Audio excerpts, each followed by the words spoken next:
Unit 1. Hello. Hello, Hello, I'm David Clark. I'm Linda Rivera. Are you a teacher?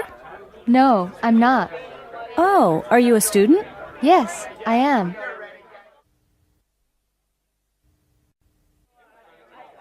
Are you from the United States? No, I'm not. Where are you from? I'm from Canada. Hello, Kenji. Hi, John. How are you? Fine, thanks. And you? Fine, thanks. Unit 2. Excuse me. Excuse me.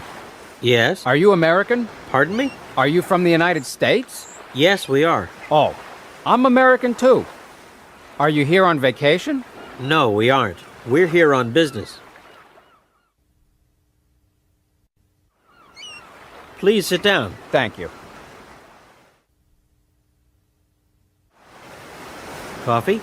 Yes, please. Cream? No, thanks. Sugar? Yes, please. Where are you from? I'm from Los Angeles. Are you here on business? No, I'm not. I'm on vacation.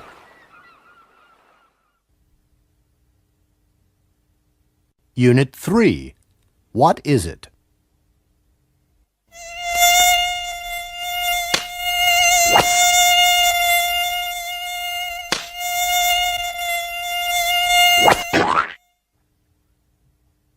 What is it? Is it a fly? No, it isn't. Is it a mosquito? Yes. Yes, it is. Oh, no. It isn't a mosquito, Mike. It's a bee. Unit 4. What's your name? Good evening. Good evening, sir. What's your name? Stern. My name's Thomas Stern. Oh, yes, Mr. Stern. Room 15. Here's your key. Thank you. You're welcome. Is this your suitcase? No, it isn't. Oh, is that your suitcase over there? Yes, it is. Good evening. Good evening. What are your names, please? Johnson. Mr. and Mrs. Johnson. Oh, yes. Here's your key. Are these your suitcases here? No, they aren't. Oh, I'm sorry.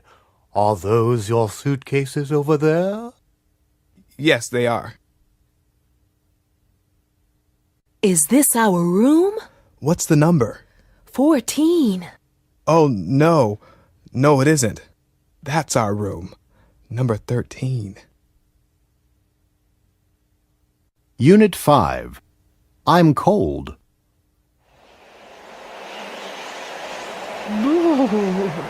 Are you cold? Yes, I am. Well, I'm not. I'm hot. Unit 5. It's late. Listen to the conversations. Put A, B, C, etc. on the picture on the right. The plane's late. Yes, it's very late.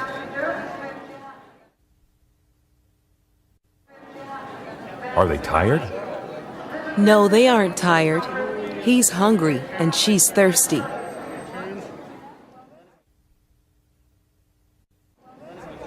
They're tired. Yes, they are.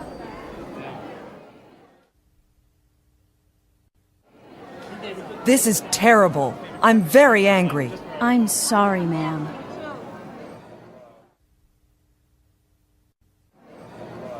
Is that book good? Yes, it is. But it's very sad.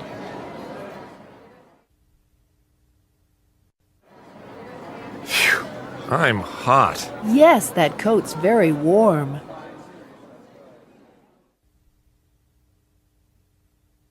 Unit 6.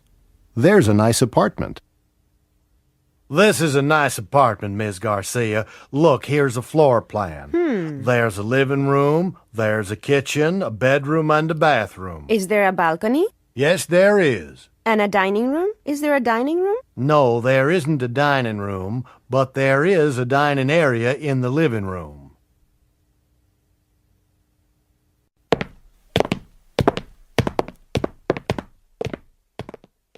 Well, this is the kitchen. Oh, it's very small. Yes, it isn't very large, but there's a stove, a refrigerator, and a space for a dishwasher.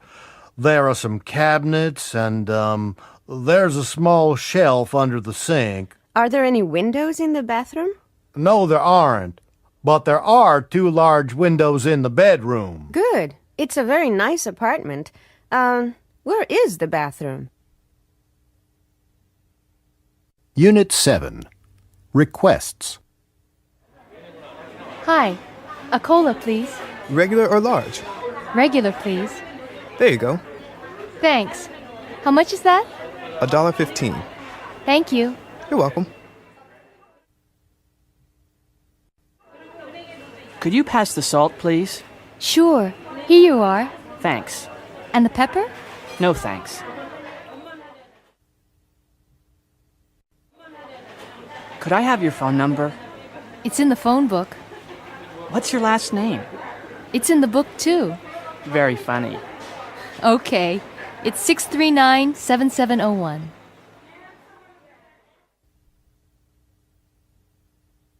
Unit 8. Uniforms. Listen. Find the people in the picture. How do you do? My name's Tiffany Gonzalez, and I'm a flight attendant for Air USA. This is my uniform, a blue skirt, a pink blouse, and a black jacket. It's very stylish.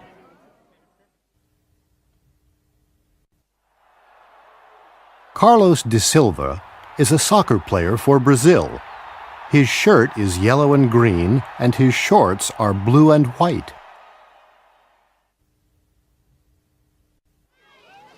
Hi there, I'm Brian. And I'm Diane. We're lifeguards at Bay Beach. Our uniforms aren't very stylish. White shorts, orange t-shirts, and green caps.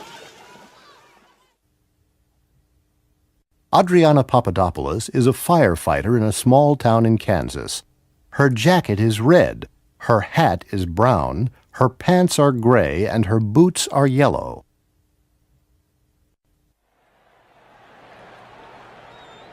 Brandon Timmons and Jason Davis are baseball players for the Bayport Seagulls.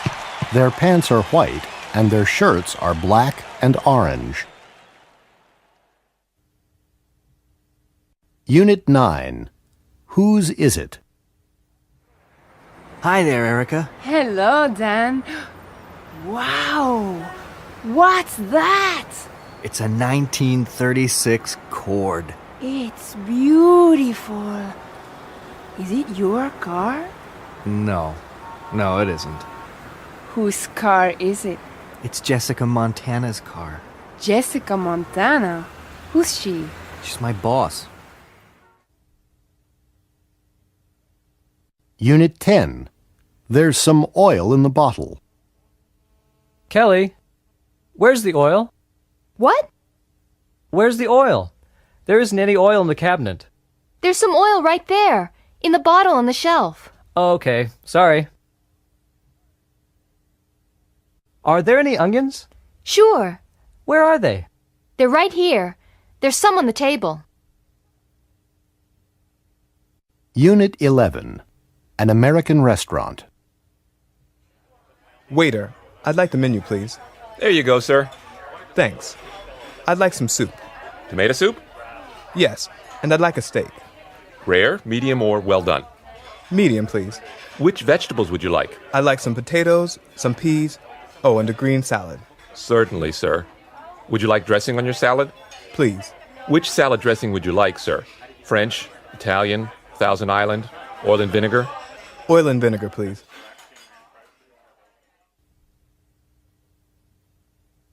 Unit 12. Computer game. Look at the instructions. Listen.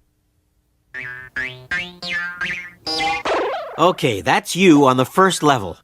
Go right. Be careful. Don't touch the bomb. Stop. Jump. That's right. Now, go up the ladder. Go right. Quick. Don't open the door. Go left. Jump. Be very careful. Jump again. Don't touch the soldiers. Go up the ladder.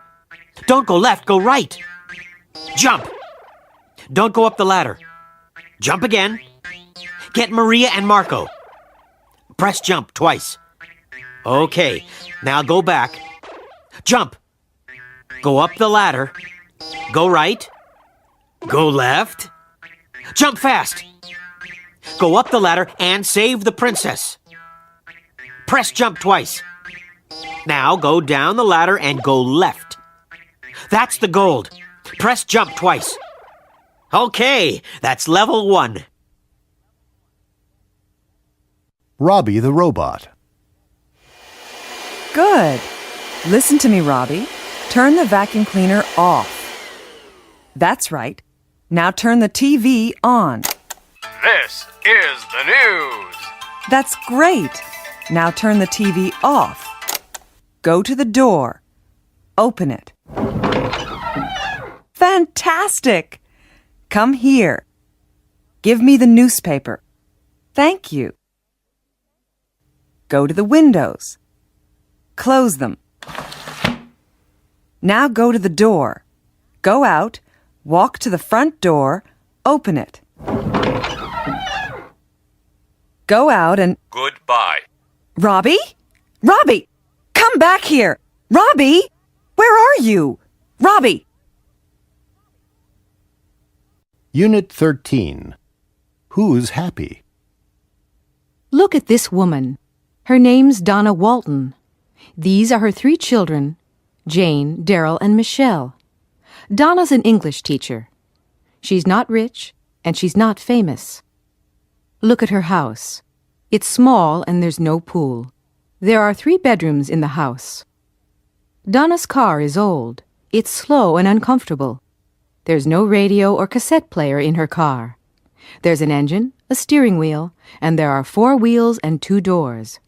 Donna isn't happy. She'd like a big house, a new car, and a lot of money. Look at this man. His name's Zach Zebedee. He's a rock star. He's very rich and famous. Look at his house. It's large and expensive, and there's a swimming pool in the backyard. There are 10 bedrooms in the house. Zach's car is new. It's a white Lincoln stretch limo. It's fast and comfortable. In his car, there's a climate control system, a CD player, a VCR, a phone, and a fax machine. But Zach isn't happy. He'd like a small house, a small car, and a family with 2 kids. Unit 14. My dad can do everything. My dad's really wonderful. He's big and strong and handsome. Really? Well, my dad can do everything. Can he? What? He's really smart. He can speak 100 languages. 100? What languages can he speak? Well, he can speak Spanish, Italian, French, German, Japanese, Arabic, and a lot more. Well, my dad's very athletic. Athletic? Uh-huh. He can swim, ski, and play football, tennis, and baseball. Oh, well, can your dad cook? Cook? No, he can't. My dad is a wonderful cook. Really? Yes, and he can paint and play the piano, too.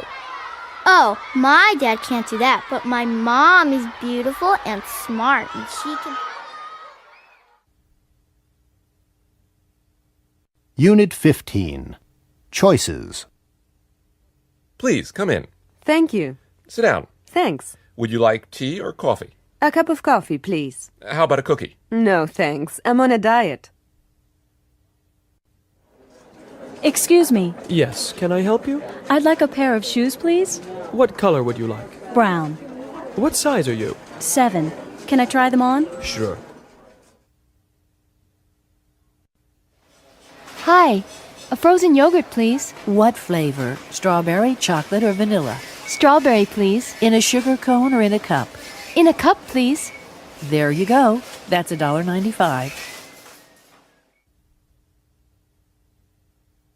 Unit 16. What do they have? Hi there, fans. My name's Courtney Dallas. I'm a famous actress, a superstar. I'm from Los Angeles.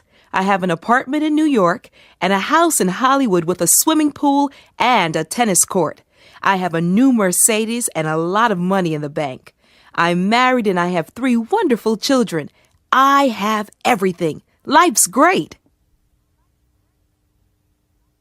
Hello.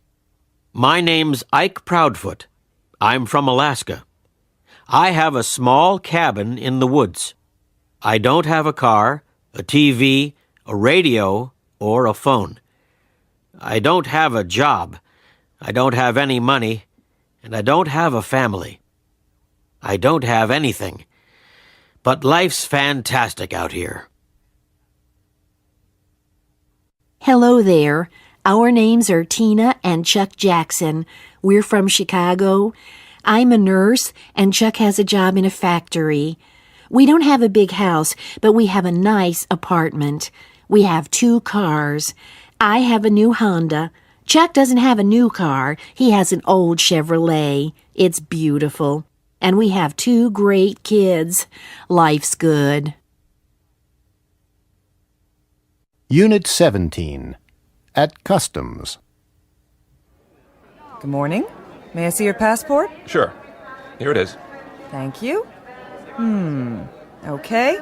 Do you have anything to declare? No, I don't. You have 6 suitcases, is that right? Yes, that's right. What do you have in your cases? Clothes. And I have some compact discs and some perfume. How much perfume do you have? 1 bottle. Okay, and how many CDs do you have? 3. Fine. Do you have anything else? No, I don't. Good. Now open the suitcase, please. Huh? What? Open your suitcase. Now let's see. Well, look at this. You have 3 portable CD players, 6 large bottles of perfume, and a lot of CDs. Unit 18. Which one? Hi, George. It's a great party. Thank you. How about some more salad? Thanks. Which plate is yours? That one's mine. Which one? The empty one. Charles and Lucy would like some more coffee. Okay. Which mugs are theirs? The blue one's his and the white one's hers. Are you sure? I don't know. George! Give them fresh mugs. There are some on the shelf. Good night, and thanks for a lovely evening. Now, which coats are yours?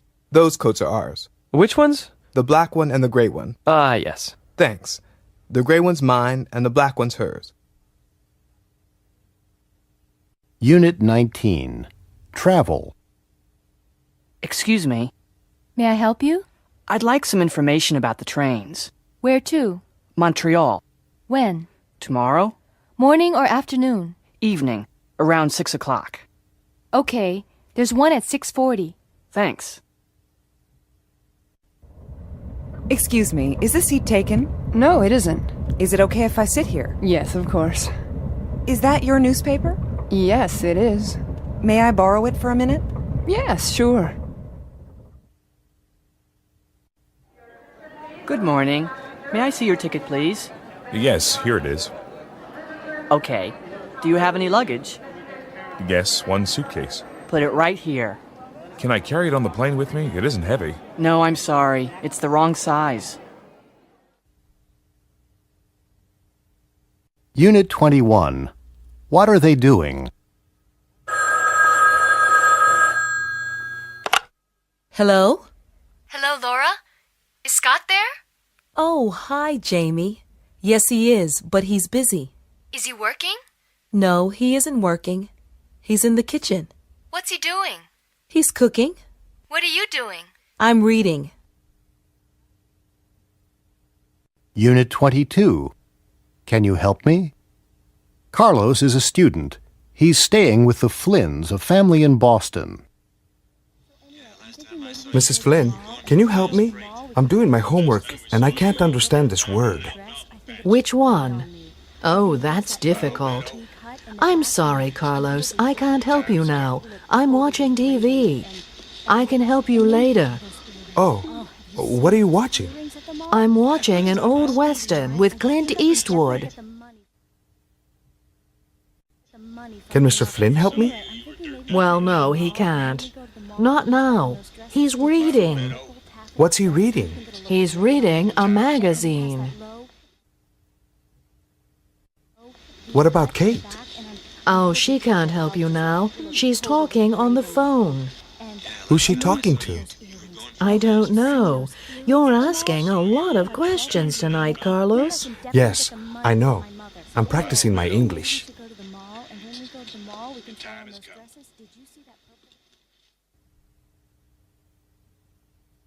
Unit 23.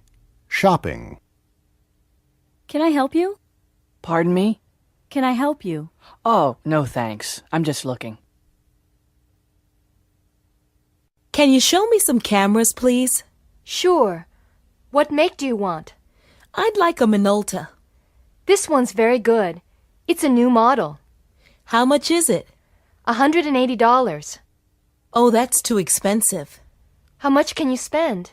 Around $100. Here's one at $99.50. Great.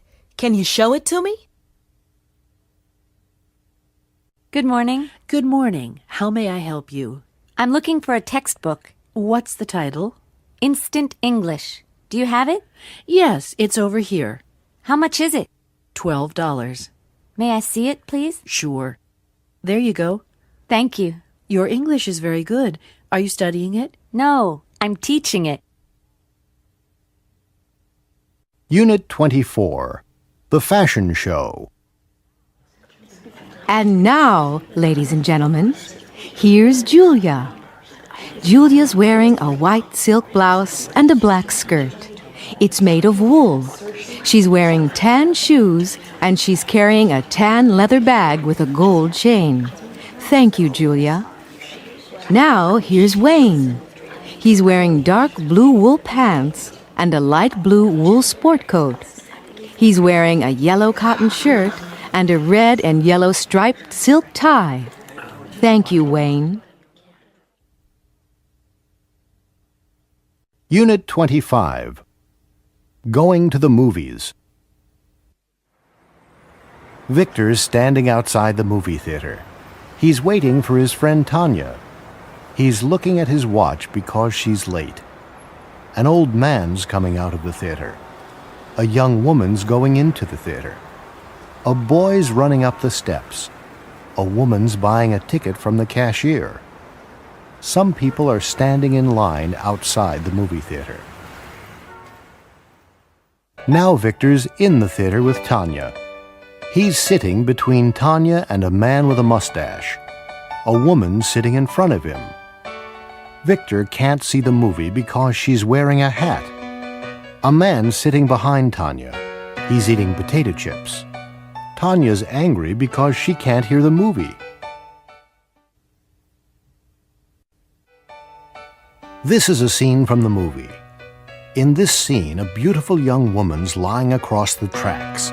She's shouting, "Help!" because a train's coming along the tracks. It's very near. It's coming around the bend now.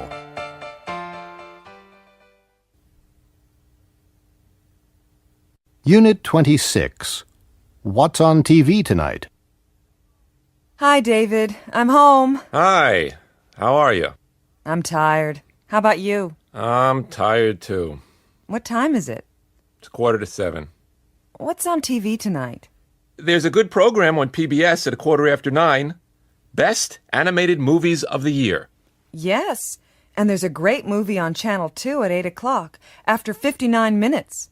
Oh, wait a minute. There's a baseball game on at 7. Oh, I can't watch that. Look, there's ballet on Channel 13. It's beginning now. But Melissa, it's my favorite team. It's a very important game. It's the World Series. Well, you can watch it on the portable TV in the bedroom. Unit 27. In prison. Tomorrow we're gonna leave this place. Yeah. What are you gonna do first?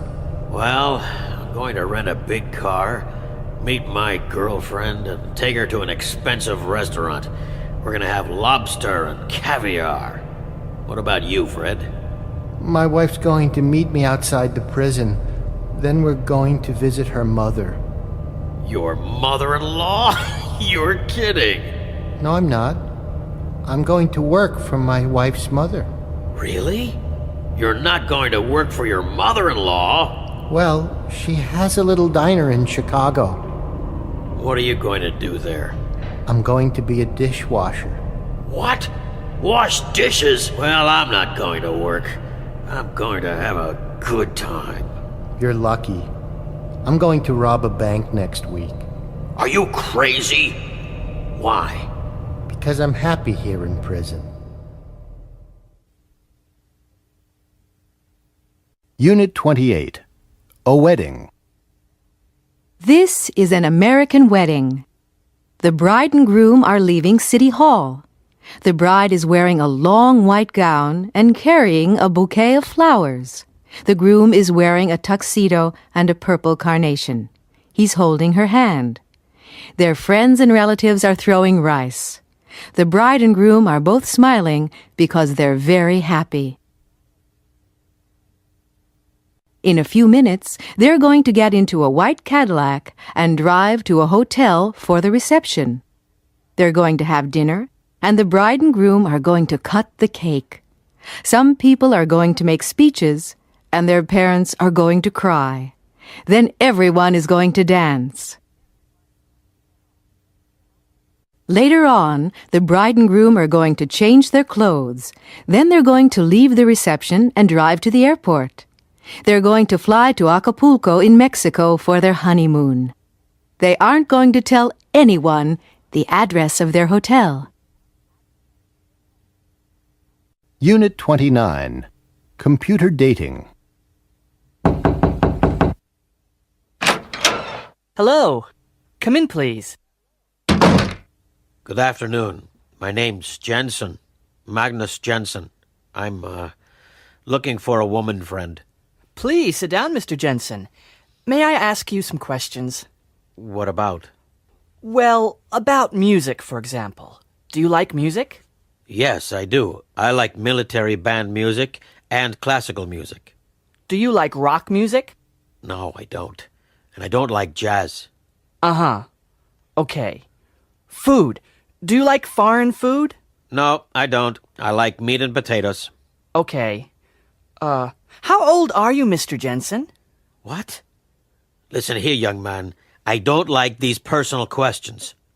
Oh, well, can you fill out this form later and mail it to me? Unit 30. A scene from a movie. Please, marry me, Jacqueline. I want you. I need you. I love you. I'm sorry, Lawrence, but I can't. Oh, Jackie, why not? Well, Larry, I like you. I like you a lot, but I don't love you.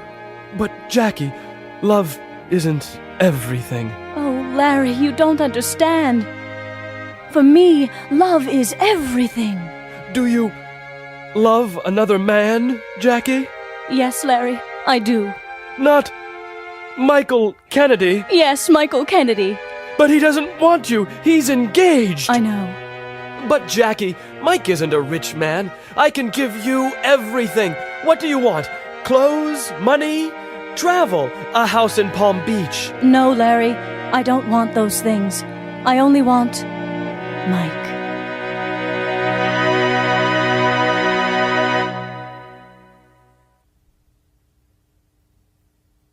Unit 31. Asking for assistance. Excuse me. Yes? Do you have any change? What do you need? I need some quarters. Sure. How many do you want? Can you change a dollar bill? Yes, I think so. Here are 4 quarters.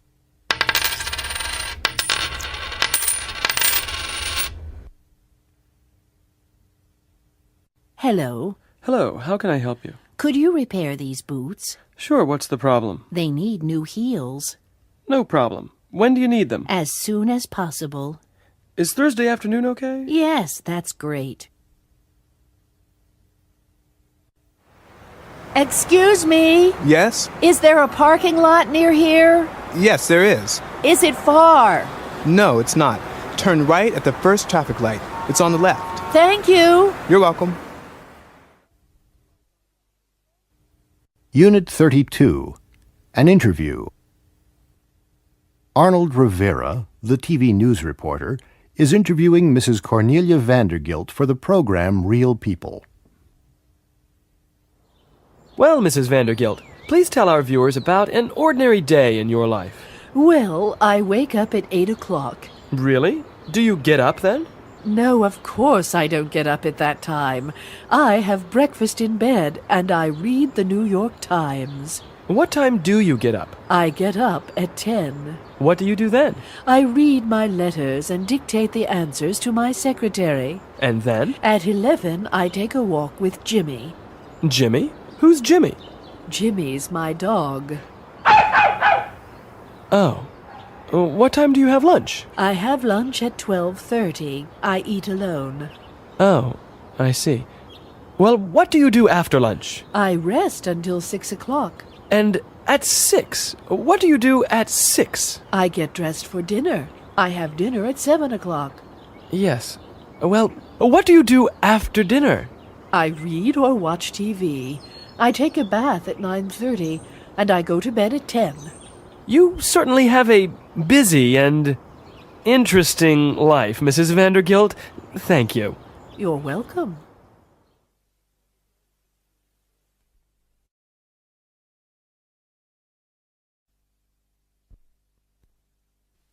Unit 33. Every day. Mac's a truck driver. He's 25 years old. He works 5 days a week. He gets up at 6 o'clock every day. He eats an enormous breakfast. He drinks 2 cups of coffee. Then he kisses his wife goodbye.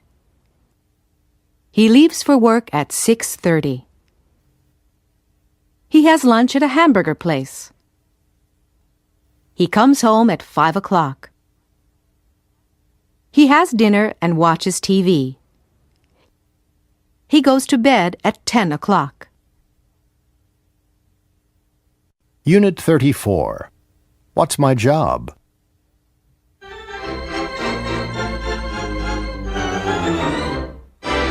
Good evening, ladies and gentlemen. Welcome to What's My Job?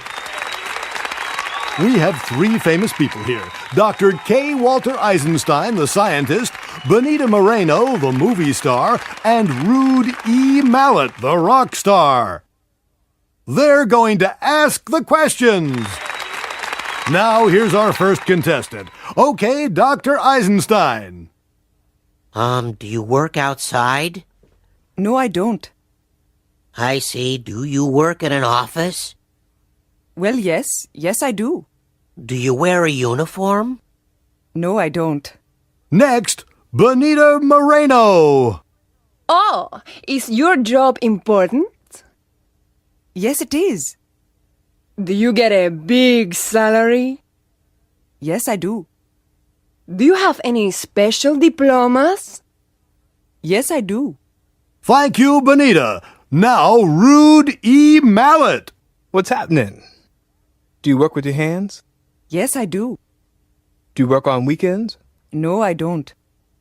Do you travel in your work? No, I don't. That's the 9th question. Now you can ask one last question. Are you a doctor? No, I'm not. I'm a dentist.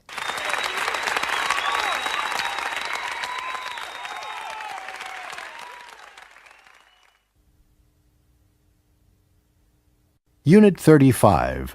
Karaoke. Lemon Computers Incorporated always has an end-of-the-year party for its workers. They usually have dinner and then they dance. This year, they're doing something different. They're having a karaoke party. Come on, Brittany, sing us a song. No way! Why not? I never sing in public. But you can sing. Well, I often sing in the car, but that's different. I'm on my own then. Only in the car? Well, I occasionally sing in the shower, but everybody sometimes sings in the shower. Well, there you go. You can sing. Travis, I really don't want to. What's your favorite song? I don't know. I hardly ever listen to rock music. I usually listen to opera. They don't have opera, Brittany. You know that. Come on. Think of a song. Oh, all right. Ladies and gentlemen, our next singer is Brittany Young from the Sales Division. You always ask me questions. I never tell you lies. Unit 36. A questionnaire. Arthur McNair works for a market research company in San Francisco. He's asking people about their free time. Excuse me, ma'am? Yes? I'm from Market Research Incorporated. May I ask you some questions? Yes. All right. Thank you. First, what time do you usually get home from work? I usually get home about 6 o'clock. When do you usually have dinner? I usually eat about 7, but I sometimes eat 8 or 9. My husband works too. What do you usually do after dinner? Well, I sometimes go out, but I usually stay home and read or watch TV. How often do you go out? Oh, not often. About once or twice a week. Do you often see your friends? Yes, I do. Pretty often. I sometimes visit them, and they sometimes visit me. Do you ever go to the movies? Oh, yes. How often?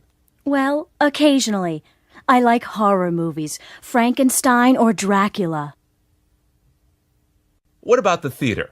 Do you ever go to the theater? Yes, I do, but not often. In fact, I hardly ever go to the theater. Do you ever go to the ballet? No, I don't like ballet. Well, thank you, Ms. Ross. May I ask you a question? Yes? What do you do in your spare time? I ask questions, Ms. Ross. I never answer them. Oh. Unit 37. What do they do every day? Hello, my name's Chuck Seeger. I'm a pilot for Global Airlines. I fly 747s. I'm not working today, I'm playing golf. It's my favorite sport. This woman's a violinist. Her name's Michiko. She plays the violin in the Boston Symphony Orchestra. She isn't playing the violin right now. She's dancing with her boyfriend.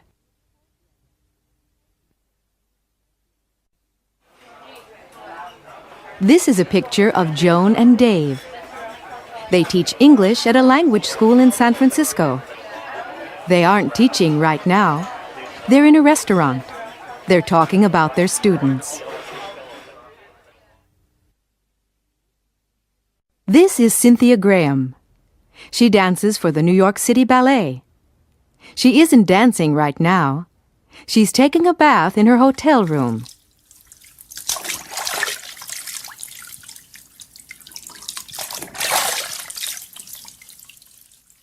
Later, she's going to dance at the White House for the president and his guests. Unit 38. Well or badly? There's a baseball game on TV today. The New York Rebels are playing the Chicago Blue Sox. They are both good teams. They usually play well.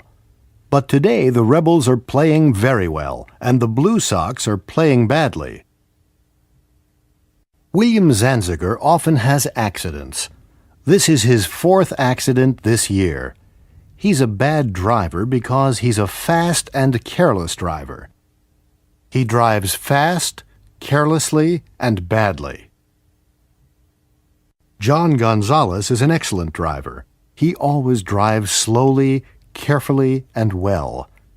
All his friends say John's a good driver. He's very careful.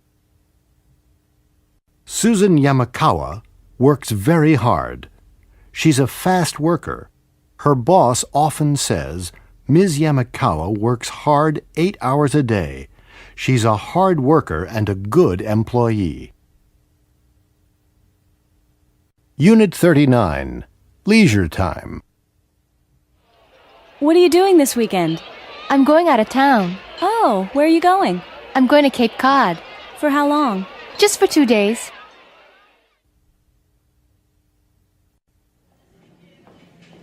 Would you like to come to a party? Well, I'd like to. When is it? Saturday night. Oh, sorry. I'm busy on Saturday. What are you doing? I'm doing my homework. Your homework? That's right. Well, maybe some other time. Right. Thanks anyway.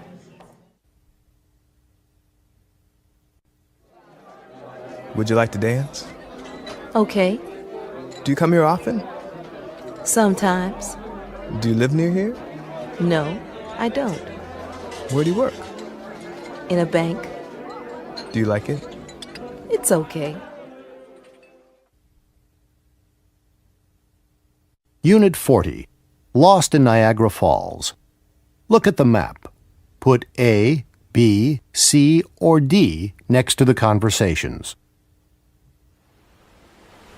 Excuse me, I'm looking for the Skylon Tower. Pardon me? I'm looking for the Skylon Tower. It's right behind you. You're standing right in front of it. Where can I find the boat trip to the falls? You want the Maid of the Mists Plaza. Walk along this street. It's the Niagara Parkway. Stay near the river. The road goes around to the right. The entrance to the boat trips is just around the bend on your right. You can't miss it. Sorry, could you repeat that? Pardon me, how do I get to the United States? Just go straight ahead. Go across the Rainbow Bridge and you're there. This side's Canada, that side's the USA. Which are the Canadian Falls? They're on our right. The Horseshoe Falls is another name for the Canadian Falls. So the American Falls are across the river on our left. That's correct. Personal information. AMC Movie Theater. How can I help you? I'd like 2 tickets for Aladdin, please. For when? Saturday at 4 o'clock. December 26th, 4 o'clock. That's $9. How would you like to pay? Visa. Card number 9999-8160-2277-4538. And what's your name? Lee. William Lee. And the expiration date on the card? July of next year. Are you a student here? Yes, it's my first day. What are you studying? ESL. Oh, where are you from? Sao Paulo, in Brazil. Are you a student in Brazil? No, I'm not. I work for an airline. Oh, really? Which one? Varig. Do you know it?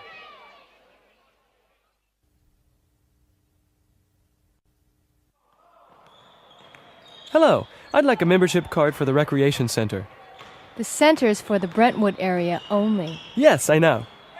Do you live, work, or go to school in the area? I go to school here. Do you have a student ID? It's right here. I'm a student at Brentwood College. Okay. Can you complete this form? I also need a passport photograph and $20. Is there a student discount? Yes. There's a discount of 25%. $20 is the discount price.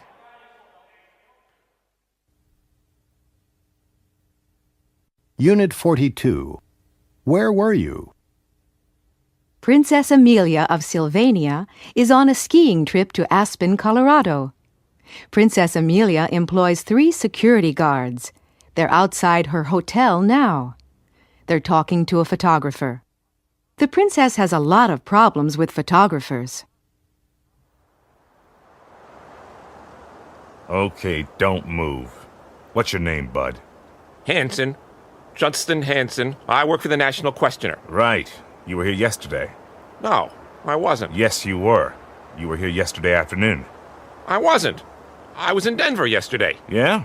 What about Saturday? Where were you on Saturday? What time? 2 o'clock. Where were you at 2 o'clock?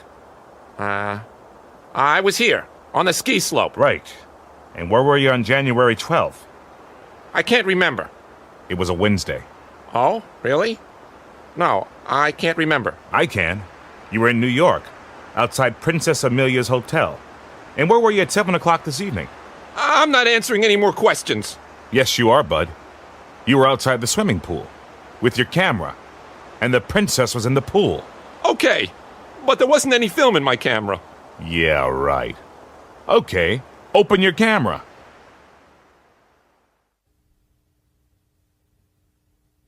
Unit 43, Vacations. Hi, Joe. Where were you last month? Oh, hi, Diane. I was on vacation. Really? You were on vacation in January. Yes, I was in Colorado in January. Where were you last month? I was in Florida. Florida? What was it like? Fantastic. The weather was beautiful, and the ocean was very warm. What was the hotel like? Excellent. There was a swimming pool and a private beach, and there were 3 restaurants. What were the people like? They were very friendly. Was Suzanne with you? Yes. She loves the sun. What about your children? Were they with you? No, they weren't. They were with their grandparents in Chicago. Unit 44, Return from Space. Phil Strongarm, the astronaut, is talking about his journey to the moon. Opal Winford, the TV personality, is interviewing Phil. Unit 45. Did you get everything? Ron Carter goes downtown every Saturday. He went downtown last Saturday. He usually plays pool with his friends. He played pool last Saturday afternoon. After he leaves the pool hall, he usually goes to the supermarket and gets the food for the week. He got the food last Saturday. He usually comes home by bus, but last Saturday he came home by taxi. Ron, is that you? Yes, Sue, I'm back.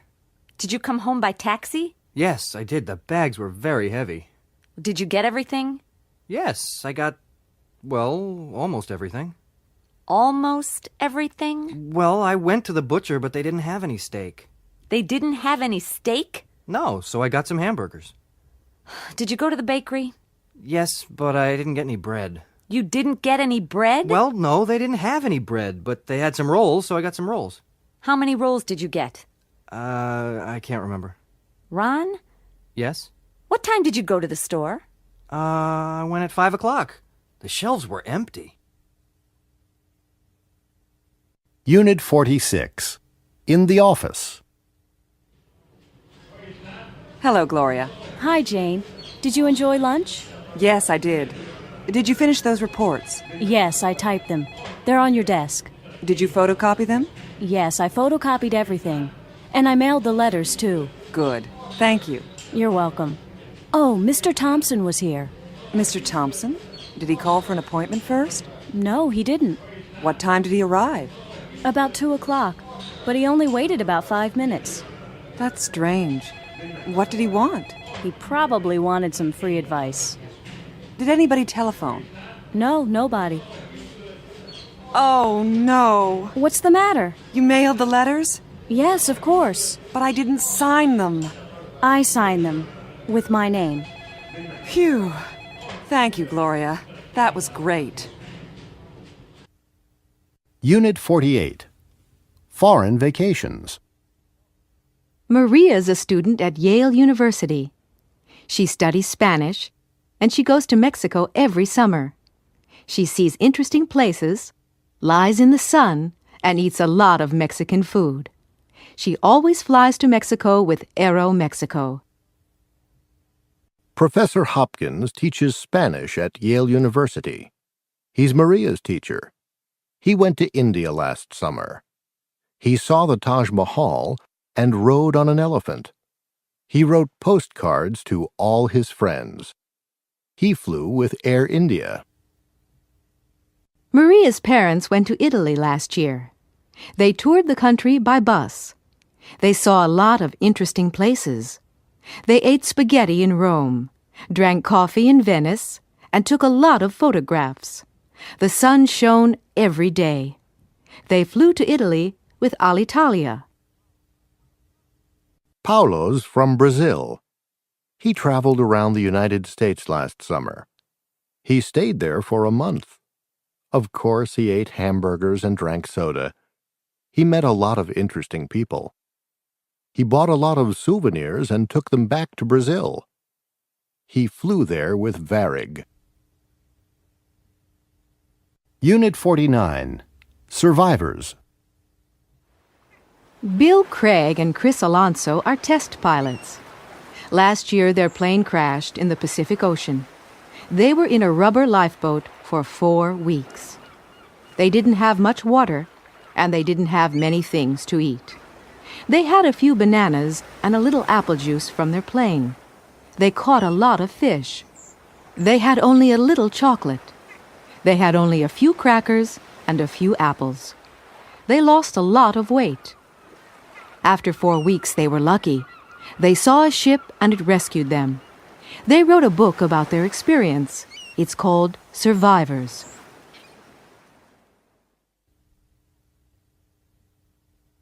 Unit 50. Fifth Avenue. Misha Botnick is the director of Fifth Avenue. It's the morning after the first performance. He's speaking to the performers. Well, guys, I worked hard. You worked hard. We all worked hard. What happened last night? You were terrible. The show was terrible. Whitney. Yes, Mr. Botnick? Look, Whitney, you're a good singer. You usually sing well. Thank you, Mr. Botnick. But last night you sang badly, Whitney. What happened? I don't know, Mr. Botnick. I sang the last song well. I sang the last song well. You forgot the words, Whitney. Why are you laughing, Jason? Sorry, Mr. Botnick. Jason, you're famous. You're a great dancer. I saw you dance in Boston. You danced very well. You're the star of this show. I'm sorry about last night, Mr. Botnick. I had 1 or 2 problems. 1 or 2? First you lost your shoe. Then you danced badly in the love scene. I only had 1 shoe, Mr. Botnick. And finally, Jason, finally, you fell into the orchestra pit. Unit 51. Talking about the past.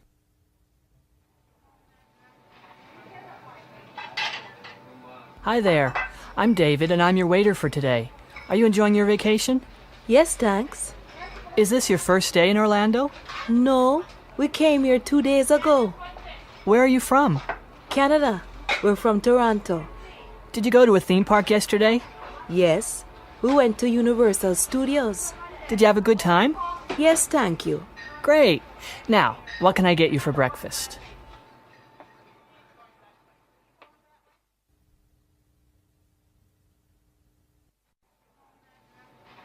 What did you do last weekend? I went to Tampa. Really? How did you go? I went by car. How long did it take? It took about 2 hours. Did you have a good time? Yeah, great.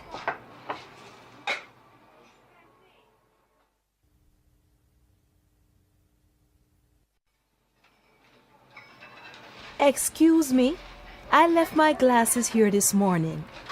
Where did you leave them? Over there. I was at the table by the window. Well, you're lucky. The waiter found them about an hour ago. Thank goodness. I was really worried. There you go. He gave them to me a few minutes ago. Yes, those are mine. They're new. I lost my last pair.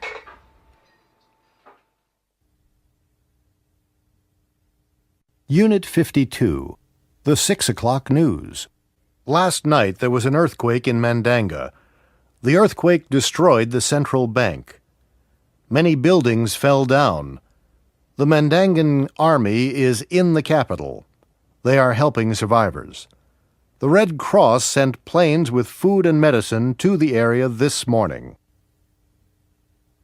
The Virginia police are looking for 2 climbers in the Blue Ridge Mountains. The climbers left yesterday morning to climb Mount Blue. It began to snow heavily yesterday afternoon. The police sent out a search party last night. They spent the night on the mountain, but they didn't find the climbers.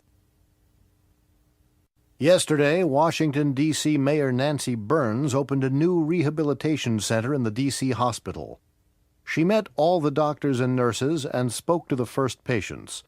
Mrs. Burns does a lot of work with the disabled. And that's the news for tonight. Now over to Jasmine Gonzalez for the weather report. Unit 54. Dinner with a Star. Harriet Dormer won a magazine contest. The prize was dinner in Hollywood with a movie star. She's having dinner with Kevin Costly, the actor. Unit 55. An accident. 2 cars were going down 2nd Street in Lawrence, Kansas. A middle-aged woman was driving a Chevrolet. Right behind her, a teenage student was driving an old Ford. The woman was driving slowly and carefully. The student wasn't driving carefully. He was worrying about his classes in school. He was doing badly in Spanish and physics. He was worrying about the final exams, so he wasn't paying attention to the road. The traffic light was green. A young woman was walking down the street. A cat was sitting on the corner near the traffic light. A dog was sitting on the opposite corner.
Unit 56. An investigation. Last night at 9:18 p.m., Mr. Scott Shaw, a high school principal, was walking from his office to his car when he was attacked from behind. The attacker hit the principal on the head. The police think the attacker was a student. They are going to question every student in the school, both male and female. A police officer questioned the victim at the hospital last night. What can you remember about the attack, Mr. Shaw? Well, I was working late last night. What time did you leave your office? At about 9:15. Are you sure? Yes, I am. I looked at my watch. What did you do then? Well, I locked the office door, and I was walking to the parking lot when somebody hit me on the head. Did you see the attacker? No, he was wearing a mask over his face. He? Oh, so it was a man. Well, I'm not really sure. No, I don't know. Tell me, Mr. Shaw, how'd you break your leg? Well, when they were putting me into the ambulance, they dropped me.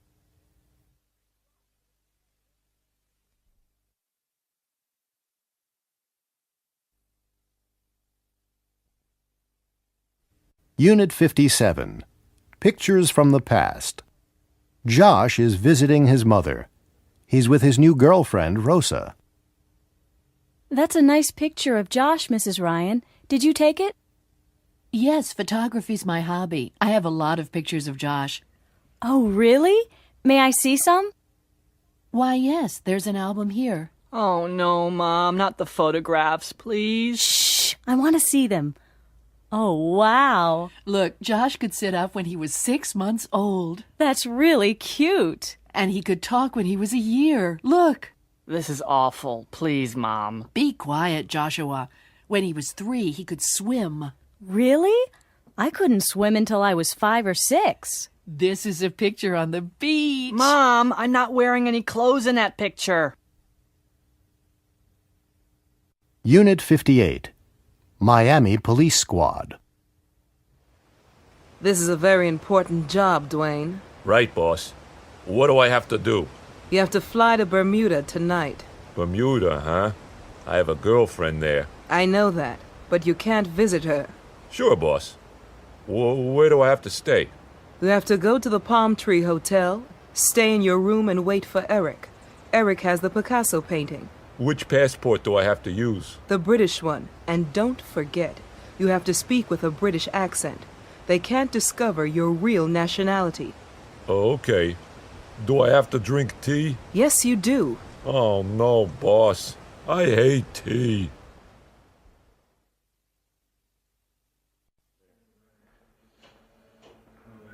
Okay, Carmen, we have to get that painting. Here's the plan. Go to the Palm Tree Hotel. Do I have to reserve a room? No, you don't. We reserved a room for you, next to Dwayne Skinner's room. Do I have to stay in the room? No, you don't. But you have to watch Skinner all the time. You have to find that painting. Do I have to contact you every day? No, you can't. It's too dangerous for you. Why? Because Dwayne Skinner's a very dangerous guy. Okay. Is that everything? Oh, and you have to speak with a British accent. He can't discover that you're an American police officer.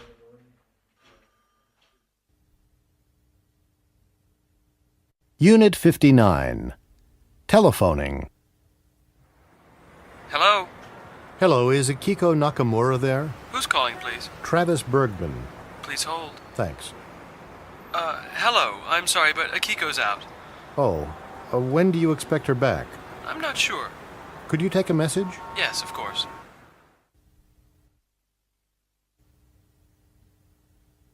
X. What city? San Diego. That's area code 619. Please dial 619-555-1212 for directory assistance in that area. Pacific Bell, what name and city? Gonzalez. 1854 Camellia Drive, San Diego. The number is area code 619-451-0239.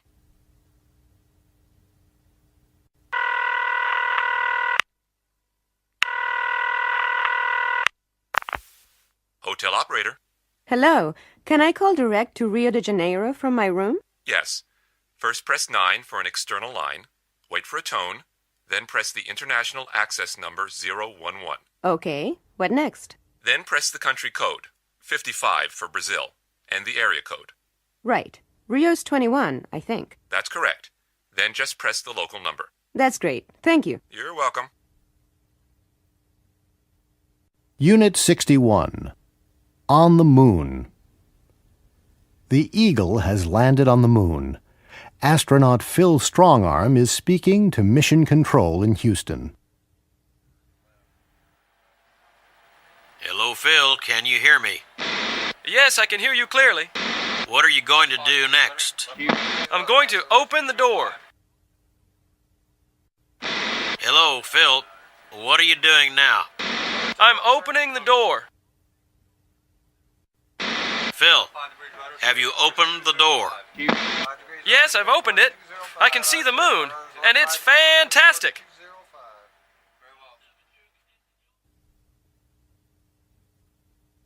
Unit 62. Where's it gone? Okay. Which way's the car?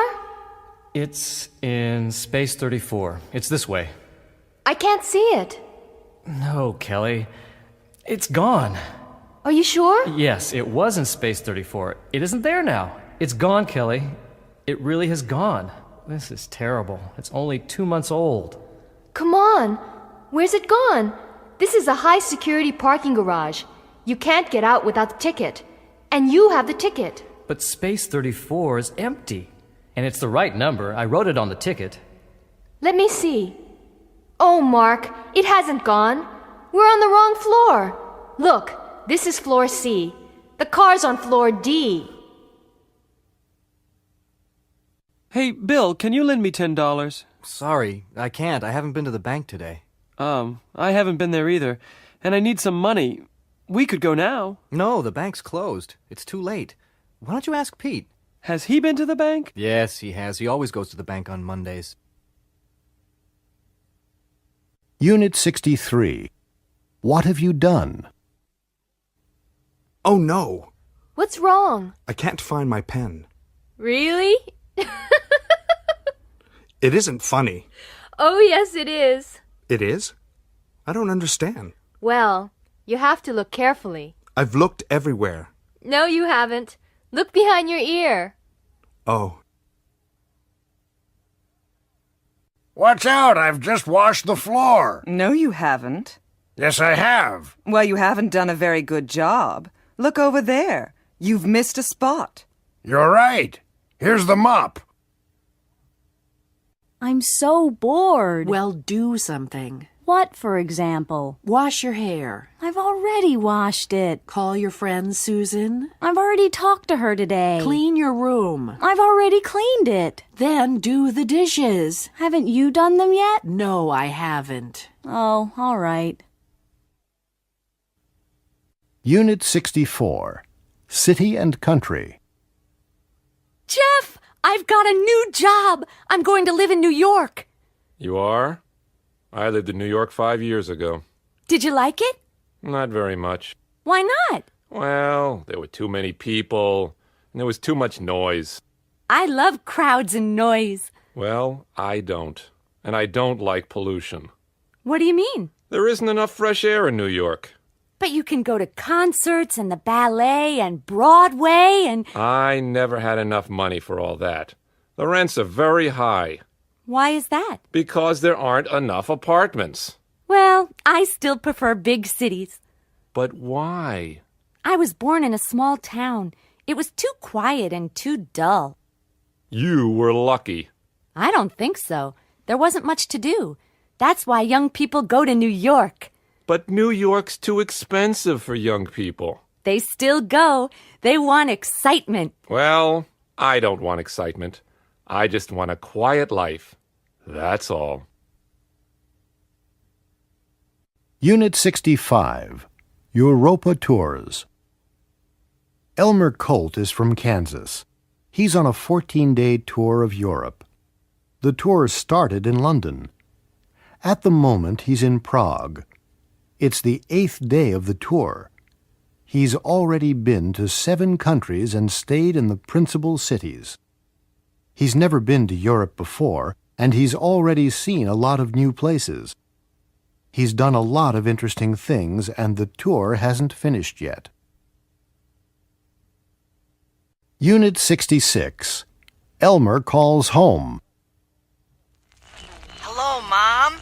Is that you? Oh, Elmer, yes. How are you? Where are you now? I'm fine. I've just arrived in Prague, Mom. You haven't sent us any postcards yet? Yes, I have. I've sent one from every city. Have you been to Paris yet, Elmer? Yes, I have. Have you been to Vienna yet? No, I haven't. We're going to Vienna tomorrow. Elmer, are you still there? Yes, Mom. How many countries have you seen now? Well, this is the 8th day, so I've already seen 8 countries. Have you spent much money? Well, yes, Mom.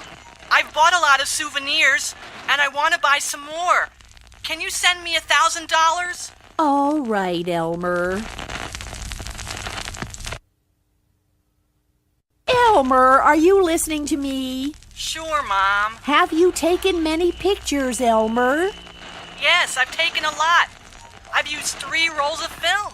Have you met any nice girls yet? Oh, yes, Mom. There's a girl from Texas on the tour. We've done everything together. Elmer? Elmer! Are you still there?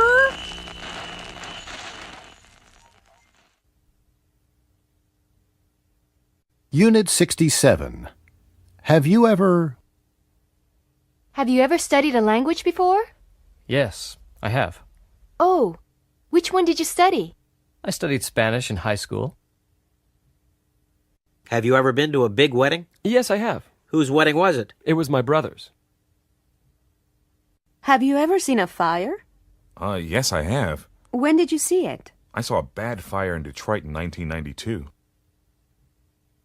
Have you ever eaten sushi? Yes, I have. Where did you eat it? Maria and I ate sushi in Hawaii last year. Have you ever had the flu? Yes, I have. When did you have it? I had it last winter. Have you ever broken a bone? Yes, I have. What did you break? I broke my leg. Unit 68. Dr. Finkel's invention. Dr. Finkel is an inventor. He has just designed a new machine. The machine can change people. His assistant Boris is going to try the machine for the first time. Is it safe, Doctor? Oh, yes. Yes, of course it is, Boris. I'm afraid, Doctor. Nonsense. This machine is going to change you. You're going to be a better person, Boris. Stronger, thinner, healthier, happier. I'm happy now, Doctor. Well, you're going to be happier and more intelligent. I'm intelligent now, Doctor. Yes. Well, you're less intelligent than I am, Boris. Just get into the machine. But, Doctor... Whoa! Whoa! Whoa! Yes, and younger, too. Sorry about that, Boris. Mommy, I want my mommy.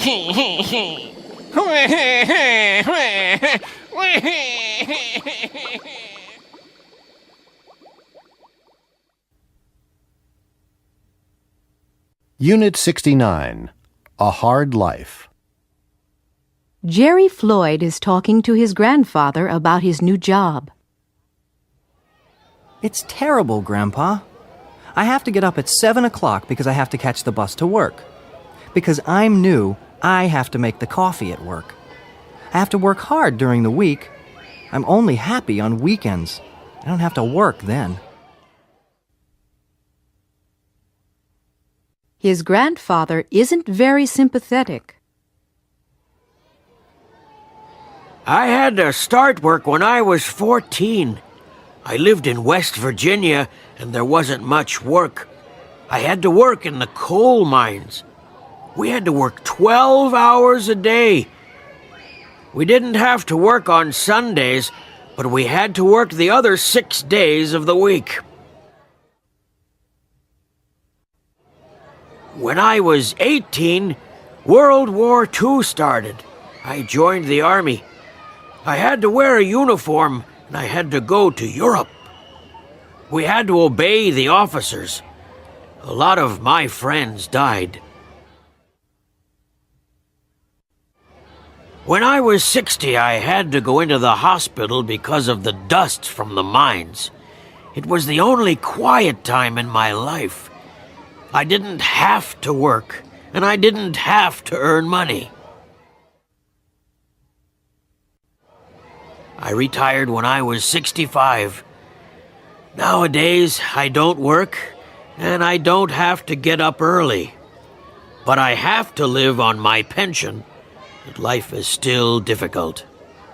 So, Jerry, I don't feel sorry for you. Unit 70. The Trivia Game. Okay, it's my turn. 3. 1, 2, 3. I'm on blue. Blue. That's geography. What's the biggest country in the world?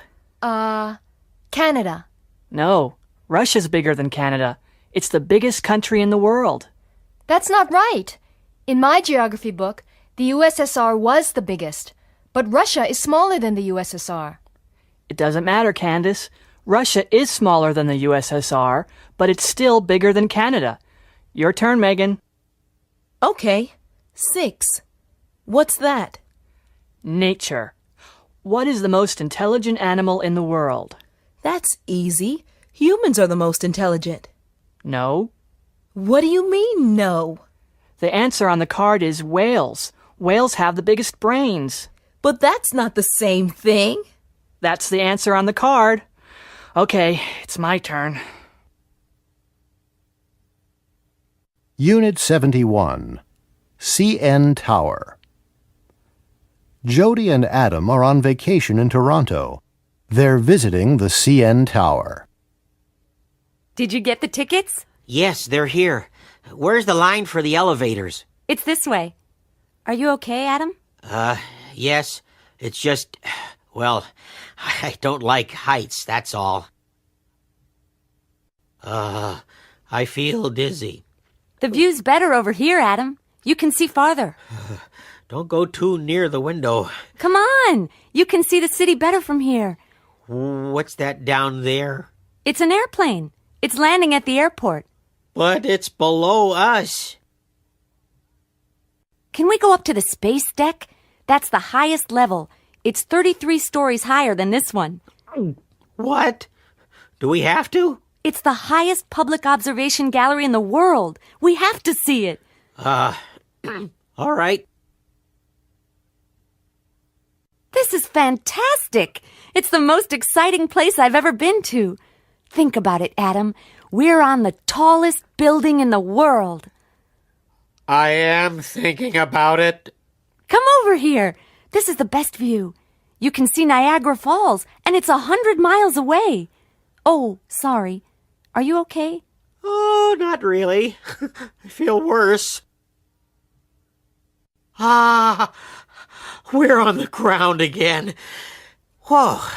Well, I feel better already. Thanks for coming up with me. Oh, that's okay, Jody. Do you know something? I'm not going to be afraid of heights again. Unit 72, I'll do it. Come in. Sir? Who are you? My name's Withers, sir. I'm your new personal assistant. Where's Mrs. Sherman? I want my coffee. I'll get it, sir. There you go, sir. Thank you, Smithers. It's Withers, sir. It's hot in here. Will you open the window, please? Yes, sir. I'll get you a glass of iced water, too. Good. Please be quick.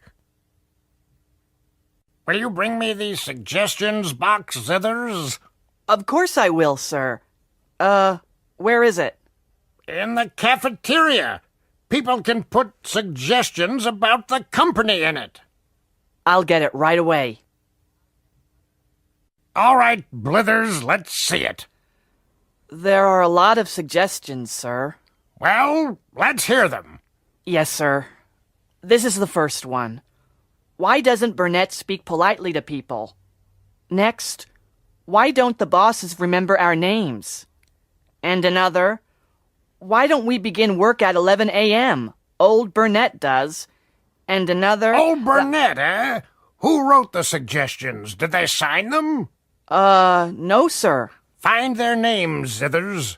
I will, sir. And don't tell anybody about the suggestions. I won't, sir. Unit 73, comparing things. Are you ready? Yes. Let's go down for breakfast. I like your room. It's the same as yours. No, it isn't. It's different from mine. Is it? Yes, it is. It's bigger, and it has a better view. Hi, Sarah. Good to see you. Good to see you, Sam. Are you staying here? No, I'm at the Ambassador. It's down the street. How is it? Well, it isn't as modern as this hotel, but it's very comfortable. How long have you been at this conference? As long as you have. 2 days. That's funny. I haven't seen you before. Really? I saw you in the coffee shop. I waved, but you didn't see me.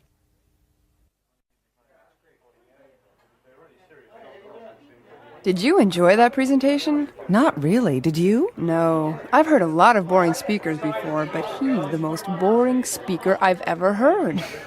Are you going to the next presentation? No. Are you? No, I'm not.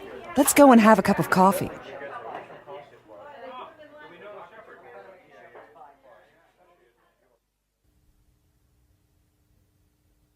Unit 74.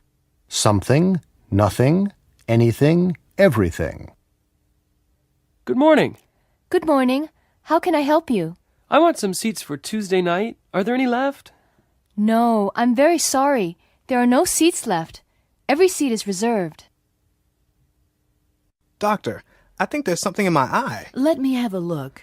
Everything looks funny and it hurts. I can't see anything. No, I'm sure there's nothing there.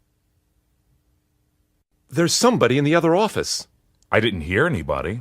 Take a look, please. Okay. No, there's nobody there. Everybody's gone home. What are you looking for? My pen. It's somewhere in this room. Have you looked everywhere? Yes, but I can't find it anywhere. Unit 75. 4 lives. Herbert Burke, James Brody, Gina Rossi, and Charles Phillips all went to the same school. They finished elementary school in 1978 and high school in 1984. They've had very different careers. Herbie Burke became a politician 4 years ago. He's very successful.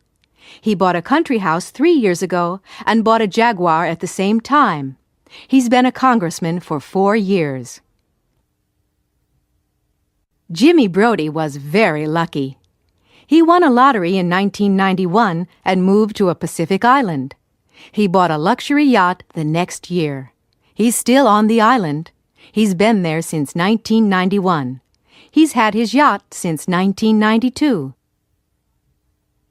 Gina Rossi and Charlie Phillips fell in love at school. He gave her a ring when they finished high school. She wears it every day, and she's never taken it off. They got married in 1988, and they're still in love. They moved to Arizona in 1993. Unit 76. An electronic world? Pardon me, sir. Is everything here yours? Yes, that's right. I'm sorry, sir. You can't use any electronic equipment during takeoff and landing. Why not? It's an airline regulation, sir. You can use the CD player during the flight, but I'm afraid you can't use the laptop computer, or the portable phone, or the portable TV. But I have to use my computer. I need it. I'm very sorry. But I can't live without it. What am I going to do for 2 hours? You can read, sir. Read? But I don't have any books. I'll get you a magazine, sir. Unit 77. Battle of the Bands. This is the National Battle of the Bands contest.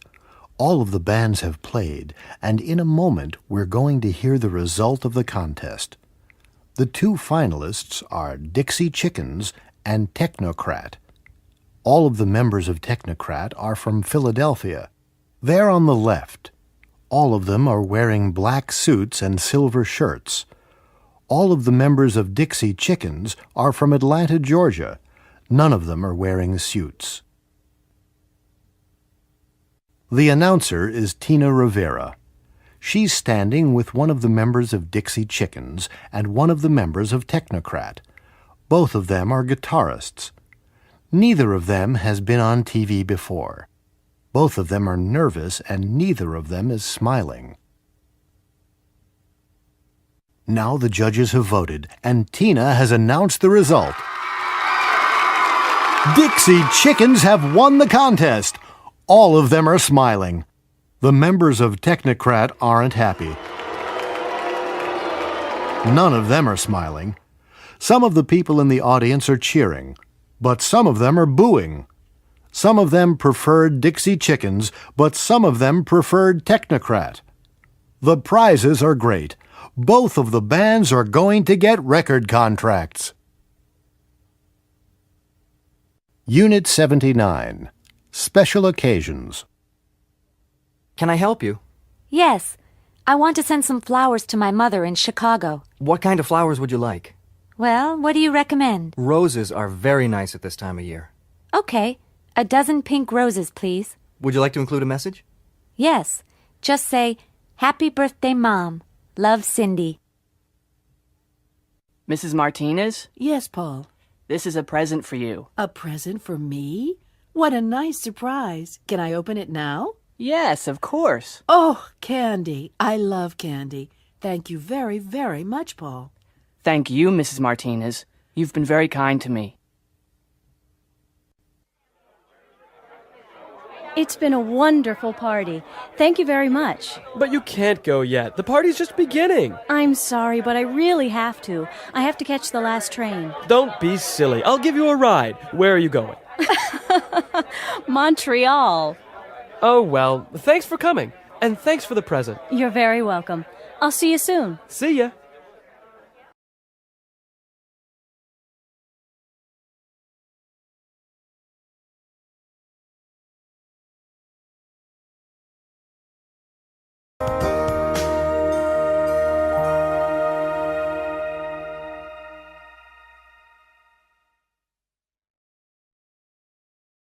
Unit 1.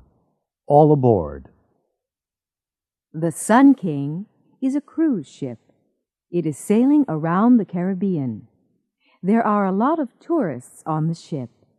Most of them are from the United States, but some of them are from Canada and Latin America.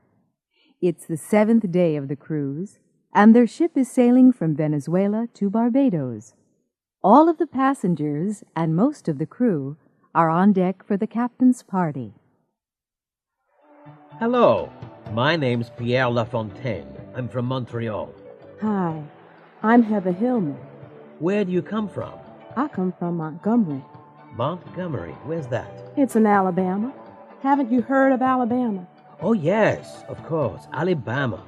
It's in the South. I've never been to the South.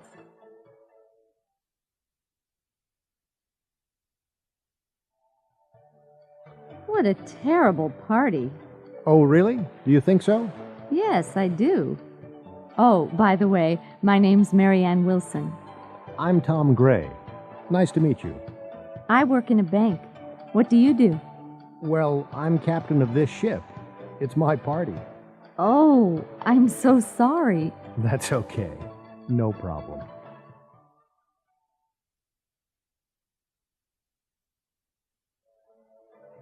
Would you like another drink? What? Would you like another drink? Oh, yes, please. I'd like some orange juice. With ice? No, thanks.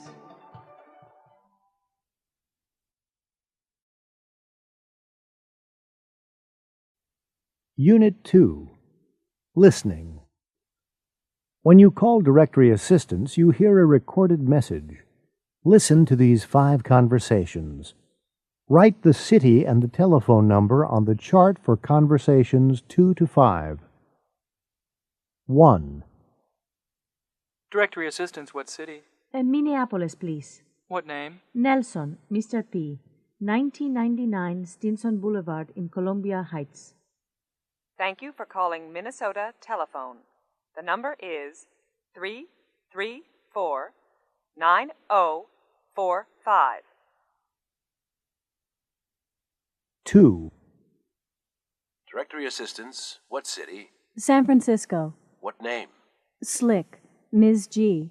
At 2400 Fulton Street, San Francisco. Thank you for calling Pacific Bell. The number is 685-0124. 3. Directory assistance, what city? Miami. What name? Buffett, J. On Alton Road in Miami Beach. I don't know the address. Thank you for calling Southeast Bell. The number is 766-5501. 4. Directory assistance, what city? Boston, please. What name? Knight, J. It's somewhere in the Jamaica Plain area. There's a J Knight on Arbor Way. That's the one. Thank you for calling New England Telephone. The number is 552-7136. 5. Directory assistance, what city? Chicago. What name? Butterfield. P. On 59th Street, by the Midway Airport. Thank you for calling Illinois Bell. The number is 401-0033.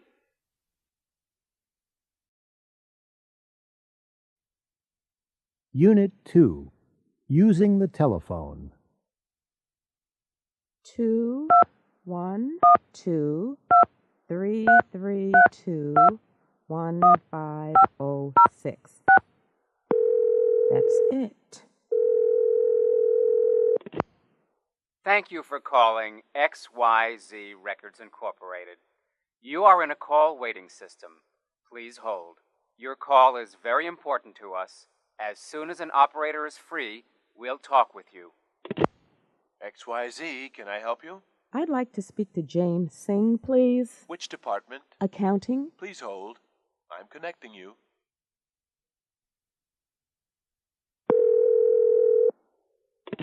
Thank you for calling Lemon Computers. If you are calling from a touch-tone phone and you know the extension number you require, you may dial it now or at any time during this message. For sales and marketing, press 1 now. For customer service, press 3 now. For all other inquiries, press 0. Or stay on the line and someone will assist you shortly. Thank you for calling Lemon Computers. Lemon Computers, may I help you? Can I speak to Simon Hertz, please? One moment. Let's see. I press 0 first, then the area code and number. What's the area code for Honolulu? Right, 808. 0808 725 9316. Operator. Hello, this is a collect call. What name? Sanuski. Paula Sanuski. Can you spell that, please? That's Sinewski. Just a moment. Please hold. Thank you. Unit 3. Fizz is fantastic. Meet Mr. and Mrs. Lopez of San Antonio, Texas. They have 3 young children, and they have to do a lot of wash. There are 2 piles of dirty clothes on this table. With this pile, we're going to use new Fizz, and with that pile, we're going to use another leading detergent. We have 2 identical washing machines here. The only difference is Fizz. While the machines are working, let's have some coffee. Okay, both machines have stopped, and Mr. Lopez has taken the clothes out. Well, Mr. Lopez, what do you think? Well, we washed these clothes in Fizz, and those clothes in the other detergent. Can you see any difference? I sure can. These clothes over here are much cleaner, and they're whiter and softer than those over there. These clothes? We washed these clothes with new Fizz. That's right, Brian. It's really much better than our usual detergent. Our clothes have never been cleaner than this. So which detergent are you going to use from now on? New Fizz, of course. It's the best detergent we've ever used. Unit 4. Olympic Update. It's time now for our Olympic update, coming to you live by satellite from the Olympic Games. Here's our reporter, Pat Sweeney. This is the Olympic swimming pool at the center of the Olympic complex. The most important event today was certainly the women's 200-meter freestyle competition. An American, Sierra Kennedy, was first and won the gold medal. She swam the 200 meters in a new world's record of 1 minute, 56 seconds. The United States won 2 gold medals yesterday and 3 the day before. So in the first 3 days of the Olympic Games, the American team has won 6 gold medals.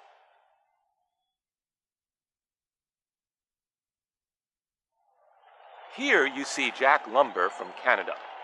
This morning, he won the men's javelin final. On his first try, he threw the javelin over 100 meters. Nobody has ever done that before. A new world record. Unfortunately, there was nearly a terrible accident in the javelin event. Harvey Jones, the American competitor, slipped when he was throwing his javelin, and it hit a judge in the foot. Luckily, the judge was fine.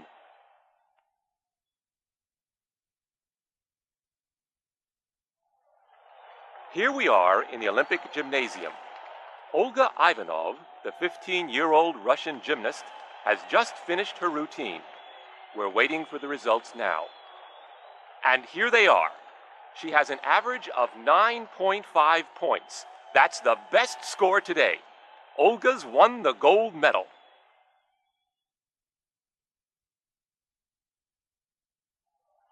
We're waiting for the last jumper. Ted Kelly from Great Britain is going to jump. The bar is at 2.30 meters. Now he's beginning his last try. And he's jumped. Oh, he's crashed into the bar. He's landing. The bar's fallen. Is he hurt? No, he's all right. He's getting up and walking away. But he's a very disappointed man.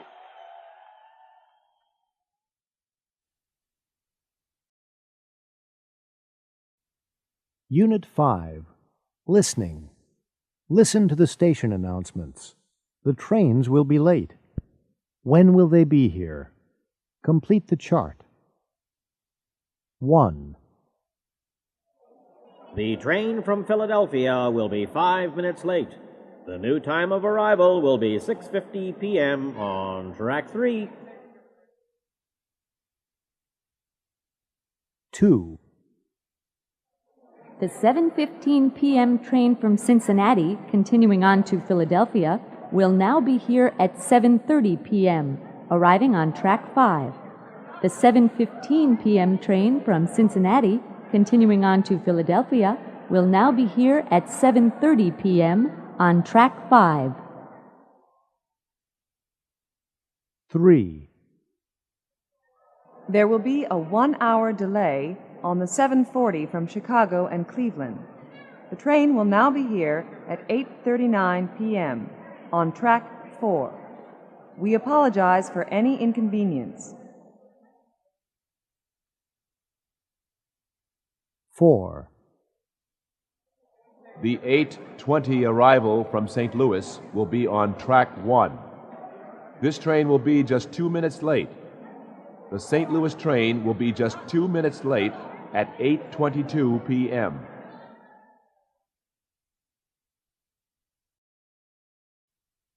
Unit 5. Waiting for a friend. What's the matter, Debbie? I'm waiting for a letter from Nick. It wasn't here yesterday, and it isn't here today either. Don't worry, honey. It'll be here tomorrow. Will it? I don't know. The next day.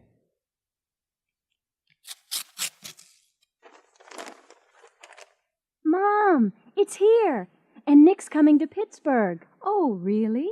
When? He'll be here next Monday. What time will he be here? You have classes on Monday.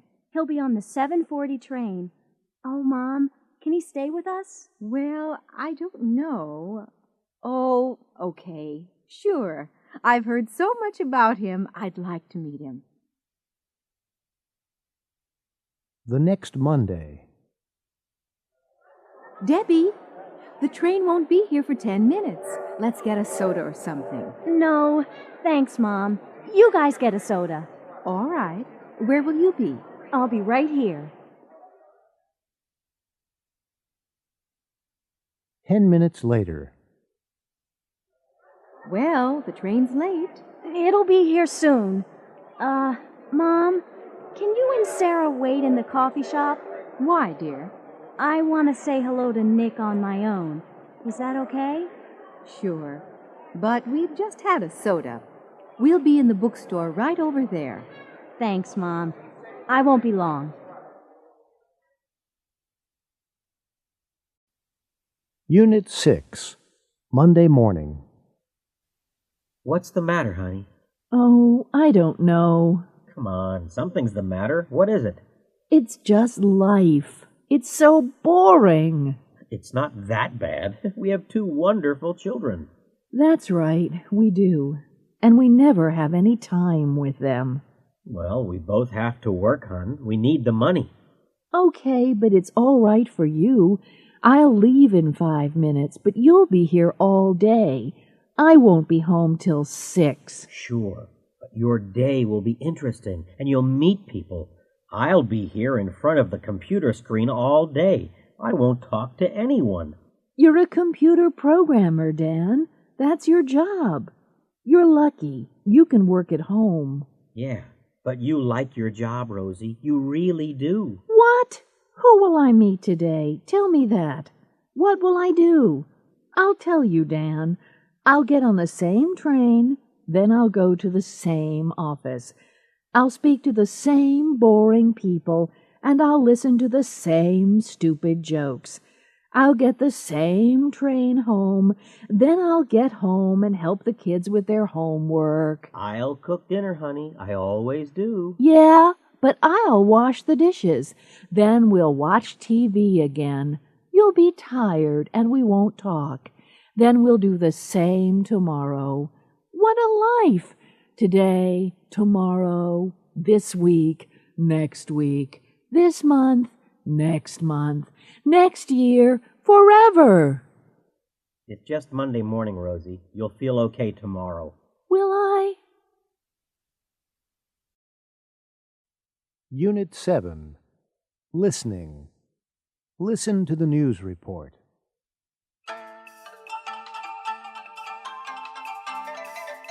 This is Channel 35 News. Walter and Betty Busby are recovering tonight in Monterey Hospital. They left Monterey Bay this morning at 6:30 in their boat, Titanic II. They were sailing to Australia. 7 miles out of Monterey, their engine stopped, and the boat turned over in heavy seas. They held on to the boat, and a helicopter rescued them. This was not Mr. and Mrs. Busby's first accident on the ocean. They have been rescued 3 times before. They were cold and wet, but cheerful. Mr. Busby said, "We're looking for a bigger boat. We'll get to Australia one day. We had some bad luck." Unit 7. Good luck, Waldo. Good evening, and welcome to Channel 35 News. The 66-year-old Monterey man, Mr. Walter Busby, is in the studio with us. Mr. Busby is a retired bank clerk. Tomorrow morning, he will begin a fantastic voyage. He and his wife, Betty, are going to sail from Monterey, California, to Australia. That's 7,000 miles across the ocean in a small motorboat. Now, Walter. Please call me Waldo. All my friends call me Waldo. All right, Waldo. Why are you doing this? Well, I haven't seen my son for 10 years. He lives in Australia, and we've never seen our grandchildren. But your boat isn't very big, Waldo. Will it get to Australia? Oh, yes, I think so. It'll get there all right. It'll take a long time, of course, but we're not in a hurry. I just retired, you see, and we'll stop on the way. Where will you stop? Do you know? Oh, yes. We have a map. Here it is. We'll stop at several places. We'll need food and gas. Ah, yes, food. What'll you do about food? No problem. We'll catch fish. I see. And water? That won't be a problem either. It'll rain. It rains a lot at sea, you know. Will you take a radio with you? No. We never listen to the radio. We don't like pop music. We like some peace and quiet. We'll take a lot of books. Well, actually, I meant a two-way radio. How will you navigate? Will you use a compass? A compass? No. We won't need a compass or a radio. We'll navigate by the sun and stars. I got a book from the library. Well, good luck, Waldo. You'll certainly need it. Unit 8. It happened to me. A short flight. Last year, I had to fly to London for business. I can't sleep on airplanes, so my doctor gave me some sleeping pills. I got onto the plane, sat down, and took 2 pills. We took off, and a few minutes later I was asleep. When I woke, the flight attendant was shaking my arm. I was the only passenger on the plane. Those pills were strong, I thought. I went to the baggage claim area. I couldn't see my bags anywhere. I went to the information desk and asked about my bags. "Which flight were you on?" asked the desk clerk. "The flight from New York, 7:43, I said. "But you didn't go anywhere, ma'am. Your aircraft had a problem with the engines and it came back. This is New York." Wilhelmina C. Williams, Paterson, New Jersey. Sleepwalker. My kid sister often walked in her sleep. One night I woke up suddenly. My sister was walking out of our room with her eyes closed. I got up and followed her to the kitchen. She opened the fridge and took out some chocolate cheesecake. Her eyes never opened. She ate it, then went back to our room. I told her in the morning, but she didn't believe me. "Look in the mirror," I said. There was chocolate all around her mouth and nose. Candy Faulkner, Oxford, Mississippi. What a nightmare. I once had a terrible nightmare. I dreamed I was in a hotel room on the 40th floor. The hotel was on fire. Smoke was coming under the door. I couldn't open the window. I hit it with a chair, but I couldn't break it. The room got hotter and hotter, and the smoke got thicker and thicker. This is the end, I thought. Then I heard a crash. Right then, I woke up. I was at home in my own bed, in my own room, and the room really was full of smoke. The window was open, and a firefighter was climbing into the room. He rescued me. My apartment was on fire. Jackson Burns, Seattle, Washington. Unit 9. At a drugstore. Can I help you? Yes, thank you. I have a terrible headache. How long have you had it? About 2 or 3 hours. Well, try these pills. Take 2 every 4 hours. Thank you very much. You're welcome. Could I have a box of throat lozenges, please? With antiseptic or without? With. There you go. Will that be all? Yes, that's all. Sorry, I only have a $50 bill. Okay, out of 50. Here's your change. Thank you. You're welcome. Could you fill this prescription, please? Sure. Do you want to wait? How long will it take? It'll be ready in about 20 minutes. Oh, I'll come back later. All right. It'll be waiting. Should I pay now or later? Later will be fine. Unit 10. Superstar. Come in. Yes, Miss Baloney? No, Gary. I don't want you. Who do you want, Miss Baloney? I want Marvin, and I want him right away. Okay, I'll go and find him.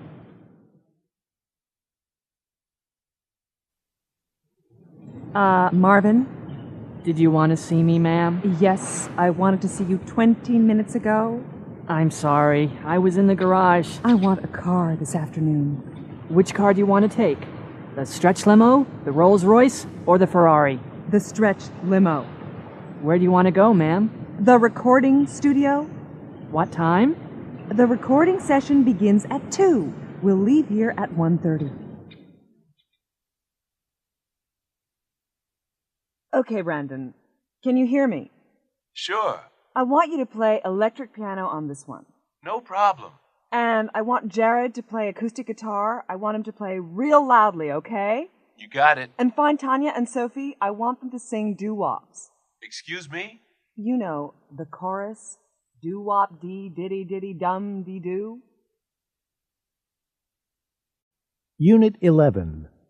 Look, feel, taste, sound, smell.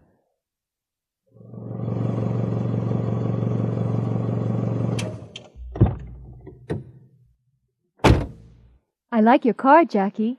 Oh, you do? I've only had it for a week. It looks very expensive. Really?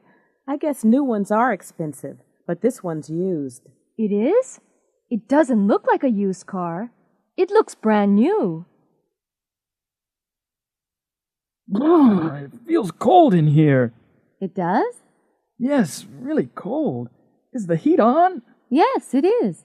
It'll feel warmer in a minute.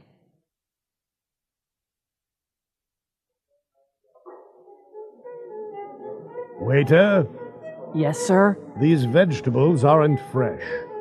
But they are fresh, sir. Well, they don't taste fresh to me. I want you to get the manager.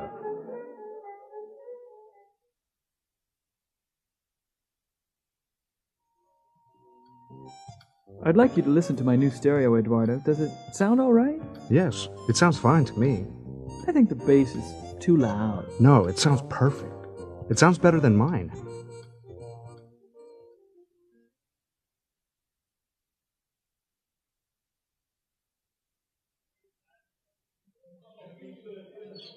Have you changed your perfume?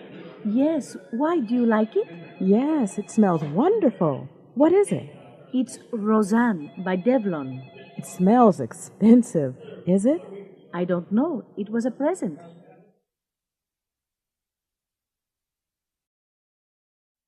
Unit 12.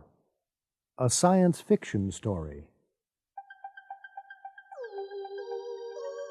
The spaceship flew around the new planet several times. The planet was blue and green. They couldn't see the surface of the planet because there were too many white clouds. Then the spaceship descended slowly through the clouds and landed in the middle of a green forest. The two astronauts put on their spacesuits, opened the door, climbed carefully down the ladder, and stepped onto the planet. The woman looked at a small control unit on her arm. "It's okay," she said to the man. "We can breathe the air. It's a mixture of oxygen and nitrogen." Both of them took off their helmets and breathed deeply. They looked at everything carefully. All the plants and animals looked new and strange. They couldn't find any intelligent life. After several hours, they returned to their spaceship. Everything looked normal. The man turned on the controls, but nothing happened. "Something's wrong," he said. "I don't understand. The engines aren't working." He switched on the computer, but that didn't work either. "Eve," he said, "we're stuck here. We can't take off." "Don't worry, Adam," she replied. "They'll rescue us soon."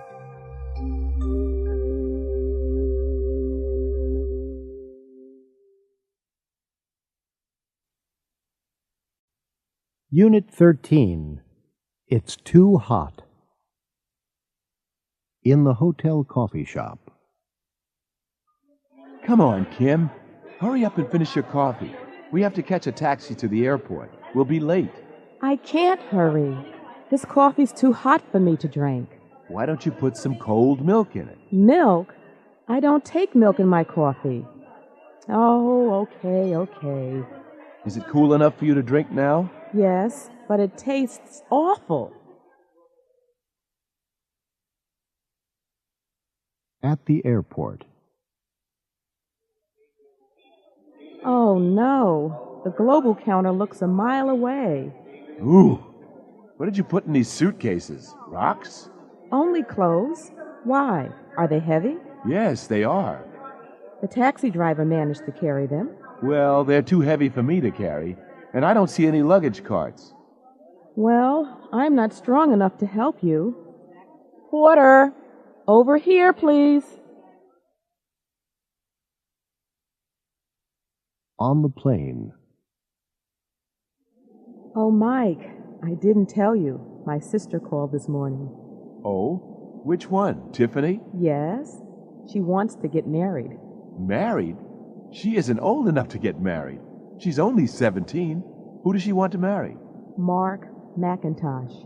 Mark McIntosh, the actor? I can't believe it. He's too old for her. He's over 60. I know, but she loves him.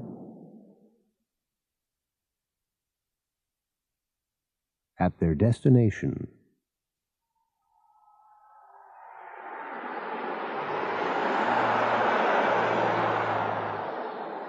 Oh no, there goes the last bus. Well, let's walk to the highway and catch a different bus. It's a mile away. That's too far for me to walk. Let's take a taxi. Another taxi.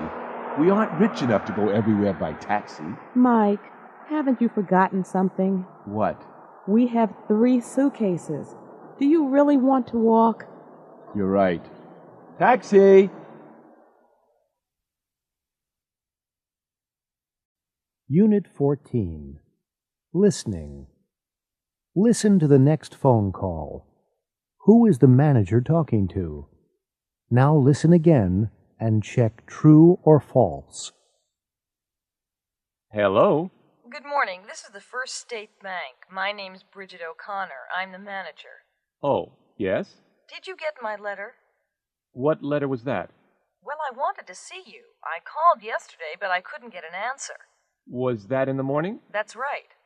I'm sorry, I wasn't here. I had to see my doctor. I've had problems with my leg. I wanted to ask you about your account. My account? Yes. You wrote a check for $1,000 last week. $1,000? Yes, and there's only $152.95 in your account. But I don't have an account with First State. Now look here, Mr. Trump. Mr. Trump? Who's Mr. Trump? I'm not Mr. Trump. I'm sorry. Is this 848-3592? Say that again. 848-3592. Ah! This is 848-3952. My name's Sikorsky. You have the wrong number. Oh. Unit 14. 2 phone calls.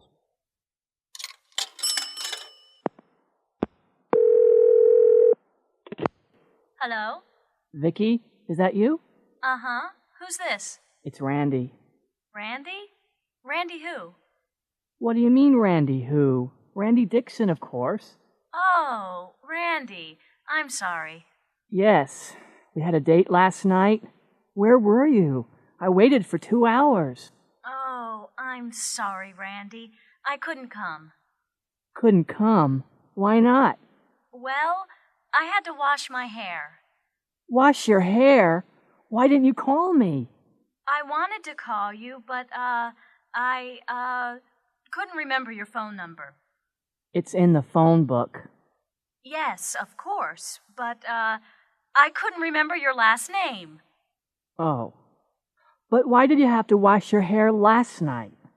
Well, I had to do it last night because I'm going to see a play tonight. To see a play? With who? George McQueen, my boss's son. I see. He asked me yesterday, and I couldn't say no. Unit 15. Army Recruiting Office. Good morning. Are you the new janitor of the building? Janitor? No, not me. I want to join the Army, man. What? You in the Army? Yeah, I want to be a soldier. This is the Army Recruiting Office, isn't it? Well, yes. Sit down, son. Thanks, man. Now, why do you want to be a soldier, Mr. What's your name, son? Corona. Frankie Corona. Well, I saw the commercial on TV last night. It looked pretty good. Vacations, money, travel, education, a pension. I see. Yes, it's a good life in the Army. Terrific. Now, do you have any questions? Let's see. Yes, will I have to get a haircut? Oh, yes, you'll have to get a haircut and wear a uniform. A uniform? I've never had to wear a uniform before. Oh, yes, and you'll have to obey orders. But you won't have to clean latrines. What are latrines? Toilets. I've never had to clean toilets. What about the work? Will I have to work hard? Oh, yes, you'll have to work hard, all right. And what about education? Oh, yes, there are a lot of opportunities. Maybe you'll be a computer programmer or a communications expert one day. Okay, I'd like to join. All right, just sign here, Frankie. There you go, man. Frankie Corona. Corona. Huh? Stand up. Stand up straight, Corona. Now, march. Left, right, left, right. You're in the army now. Unit 16. Listening. Listen to the next 2 interviews and complete the survey for 5 and 6.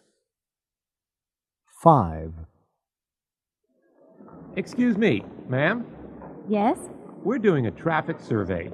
Could I ask you a few questions? Okay. Your name is? Green. Michelle Green. And, how old are you?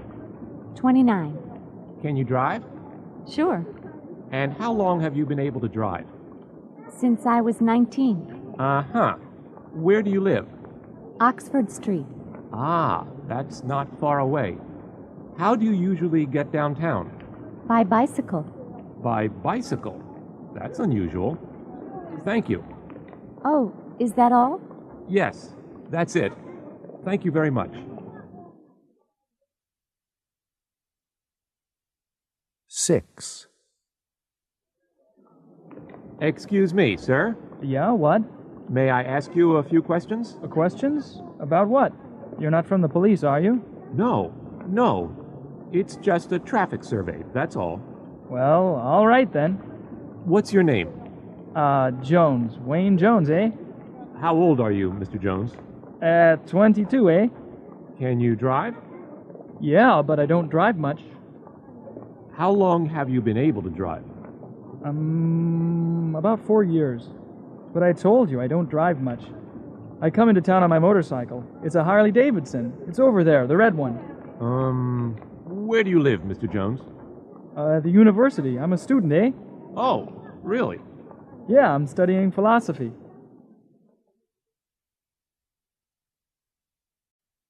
Unit 16. A traffic survey. All major cities have traffic problems. Toronto has too many cars and not enough parking spaces in the city center. Traffic moves slowly downtown and parking costs are extremely high. The planning department wanted to change the traffic system, so they conducted a traffic survey. They interviewed a lot of people in downtown Toronto. 1. David Chang is 58. He learned to drive when he was 18. He's been able to drive for 40 years. He lives about 20 miles away. He always comes downtown by car. 2. Leila Patel is 25. She's been able to drive for 6 years, but she doesn't have a car. She hasn't been able to save enough money. She lives about 35 miles away. She always comes into town by train. 3. Douglas Mackenzie is 20. He's had a lot of driving lessons. He's taken the driving test 3 times, but he hasn't been able to pass the test yet. He lives near the city center and works in a mall downtown. He usually walks to work. 4. Mr. and Mrs. Hawkins are both over 65. They've never been able to drive. They've never learned. They don't live far from downtown, and they occasionally come downtown by streetcar. Unit 17. Changes. Why do you want to study computer programming? Well, I lost my job last month, and I haven't been able to find another one. I see. Do you have any money? Well, some, and my girlfriend will be able to help me. Good. The course costs $2,500. Ooh, will I be able to find a job as a computer programmer? Oh, sure. You'll be able to get a good job and make lots of money. Please sign here. This is the room. Do you like it? It's very nice. Is it quiet? I'm a writer. You'll be able to work with no problem. There's almost no noise here. Will I be able to use the kitchen? Yes, of course. Fine. It looks good. What's that? Oh, that's just our neighbor. He works on old cars. He's usually quiet.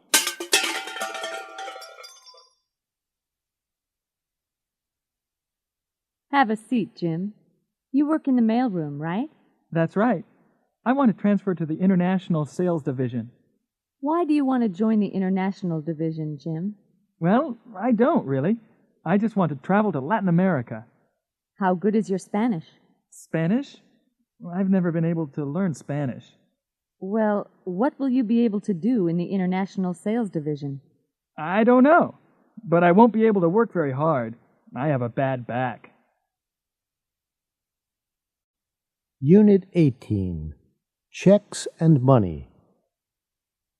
Next. Good morning. Good morning. I'd like to cash this check, please. Okay, $200. Oh, you haven't signed it. Really? Oh, I'm sorry. There you go. How would you like the money? 20s, please. Oh, and could I have $20 in smaller bills? Sure. 20, 40, 60, 80, 100, 120, 140, 160, 180, 190, 195, 6, 7, 8, 9, 200.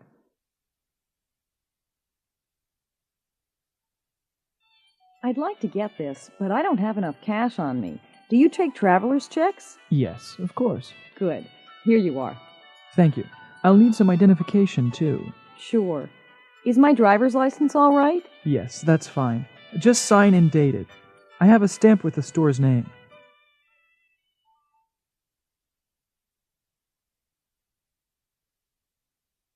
Hello, can I help you? Thank you. My name is Toshiko Akiyama. I'm expecting a transfer from my bank in Tokyo. Let me see. Here it is, Akiyama, $2,000 from the Fuji Bank in Tokyo. Do you have your driver's license with you? No, but I have my passport. Will that be all right? Yes, of course.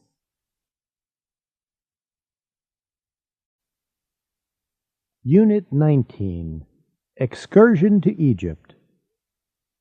I'd like to make a reservation for the excursion to Egypt leaving July 16th. The one at the Cleopatra Hotel? That's it. How far is it from the hotel to the beach? About a 2-minute walk. Good. How hot is it in Egypt in July? About 32 degrees centigrade.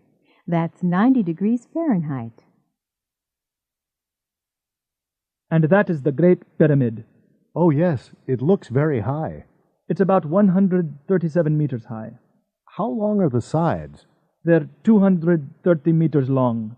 Wow. How old is it? It's almost 4,500 years old. We're going through the Suez Canal now. It doesn't look very wide. How wide is it? About 60 meters wide and 160 kilometers long.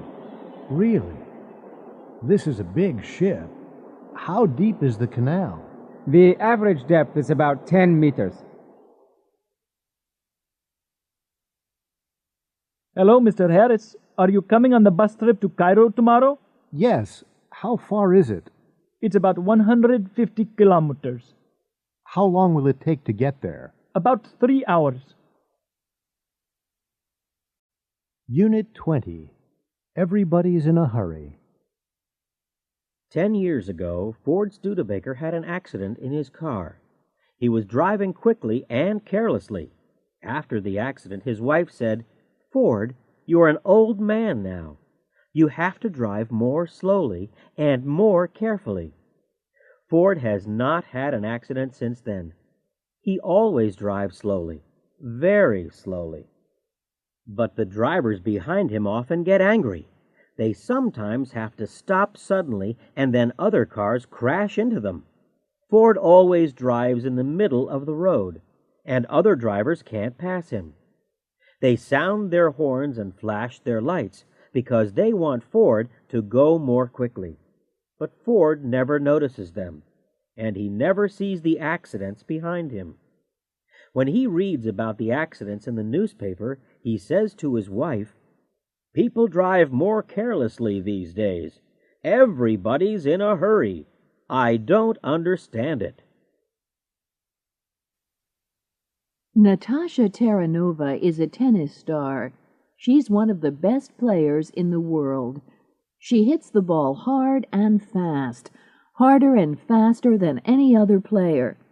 But many people dislike her because she often behaves badly. She sometimes gets very angry. Last year, she shouted at the crowd and broke her racket on the ground during the final of the Texas Championship. She didn't play well and lost. This year she played better and won the final.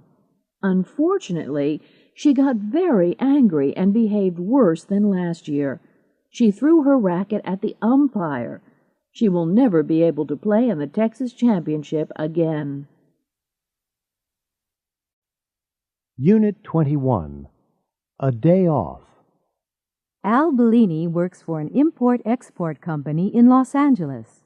One morning last summer, Al called his office at 9 o'clock.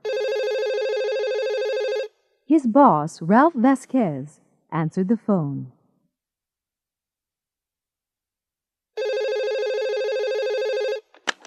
Hello, Ralph Vasquez. Hello, Ralph.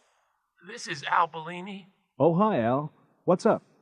I don't think I can come to work today, Ralph. Oh, what's the problem? I've got a very bad sore throat. Yes, you sound sick. Yes. I'll stay in bed today, but I'll be able to come tomorrow. That's all right, Al. Stay in bed until you feel well enough to come to work. Thank you, Ralph. Goodbye. Bye, Al. Ralph liked Al a lot. At 12:30, he got into his car, drove to a store, and bought some fruit for him. He went to Al's apartment and rang the doorbell. Al's wife, Stella, answered the door. Oh, Ralph. Hello. Come in. How are you? Fine, thanks, Stella. I've come to see Al. How is he? He doesn't look very well. I wanted him to see the doctor. I'll go in and see him. Hi, Al. Oh, hi. Hi, Ralph. Have a seat. I've brought some fruit for you, Al. Thanks a lot, Ralph. Well, I was in the neighborhood anyway. How's your throat? It seems a little better. I'll be okay tomorrow. Good, good. Take care. Goodbye, Al. Bye, Ralph. Thanks for coming by. At 3 o'clock, Ralph locked his office door and turned on his portable TV.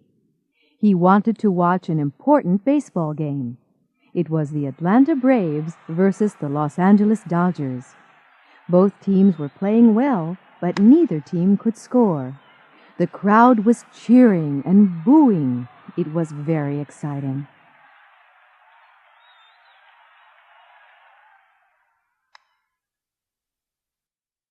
Then at 3:20, Sam Zapata of the Dodgers hit a home run. Ralph jumped out of his chair. He was very excited. He was smiling happily when suddenly the cameraman focused on the crowd. Ralph's smile disappeared, and he looked very upset. Al Bellini's face, in close-up, was there on the screen. He didn't look sick, and he didn't sound sick.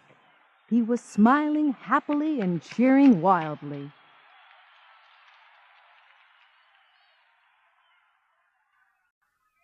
Unit 22. Applying for a Job.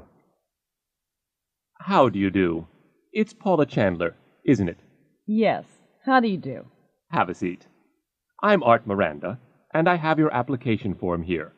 I just want to check the information. Fine. Sure. You're applying for the position of export sales representative, aren't you? Yes, I am.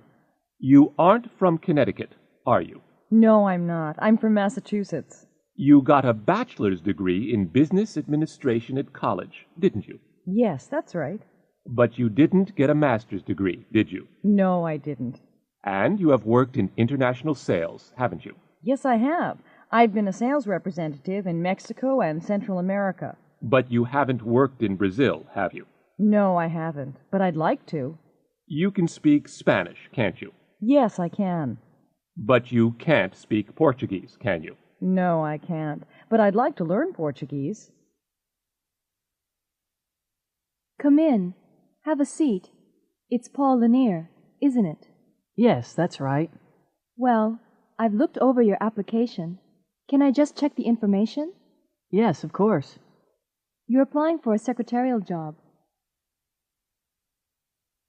Yes, a bilingual secretarial job. You aren't from Bridgeport.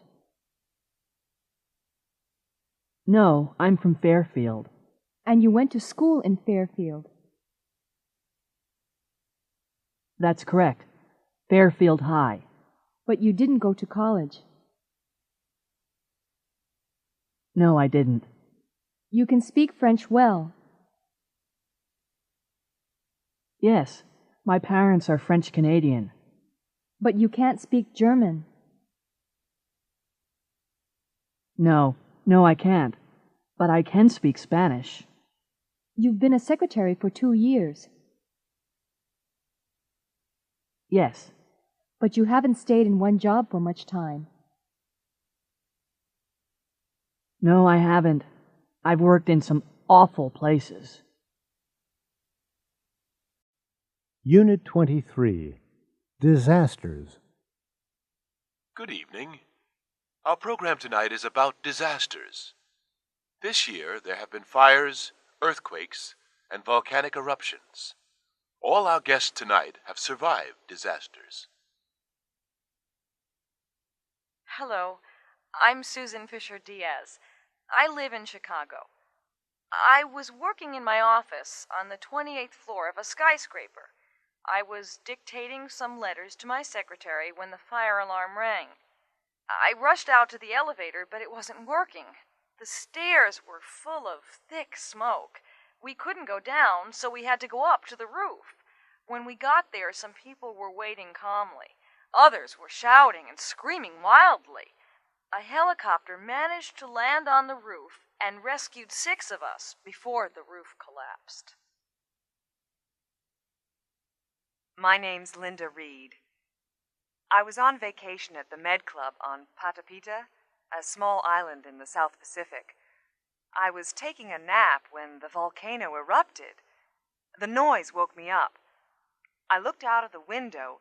Everybody was running toward the harbor. I threw on my robe and ran to the harbor too. I managed to get on a cruise ship. It was leaving when the lava hit town. Hi, my name's Richard Ching. My wife and I were staying with friends in Santa Librada near Los Angeles. We were having dinner when the earthquake began. Everything shook. All the plates and food fell on the floor. We were picking everything up when the ceiling fell in. Fortunately, we were under the table and survived. We had to wait for hours before help arrived. Unit 25. Traveling by Air. Listening 1. Listen to the airport announcements and complete the chart. 1. Global Airways announces the departure of the 11 o'clock flight GL 189 to Houston. This flight is now boarding at Gate 4. 2. British Airways announces the departure of the 11:30 Concorde service BA 001 to London. Would passengers for this flight go immediately to Gate 16? 3. Would passengers for the 11:25 Aeromexico Flight 149 to Mexico City please go immediately to Gate 13, where this flight is now boarding. 4. This is the last call for Japan Airlines 1045, Flight 215 to Tokyo. This flight is now closing at Gate 30.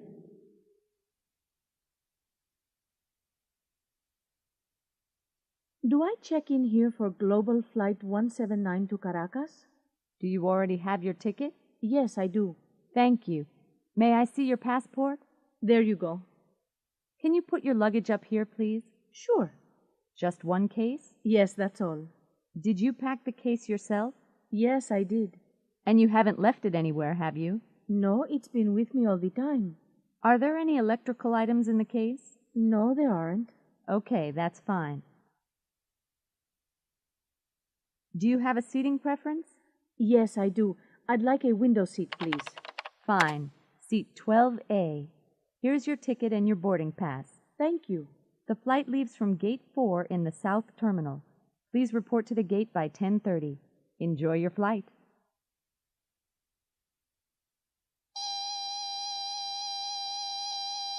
Excuse me, ma'am. May I see the contents of your pockets? Of course. Thank you. Put everything in this container. Now, please go back and come through the detector again. Sure. Oh, wait, it's my metal comb. Here it is. That's fine. Put it with your other things. Now, come through again.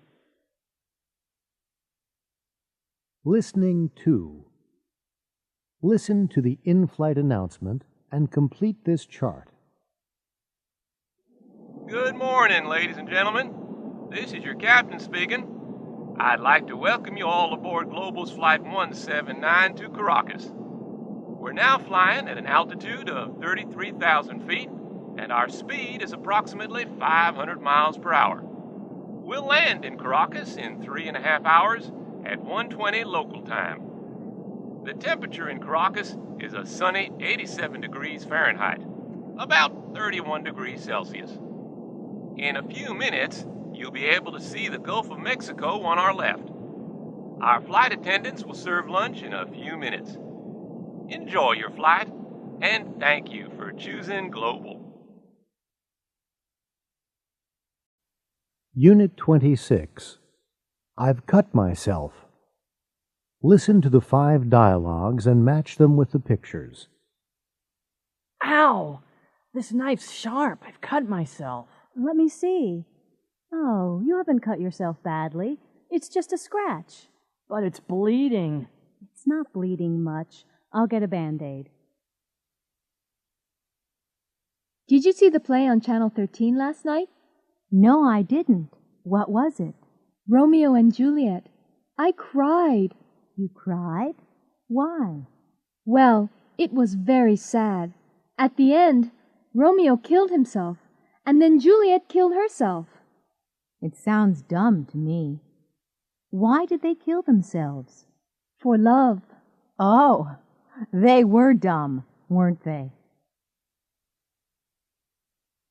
My guests tonight are the rock stars MC Malone and TNT Cats. Hi, Sid. We're happy to be here. You both play the guitar and sing very well. How did you learn? Well, we just bought some guitars, and we taught ourselves. You taught yourselves. Terrific. I'm sorry I'm late. Oh, that's all right, Yolanda. Yesterday was my first wedding anniversary. Congratulations. Thanks. We went to that new restaurant on Bank Street. Did you enjoy yourselves? Oh, yes. We had a very good time. Have you seen my new microwave oven? No, I haven't. Oh, it's fabulous. It has an automatic timer. It can turn itself on and off, and it cleans itself. Unit 27. Choosing a pet. Hello, how are you today? Can I help you? Yes, I'm looking for a pet for my son. Can you suggest anything? What kind of pet does he want? A traditional pet? A cat or a dog? Or something unusual? Well, he'd like a snake or an alligator, but he isn't going to get one. We have a nice dog right now, a Rottweiler. A Rottweiler? Oh, no. I've heard about them on the news. They're very big and mean. Oh, no, ma'am. They aren't as mean as some dogs. Really? Yes, really. Last week we had a small dog here. It was only as big as your purse, but it was as mean as the devil. It bit me 3 times. Let's forget dogs, then. What about a cat? A cat. They aren't as friendly as dogs, are they? No, but they don't eat as much as dogs either, and they're very clean. Or what about a bird, a parrot or a parakeet? We have both. Which do you recommend? Well, parakeets aren't as easy to train, and they never speak as well as parrots. Yes, but parakeets don't need as much space as parrots, do they? That's true. Parakeets are very popular because they're so easy to keep. Yes, but they're a little noisy, aren't they? I want a quiet pet. A quiet pet? Well, what about a goldfish? There's nothing as quiet as a goldfish.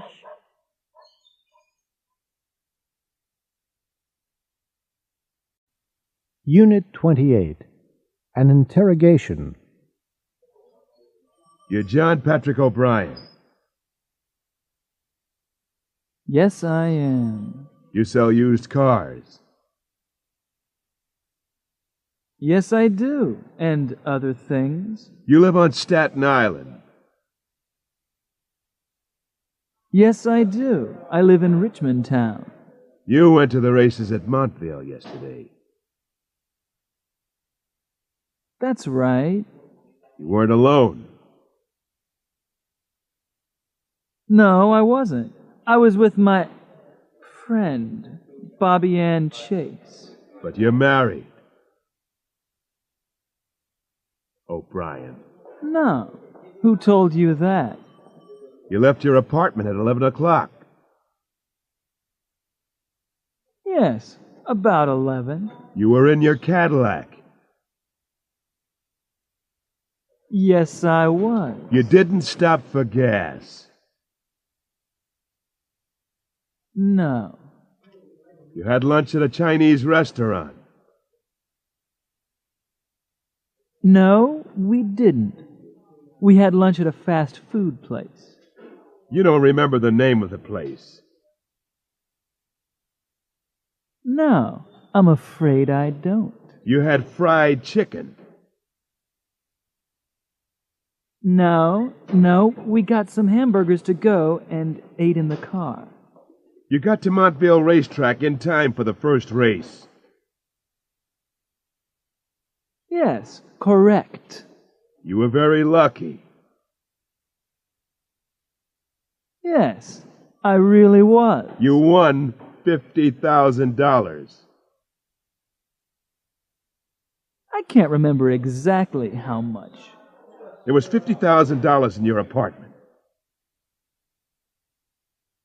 Was there? You don't know where Bobby Ann is now. No, I'm not her husband. But you left her in Midtown Manhattan because she wanted to buy some clothes. Yes, that's right. It's interesting. O'Brien, you have a very fast car. What do you mean? The last race at Montville started late, and it didn't finish until 25 after 5. So you drove from Montville on Long Island to Midtown Manhattan to Staten Island in 35 minutes. At rush hour. That's impossible. O'Brien.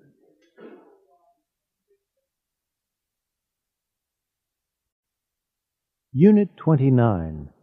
Going to a party. Hi, great to see you. Come in. Hi, Jake. I'm not the first, am I? No, the others are all in the dining room. The food's in there. Let me take your coat. Thanks. Oh, I brought some flowers. Thank you. I'll put them in some water right away. Is Bruce coming? He's already here. Go on in.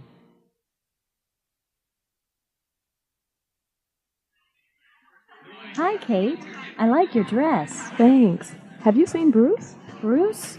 Oh, yeah, Bruce. He was here a second ago. Have you had something to eat? No, not yet. The vegetables and dip are over there. Help yourself. Thank you. There's some salad over here. And there are some potato chips and nuts on the table. Okay. See you later.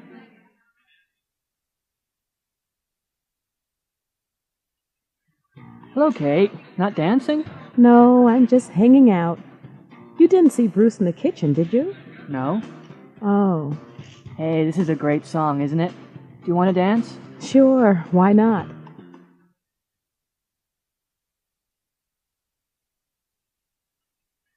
Well, here's your coat. Thanks for coming. It was nice of you to invite me. I really enjoyed myself. Good. You've got to come to Jake's birthday party next month. Okay. What happened to Bruce, do you know? He left early, I think. I didn't see Michelle either. No, I think she left early too. Oh, well. Thanks again. Bye. Unit 30. Together Again. Kelly Strong and Rod DeBiro are in the studio. They're acting in a scene from Together Again. In the movie, Kelly is Constance, a young nurse in Africa. Rod is Armand, a famous zoologist. Okay, scene 34, take 8. Let's try it again. Action. I love you, Armand. I love you too, Constance, but I have to go. I know. But perhaps we'll never see each other again. We will, Constance, because we love each other. Cut, cut, cut. That's not good enough. Take 5, everybody. Okay, Kelly, come over here. Now, I know you don't like Rod, and I know he doesn't like you. Like, we hate each other, you know that. But you're actors, and in the movie, Constance and Armand love each other, right? Right, but... No buts. You have to look at each other. You have to touch each other, smile at each other, hold each other, and kiss each other, right? Right, but it's not all my fault. You know Rod, he's selfish. He only thinks about himself. He talks about himself all the time, and he only wants to see himself on film. I've heard this before, Kelly. Rod said exactly the same about you. Unit 31. Listening. You are going to hear 8 sentences. Listen and check the response that is true for you. 1. I'm from Canada. 2. I've had a lot of English classes. 3. I take a shower every day. 4. I was in class last Sunday. 5. I'm not a millionaire. 6. I've never had a headache. 7. I didn't eat anything yesterday. 8. I don't drive a Cadillac. Unit 31. So am I. I'm taking my vacation next month. Really? So am I. I need a change. So do I. I'm tired of the same office and the same people every day. Right. Where are you going? Florida. Oh, really? I went there last year. So did I. We always stay on the Florida Gulf Coast. We never go to Miami or Palm Beach. No, neither do I. It's too crowded there. Where exactly are you going? Sanibel Island. It's about 50 miles south of Sarasota. Do you know it? You're kidding. No, I'm not. I've been there 3 times. Well, so have we. And we're going there this year, too. Not to the Sand Dollar Resort. Yes, why? Well, I'll see you there. That's my hotel, too. Unit 32. A Family Problem. Vassar College, Poughkeepsie, New York, 12601, May 5th. Dear Daddy, thank you very much for the birthday present. I was very pleased with the Porsche, but I didn't like the color, so I'm going to take it back and change it. I saw Mark again yesterday. You're worried about him, aren't you? Well, don't worry about him. He's all right. He's very good at his job. He's a drummer in a rock band. I'm going to come to Washington next weekend. I'll bring Mark so you can meet him. Love, Caroline. P.S. We love each other very much. He isn't interested in your money. May 15th. Dear Caroline, I'm sorry about last weekend. I was very upset with Mr. Rodberg. I can't call him Mark, but he was very rude to me. I'm not a stupid old fool. I'm tired of dumb young men. I couldn't talk with him about anything. You love him, I know. I just feel sorry for you. And I'm worried about your future. Your friend likes rock music. He isn't interested in anything else. He isn't interested in you at all. You're making a terrible mistake. And I'm glad he isn't interested in my money because he isn't going to get any of it. Love, Daddy. Signed for Senator Calhoun in his absence by Joseph D. Pollard, Secretary to the Senator. Unit 33. The Yes-No Contest. Hi there, I'm Barry Smiles. Welcome to the Yes-No Contest. Our rules are very simple. I'll ask you questions for 30 seconds. You must answer, but you can't answer with yes or no. You can't nod or shake your head either. Now, here is our first contestant, Ann Mock from Palm Beach, Florida. What's your name? Ann Mock. Where are you from, Ann? Palm Beach. Did you say Palm Springs? No, Palm... Oh, I'm sorry, Ann. You said no. Our next contestant is Chuck Fleener from St. Louis, Missouri. It's Dr. Fleener, isn't it? That's right, but call me Chuck. Fine. You aren't nervous, are you, Chuck? I'm not nervous. Did you shake your head? I didn't. Are you sure? Yes, I'm... Oh, I'm sorry, Chuck. Better luck next time. Now, here's our third contestant. He's Richard or Apollo from Washington, D.C. Hello, Richard. Hello, Barry. You work in a bank, don't you? That's correct. Do you like your job? I enjoy it very much. Oh, do you? I said I enjoy it very much. Now, you aren't married, are you? I am married. Is your wife here tonight? She's at home in Washington. So she isn't here? Of course not. Do you have any children? I have 2 children. 2 boys? A boy and a girl. And... that's 30 seconds. You've done it, Richard. Isn't that wonderful, everybody? He's won tonight's jackpot prize, a brand new fully automatic dishwasher. Unit 34. I used to. Hello, Tom. This is your dad. Your old dad in the nursing home. Why aren't you here? Hi, Dad. I'm very busy. I can't visit you today. I'm sorry, Dad. Tom. You used to visit me. You used to take me to the movies. You used to bring Barbara and the children. I'm sorry, Dad. We'll come for your birthday. My birthday?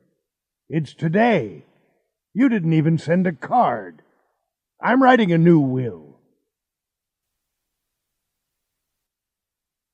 Reggie, you used to be the best baseball player in the National League. Are you going to come back and play again? No, I'm not. No way. Why not? Well, baseball used to be the most important thing in my life, but it isn't anymore. I used to practice every day. I never used to go out or eat big meals or stay up late. Why has your life changed, Reggie? Well, I was poor then, but I'm not now. I don't need to play baseball anymore. Mom? What? There's a terrific movie downtown. Really? What is it? Space Cop. Are you going to see it? I'd like to. All the other guys are going, but I don't have any money. Okay. How much do you want? $10. $10? When I was your age, I used to get $2 for the movies. I know. And you used to walk 5 miles to school, and you used to cut wood. And I used to talk to my mother with respect. Unit 35. A busy office. Yes, Erica, what is it? Bob Hudson wants to speak with you, J.P. I'm very busy right now. Ask him to call back later. All right. Oh, and Erica, tell Chris to fax the sales report to the Toronto office. Okay, anything else? Yes. Tell Helen not to call her friends on the office phone. All right, I will.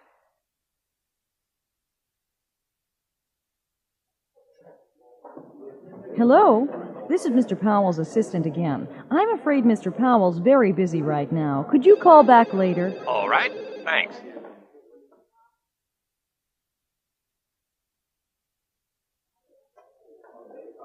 Oh, Chris? Yes, Erica? JP wants you to fax this report to Toronto. Okay, I'll do it later. No, Chris, do it now. I know it's important.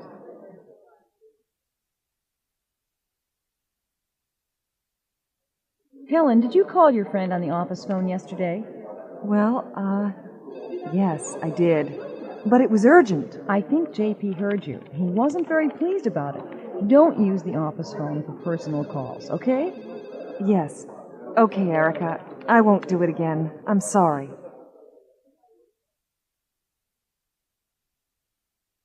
Erica, did you speak with Bob Hudson? Yes, I did. I asked him to call back. He says he'll call you later. Fine. Has Chris faxed that report yet? Not yet, but I told him to do it immediately. I think he's doing it now. Good.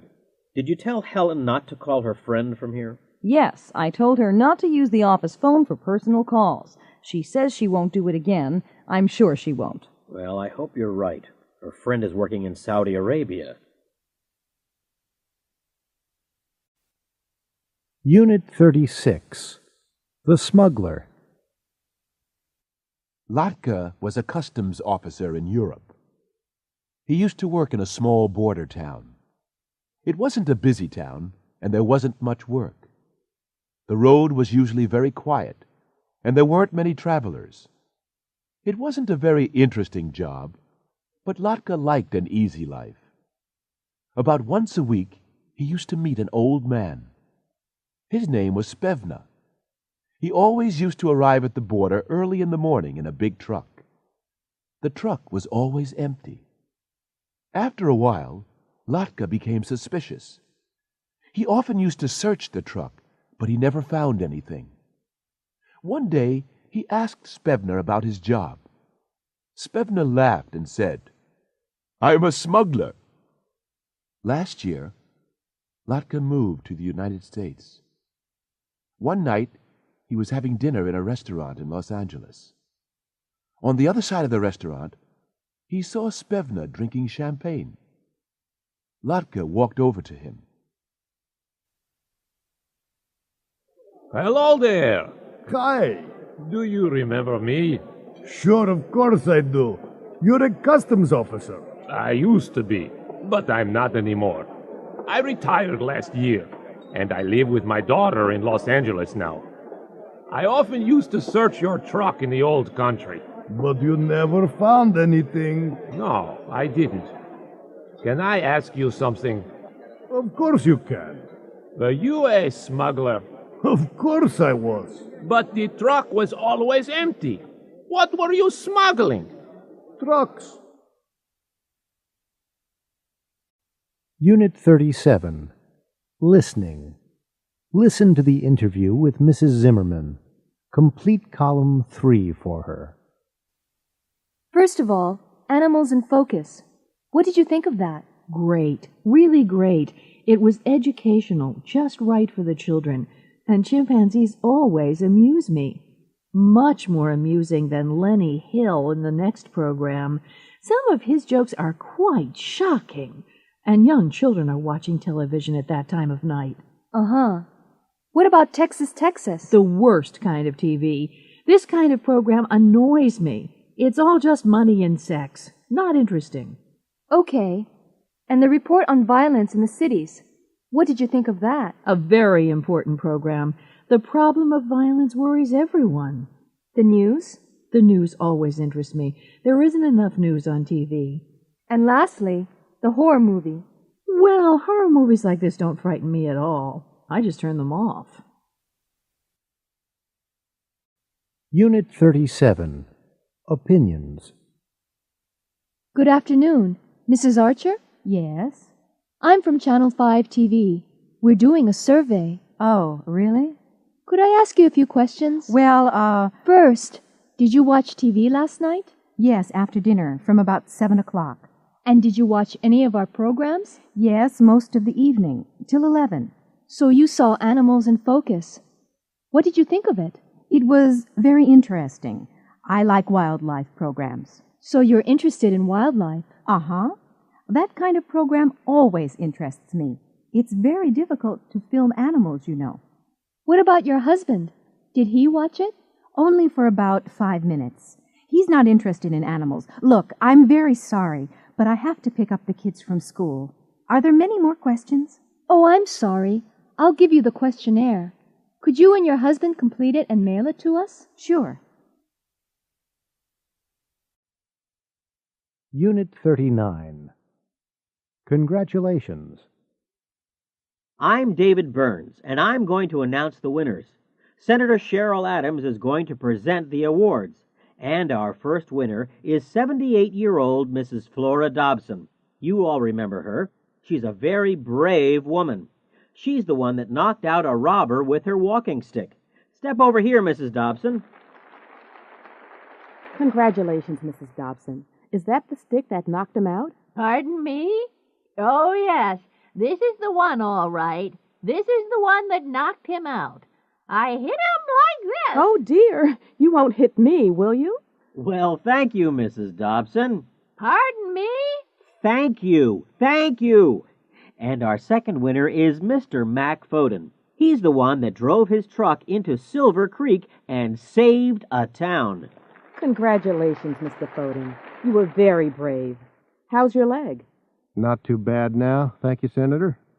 And now we have a pair of twins, Mandy and Marie Fox from Wisconsin. You all remember them. They're the ones that pulled a 9-year-old boy from a frozen lake last January. Well done. Which one of you is Mandy and which one's Marie? I'm Mandy. And I'm Marie. Next, we have Travis. Unit 40. Waiting. Hi, Amber. Is the boss in? Yes, Steve. Miss Arnold's in her office and she's waiting for you. Oh, has she been waiting long? Yes, she has. She got in at 20 to 10. 20 to 10? So she's been waiting for 20 minutes? Wow, I'm in trouble. Well, she isn't very happy. Well, Vera Parker, hello. Are you waiting to see Dr. Lightfoot? Hi, Alice. Yes, I am. How long have you been waiting? Well, let's see. I've been waiting since 9 o'clock. So you haven't been waiting long. It's only 10 after 9. Right, I haven't. I've been reading this magazine. There's an interesting article here about operations. You shouldn't read that, Vera. You'll be worried. No, I won't. I enjoy medical articles, you know. I've been reading about heart surgery. There are some great pictures. Look. Alice? Alice, are you okay? Dan, call the waiter again. I've been trying to call him, Sally. But Dan, we've been sitting here for 20 minutes, and I'm not going to wait any longer. I'm sorry, Sally, but he's talking to that woman. Yes, I see. He's been talking to her since we came in. Excuse me, waiter. Yes, ma'am. Do you want your check? The check? We haven't seen the menu yet.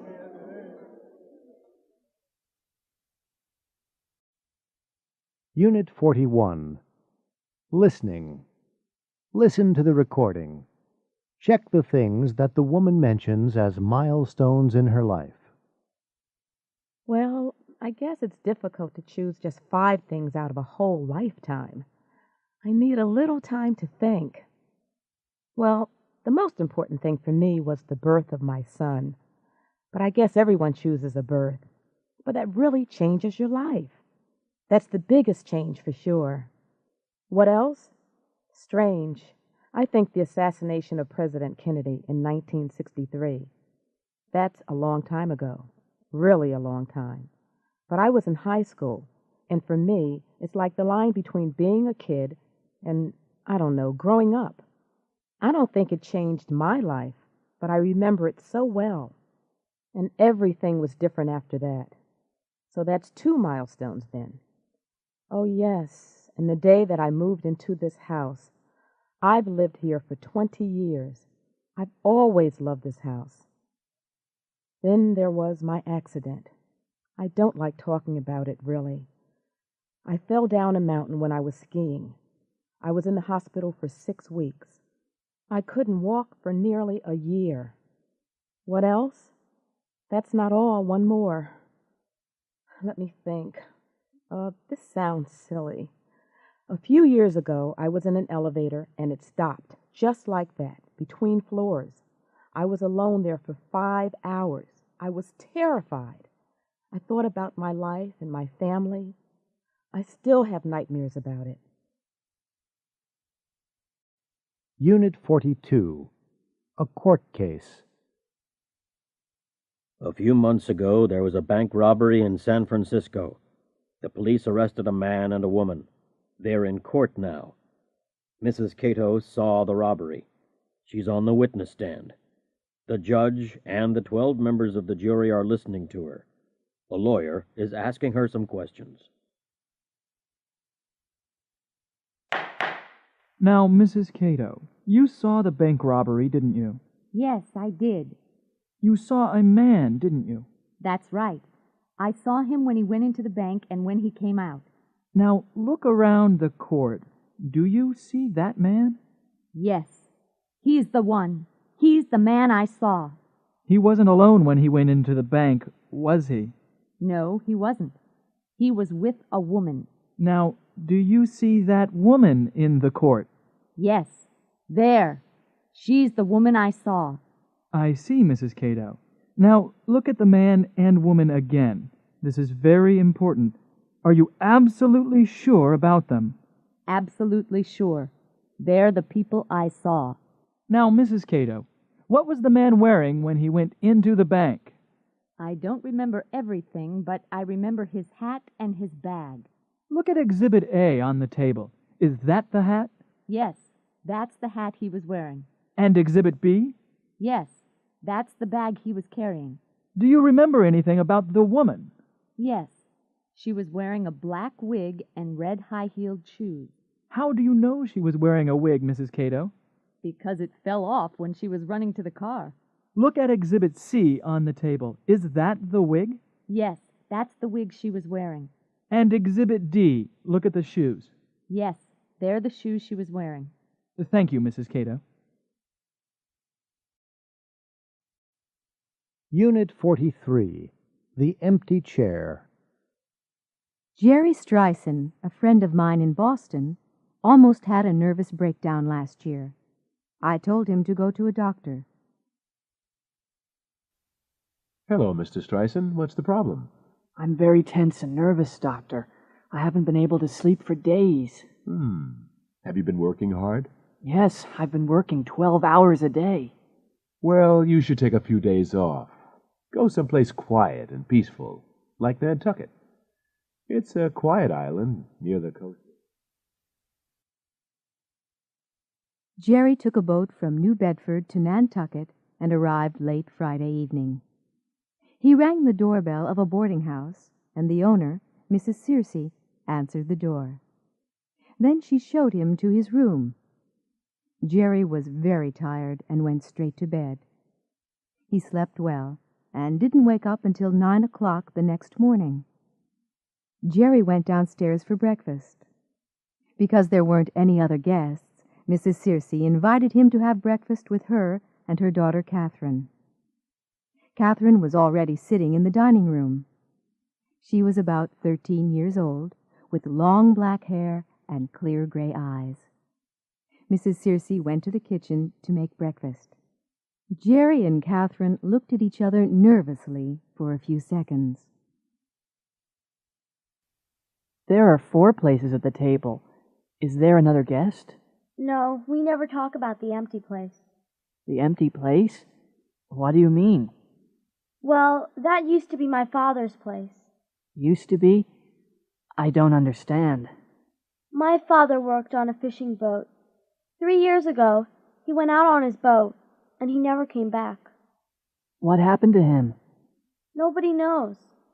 They searched everywhere, but they never found anything.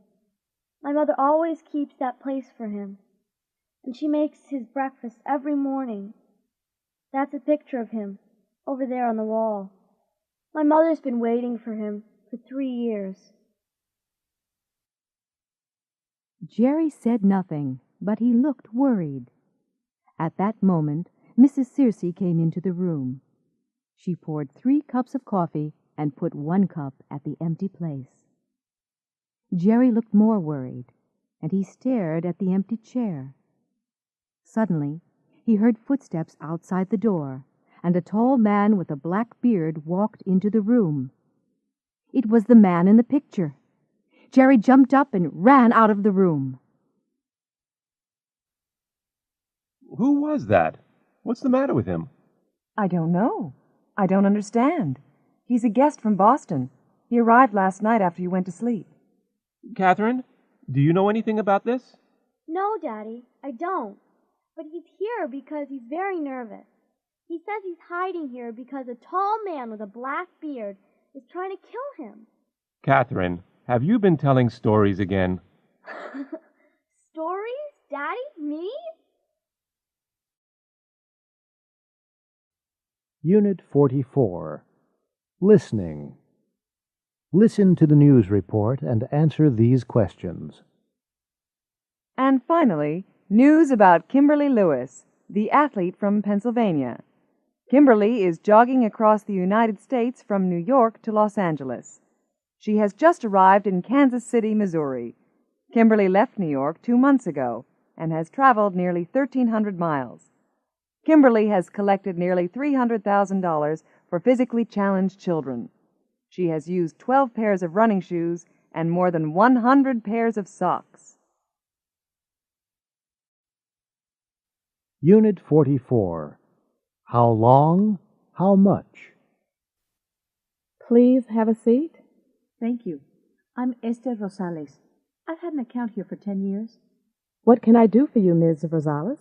Well, I want to borrow some money. What for? I want to buy a car. I've been saving for one. How long have you been saving? I've been saving for 2 years. How much have you saved? I've saved about $5,000. What are you reading? The Godfather? I've never seen the movie, and Bruce told me to read it. It's a very long book. How long have you been reading it? For nearly a month, and I haven't finished it yet. How many pages have you read? About 400. I don't like long books. Neither do I.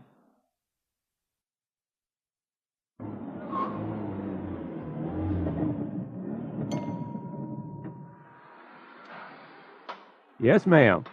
What can I do for you? Hi. Fill it up, please. Regular unleaded or super? Regular unleaded. It's nearly empty. I've been driving all day. Oh, really? How far have you driven? About 400 miles. From Atlanta. That's a long way. Check the oil? Yes. Okay.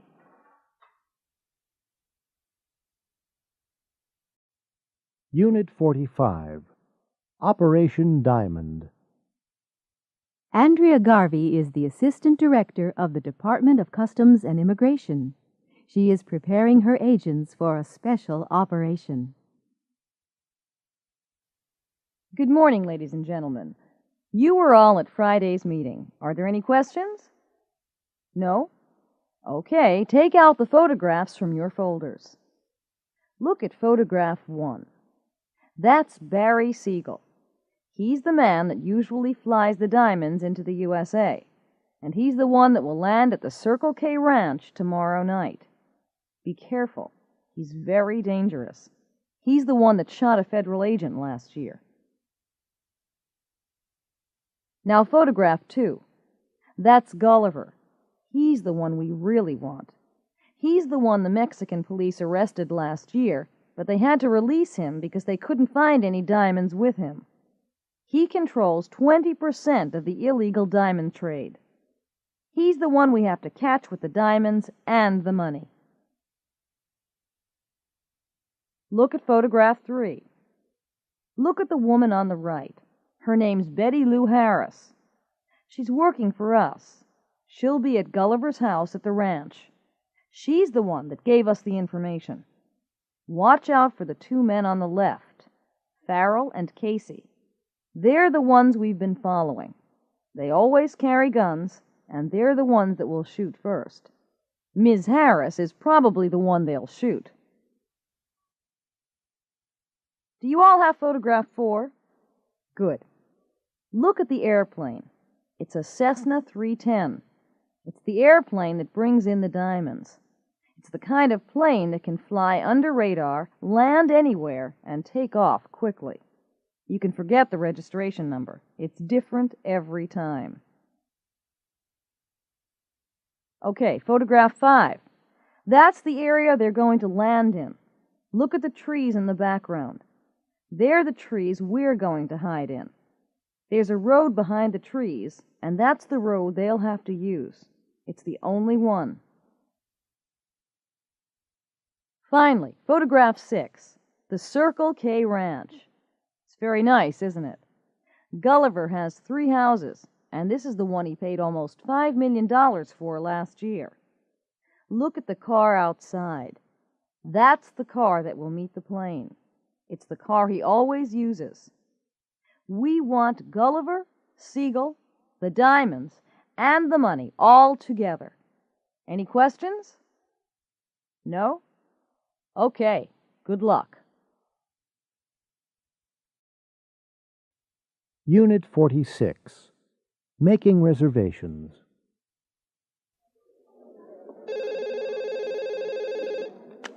Hello, Lobster Palace Restaurant. I'd like to make a reservation for tonight. All right. What time? 8 o'clock. 8 o'clock. For how many? There are 10 of us. 10. We don't usually take large parties. I know, but we are regular customers. What's your name, please? Diana Ross. Miss Ross. Of course, that'll be all right. Party of 10 at 8. I'd like to get 2 seats for the concert on Thursday. Where would you like to sit? I'm not sure. Well, here's the seating plan of the concert hall. How much is it in the middle section? $45. $45? That's a little too expensive for us. How much is it in the back? $25. That's fine. What time does the concert start? At 8 o'clock. Do you have any seats left on the Bay Area tour tomorrow? Yes, we do.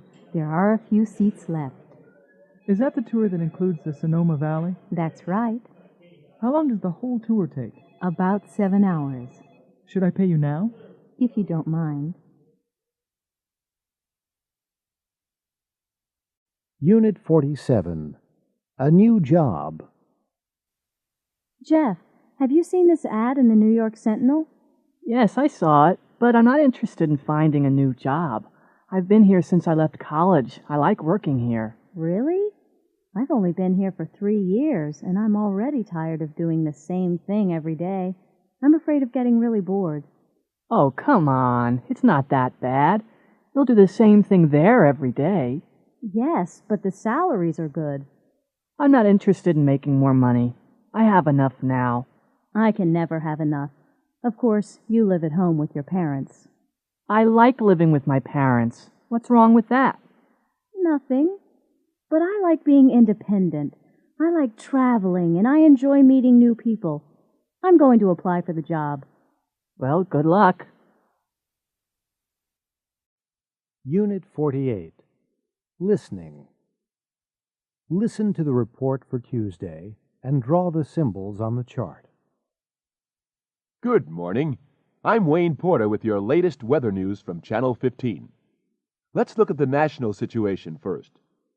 The Pacific Coast will have clear and sunny skies all day, but it will be quite cold. The Rockies can expect further heavy snowfalls in the north, and it will be extremely cold. The Midwest will have strong winds coming down from Canada, and these winds will bring a lot of rain into the region. There might be snow in the west of the region later. The Northeast will have cloudy skies with temperatures in the mid-40s. There will be strong winds and heavy rain on the Gulf Coast of Texas, and there might be thunderstorms later in the day. These storms might move across into Florida by the early evening. In Florida, it will be a very hot, humid day with cloudy skies, but there won't be any rain in the earlier part of the day. Now let's hear from Joan Zane for more weather news for the Tampa Bay area. Unit 48. Talking about the weather. Good morning, Libby. Hi, Jake. It's a nice day, isn't it? Yeah. What are you doing today? I'm not sure. I might go to the beach later. Well, take an umbrella. I've just seen the weather report. It might rain this afternoon. Good afternoon, Mrs. Acuna. Hello, Jake. It isn't very nice today, is it? It was a nice morning. It might stop raining soon. I hope so. Are you playing tennis today? Maybe. It depends on the weather. Good evening, Mr. Pastorius. Good evening, Jake. I think we might have a storm tonight. Oh, really? Yes. The sky's very dark, and I've just heard thunder. Oh, great. I like thunderstorms. I don't. I'm afraid of the lightning. Weather report. Good morning. I'm Wayne Porter, and here is the latest weather report from Channel 15. First, the national picture. The Pacific Coast will have strong winds, which might bring rain from Northern California through coastal regions of the Pacific Northwest. In the Rockies, there will be heavy snow. It will be cold and dry in the Midwest, with cloudy skies in the afternoon. Over to the Northeast, where there will be clear skies this morning. There might be some rain in the afternoon, but it won't be heavy. You can expect temperatures in the high 30s to low 40s. Finally, here in the Southeast, it will be warm and sunny in the morning, with a 40% chance of rain in the early afternoon. There will be rain in the evening, and there might be thunderstorms at that time. Now we're going over to Joan Zane in our Tampa studio for your local weather news. Unit 49. A restaurant kitchen. Hurry up, Chef. I have 12 customers and they all want today's special. Some of them have been waiting for 15 minutes. They're getting upset. I know, but I only have 2 hands. You'll have to help me. Help you? That's not my job. I'm a waitress, not a cook. Well, one of my assistants is off today and the other is out sick. Oh, okay. What do I do first? Well, start putting the meat on the plates and I'll finish these vegetables. Okay. Is that enough meat? That's a little too much. Take some off. What about potatoes? Oh, put on plenty of potatoes. They're cheap. And lots of peas. All right. Can I take them out now? Have you put the gravy on yet? Huh? Oh, no, I haven't. Where is it? Here it is. Oh, there isn't enough gravy. There's plenty in that pot over there. Where? Oh, okay, I've got it. Fine. Now you can begin taking the plates out to the customers. Whew, they're hot. Well, use a dish towel. And don't carry too many plates. You might drop them. Oh, I won't drop them. I've never dropped a plate in my life.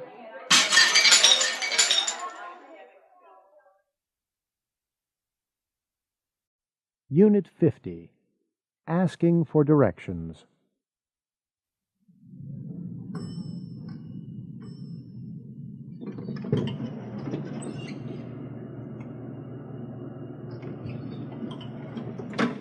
Good morning. Can I help you? Yes. I have an appointment with Mrs. Bedoya, the sales manager. What time is your appointment? 11:30. Okay. You're Ms. O'Hare, aren't you? Yes, that's right. Take the elevator to the 3rd floor. Go down the hall to the left. Mrs. Bedoya's office is the 3rd door on the right. You can't miss it. Thank you. Don't bother to knock. Just go right in. She's expecting you. Excuse me. Yes? I'm lost. Is this the way to Disney World? Well, you can get there this way, but it's not the quickest route. Oh, no. Well, can you tell me the best route? Sure. Turn around and go back to the expressway. Turn left and go on until you get to the interstate. That's the I-4. The I-4? That's right. Turn left on the interstate and follow the signs for Tampa. That's I-4 West. You'll see signs to Disney World after a few miles. It's exit 26.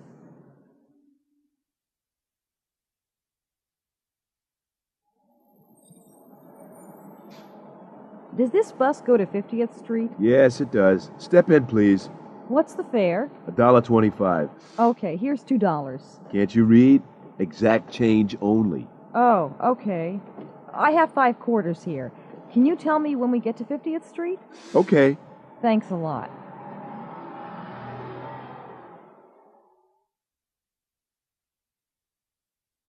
Unit 51. Coast Guard Rescue. This is the KLLN Radio News Desk. It's 5:15. A Coast Guard helicopter is trying to rescue a man who has fallen down a cliff in Point Reyes, about 15 miles north of San Francisco. The man is lying on a small beach at the foot of the cliff. The helicopter has arrived at the scene, and a paramedic has climbed down a ladder to the beach. He's speaking to a doctor on the helicopter by radio. Hello? Can you hear me, Doctor? Yes, I can hear you clearly. Is he unconscious? No, he's conscious, but he looks pretty bad. Okay, ask him if he can move. Can you move? No, I... Ask him if he's in pain. Are you in pain? Oh, yes. Oh! Ask him where it hurts. Where does it hurt? It's my back. Uh-oh, don't move him. I'm coming down.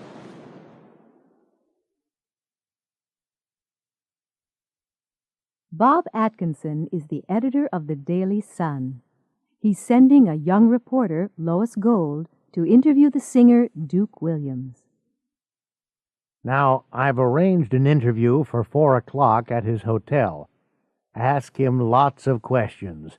You know, ask him if he likes the city, ask him what his next record will be and when he recorded it, and ask him where. Ask him all the usual questions. But don't ask him how old he is, okay? Unit 52. UFO. Dick and Janet were driving along a quiet country road in Ohio. They were on their way to Cincinnati. It was almost midnight.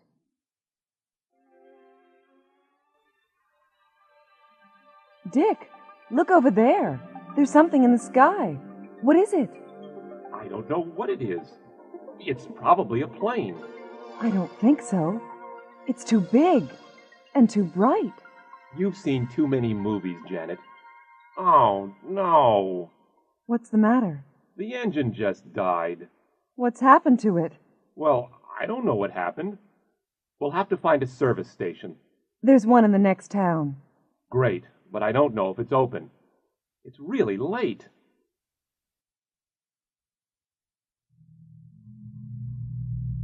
Suddenly, there was a loud noise, and a big, bright silver object flew low over their car.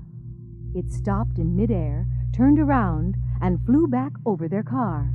Then it went straight up into the sky and disappeared. Wow! What was that? Huh? Don't ask me. I have no idea what it was. Phew. Let's go. We can't. The car won't start. Try it again. That's strange. It's okay now. I wonder why it wasn't working. Do you think it was a UFO? I don't know. I really don't. We should call the police. Do you think they'll believe us? Unit 54. A mugging. One night, Sarah Garcia, an elderly widow, was walking down a dark street in Philadelphia. She was carrying her purse in one hand and a shopping bag in the other. There was nobody else on the street except two young men. They were standing in a dark doorway. One of them was very tall with light hair. The other was short and fat with a beard and mustache. The two men waited for a few seconds and then ran quickly and quietly toward Mrs. Garcia. The tall man held her from behind while the other one tried to snatch her purse. Suddenly, Mrs. Garcia threw the tall one over her shoulder. He crashed into the other man, and they both landed on the ground. Without speaking, Mrs. Garcia hit both of them on the head with her purse and walked calmly away. The two surprised young men were still sitting on the ground when Mrs. Garcia crossed the street toward a door with a bright sign above it. Mrs. Garcia paused, turned around, smiled at them, and walked into the Philadelphia Judo Club. Unit 55. Listening. Listen to the conversation between Adrian and Susie. Check true or false. Hello? Hi, Susie. It's me. I'm sorry. Who? It's me, Adrian. Adrian Roth? Oh, hello, Adrian. What's wrong? It's about tonight. I might be late. I'll have to wait until my dad gets home. He forgot his keys. How late? The movie begins at 8 o'clock. Oh, I'll be there before it begins. He'll be home at 7:15. I'll leave as soon as he gets here. What time will you be there? About 10 to 8. Is that okay? All right, but I'm not going to stand outside the movie theater all night. Don't be later than 8 o'clock, or I won't be there. Okay. Susie? Are you still there? Susie? Unit 55. Breakfast Blues. Adrian! Adrian! What? Adrian, come on. It's almost 7 o'clock. Your breakfast's getting cold. All right, I'll be downstairs in a minute. Adrian, you haven't shaved. I know. I'll do it before I go to school. Well, don't forget. And you need a haircut. All right. I'll make an appointment after I finish school. And don't forget, write and thank your grandmother for your birthday present. Yeah, I'll do that when I get time. You'll do it when you get home from school. What about my homework? And I'm going out tonight. You'll do your assignment and write the letter before you go out. Where are you going anyway? Just out. Who with? A friend. Which friend? Just a friend from school. What's her name? Susie. She's in my math class. Well, I'll be out when you get home. You won't go out until your father gets home, will you? He forgot his keys. He left them on the table. Not again. What time will he be home? About 7:15. Why? Oh, no. I'm meeting Susie at 7:30. Well, you'll have to go as soon as he gets home. She'll wait. Will she? You don't know Susie. Unit 56. General Hospital. Maternity unit. Mr. Diaz is in the maternity unit. His wife's going to have a baby. Hello. You're Mr. Diaz, aren't you? Have you been waiting long? Not really. Is there any news? Not yet. We'll tell you as soon as there is. Have you thought of any names for the baby? Oh, yes. If it's a girl, we'll call her Lucia. And if it's a boy, we'll call him Francisco. Operating room. David Foster has had a serious accident. His wife's outside the operating room now. Mrs. Foster, I'm Dr. Yamamura. Oh, doctor, how is he? Well, I'm afraid we'll have to operate. Oh, no. He's always been afraid of operations. Don't worry. If we operate now, he'll be all right. Oh, doctor, do you really have to? I'm afraid so. He's lost a lot of blood. If we don't operate, he'll die. East Wing. Ms. Wright has just arrived at the hospital. She's going to have a minor operation tomorrow. This is your bed, Ms. Wright. Oh, thank you, nurse. Now, get undressed and get into bed. There's a buzzer on the night table. If you press the button, someone will come right away. Oh, I'm sure I won't need anything. Well, don't forget, if you need anything, just press the button. Emergency room. Oh, how did this happen? He was playing soldier and he put the pot over his head. Now it's stuck. Have you tried to get it off? No, I'm afraid of hurting him. Yes. If we pull too hard, we'll hurt him. What are you going to do? Well, if I don't get it off, he won't be able to eat. Oh, no. I'm only joking. If I put some soap on his head, it'll come off easily. Unit 58. On the road. Lee, you can't park here. There's a fire hydrant. Oh, we'll be back in a few minutes. It's okay. Oh, no, it isn't. You'll get a parking ticket if you leave it here. No, I won't. It's 5:30. All the traffic cops have gone home. Oh, Lee. Yes? Is this your car, buddy?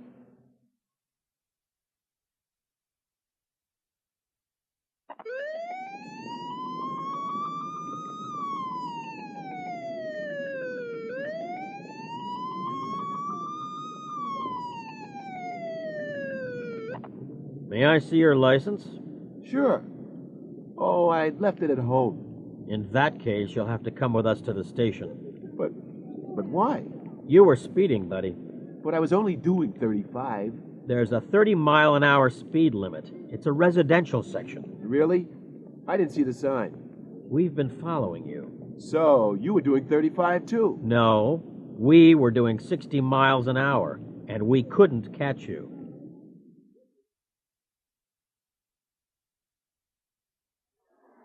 Hello, Turnpike Service Station. Hi. I don't know if you can help me. My car's broken down. We have 24-hour service. Where are you? I'm on US 31, just south of Hopeville. My car's just past the Lone Star Cafe. It's a blue Chrysler LeBaron. Do you know what's wrong with it? I have no idea, but it won't start. I'll send a mechanic out to you. She'll be there in about 15 minutes. Unit 59. Reservations. Gloria in Atlanta. Hi, this is Zoot Lambert, the manager of Titanium. You know, the band. I want... Please hold, Mr. Lambert. I'm putting you through to the reservations manager. But... Mr. Lambert, this is Lauren Perry, the hotel manager. Oh, yeah? Well, I need 5 rooms for Friday night. That's the 15th. I want the best rooms in the hotel. Sorry, I'm afraid I cannot accept your reservation. Now, look, we always stay at the Glory Inn. I know that, sir. Last time you were here, we had a number of complaints from other guests. You mean they don't like long-haired rock musicians? That's not the problem, sir. The band used bad language in the coffee shop and threw 2 TV sets into the pool. Yeah. Well, they'll be more careful this time. I'm afraid that's not all, sir. You haven't paid the account for the last time yet. I'll put a check in the mail. Please do. So, what about our reservation for Friday? I'll answer that very simply, sir. No way! Unit 60. Emergency. Dial 911.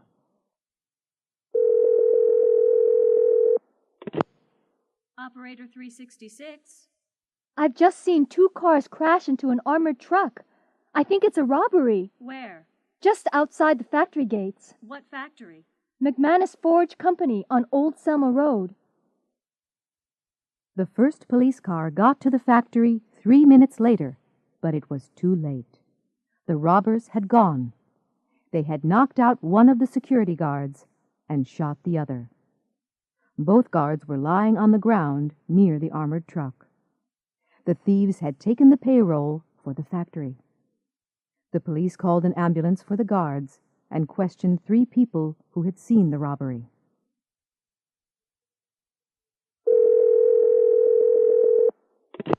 Operator 217. I want to report a fire. Where is it? The Pexico service station on Hudson Street. Come quickly. Yes, a fire engine will be there in a few minutes. The fire engine got to the service station just in time. The convenience store in the station was burning. Fortunately, the fire hadn't reached the gas pumps and hadn't spread to the neighboring buildings. The firefighters were able to put it out quickly. The fire had started in the office. Someone had thrown a lit cigarette into a waste paper basket.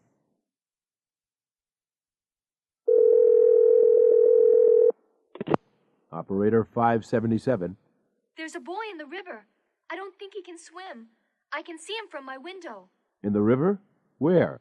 Oh, I'm sorry. Near Key Bridge, the Washington end of the bridge. I'll send a paramedic ambulance right away.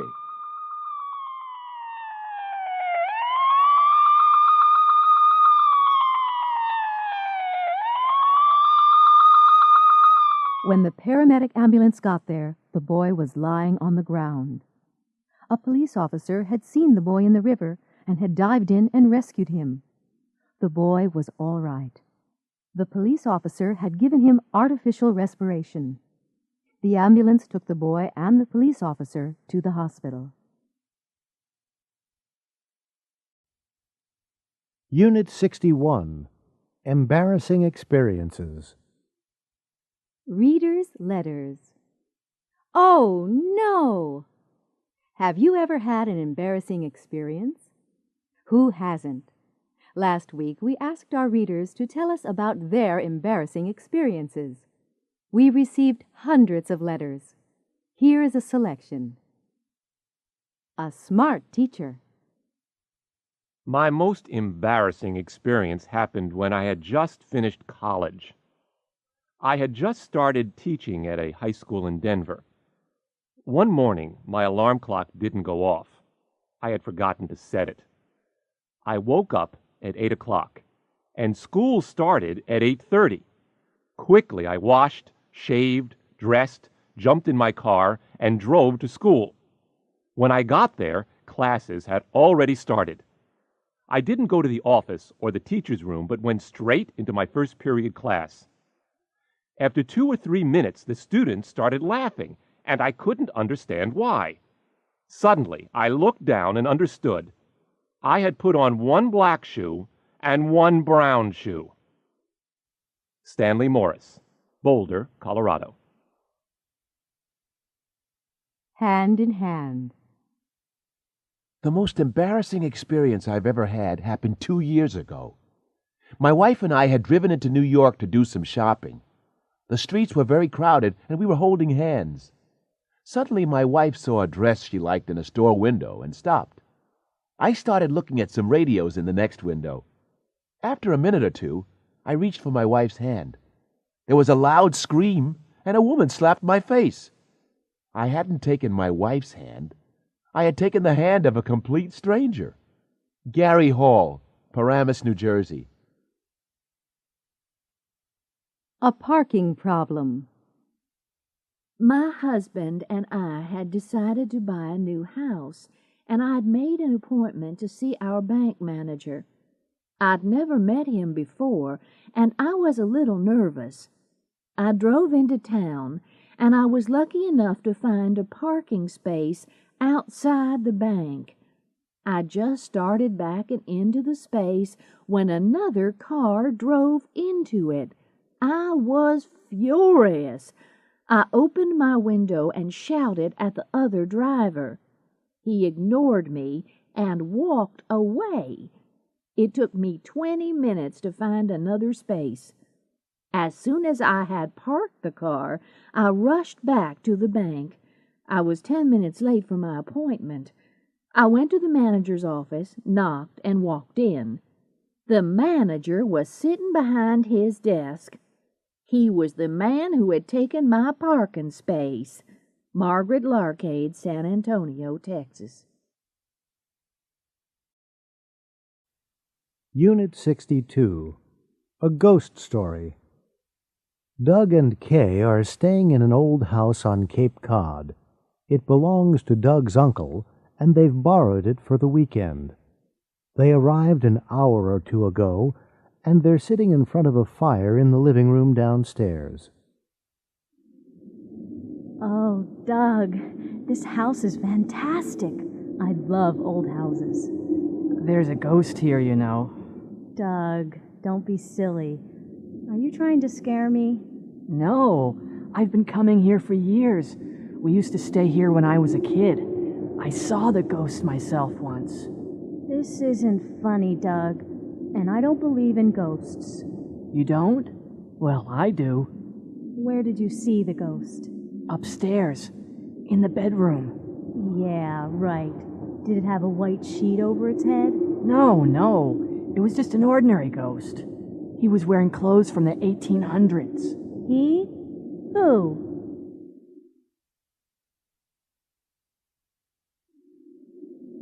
The ghost! I'll tell you about it.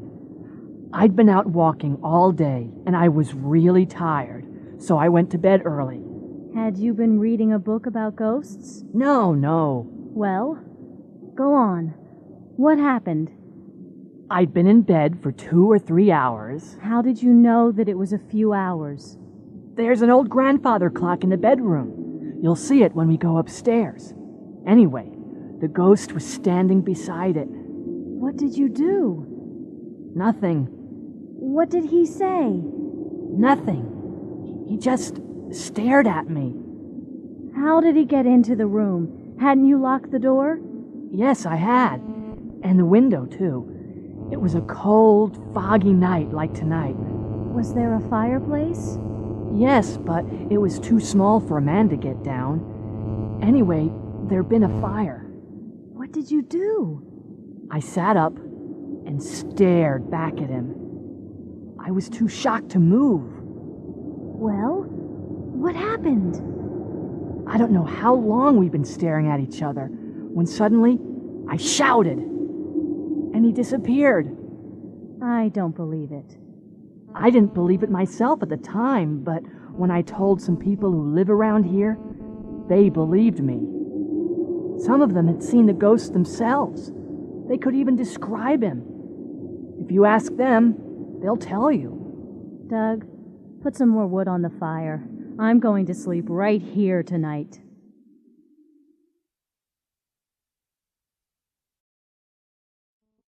Unit 63. Buying a Present. In a record store. Excuse me. I'm trying to find Rat Run Rat by Please Be Funky. It's their latest single. Oh, right. It's number 9 this week. CD or cassette? CD. It's right here. Thanks. And do you have the new album by Titanium yet? Heavy Metal Murder? Oh, sure, we have that. It's great. You'll love it. Oh, it's not for me. It's for my grandmother. It's a birthday present. In a jewelry store.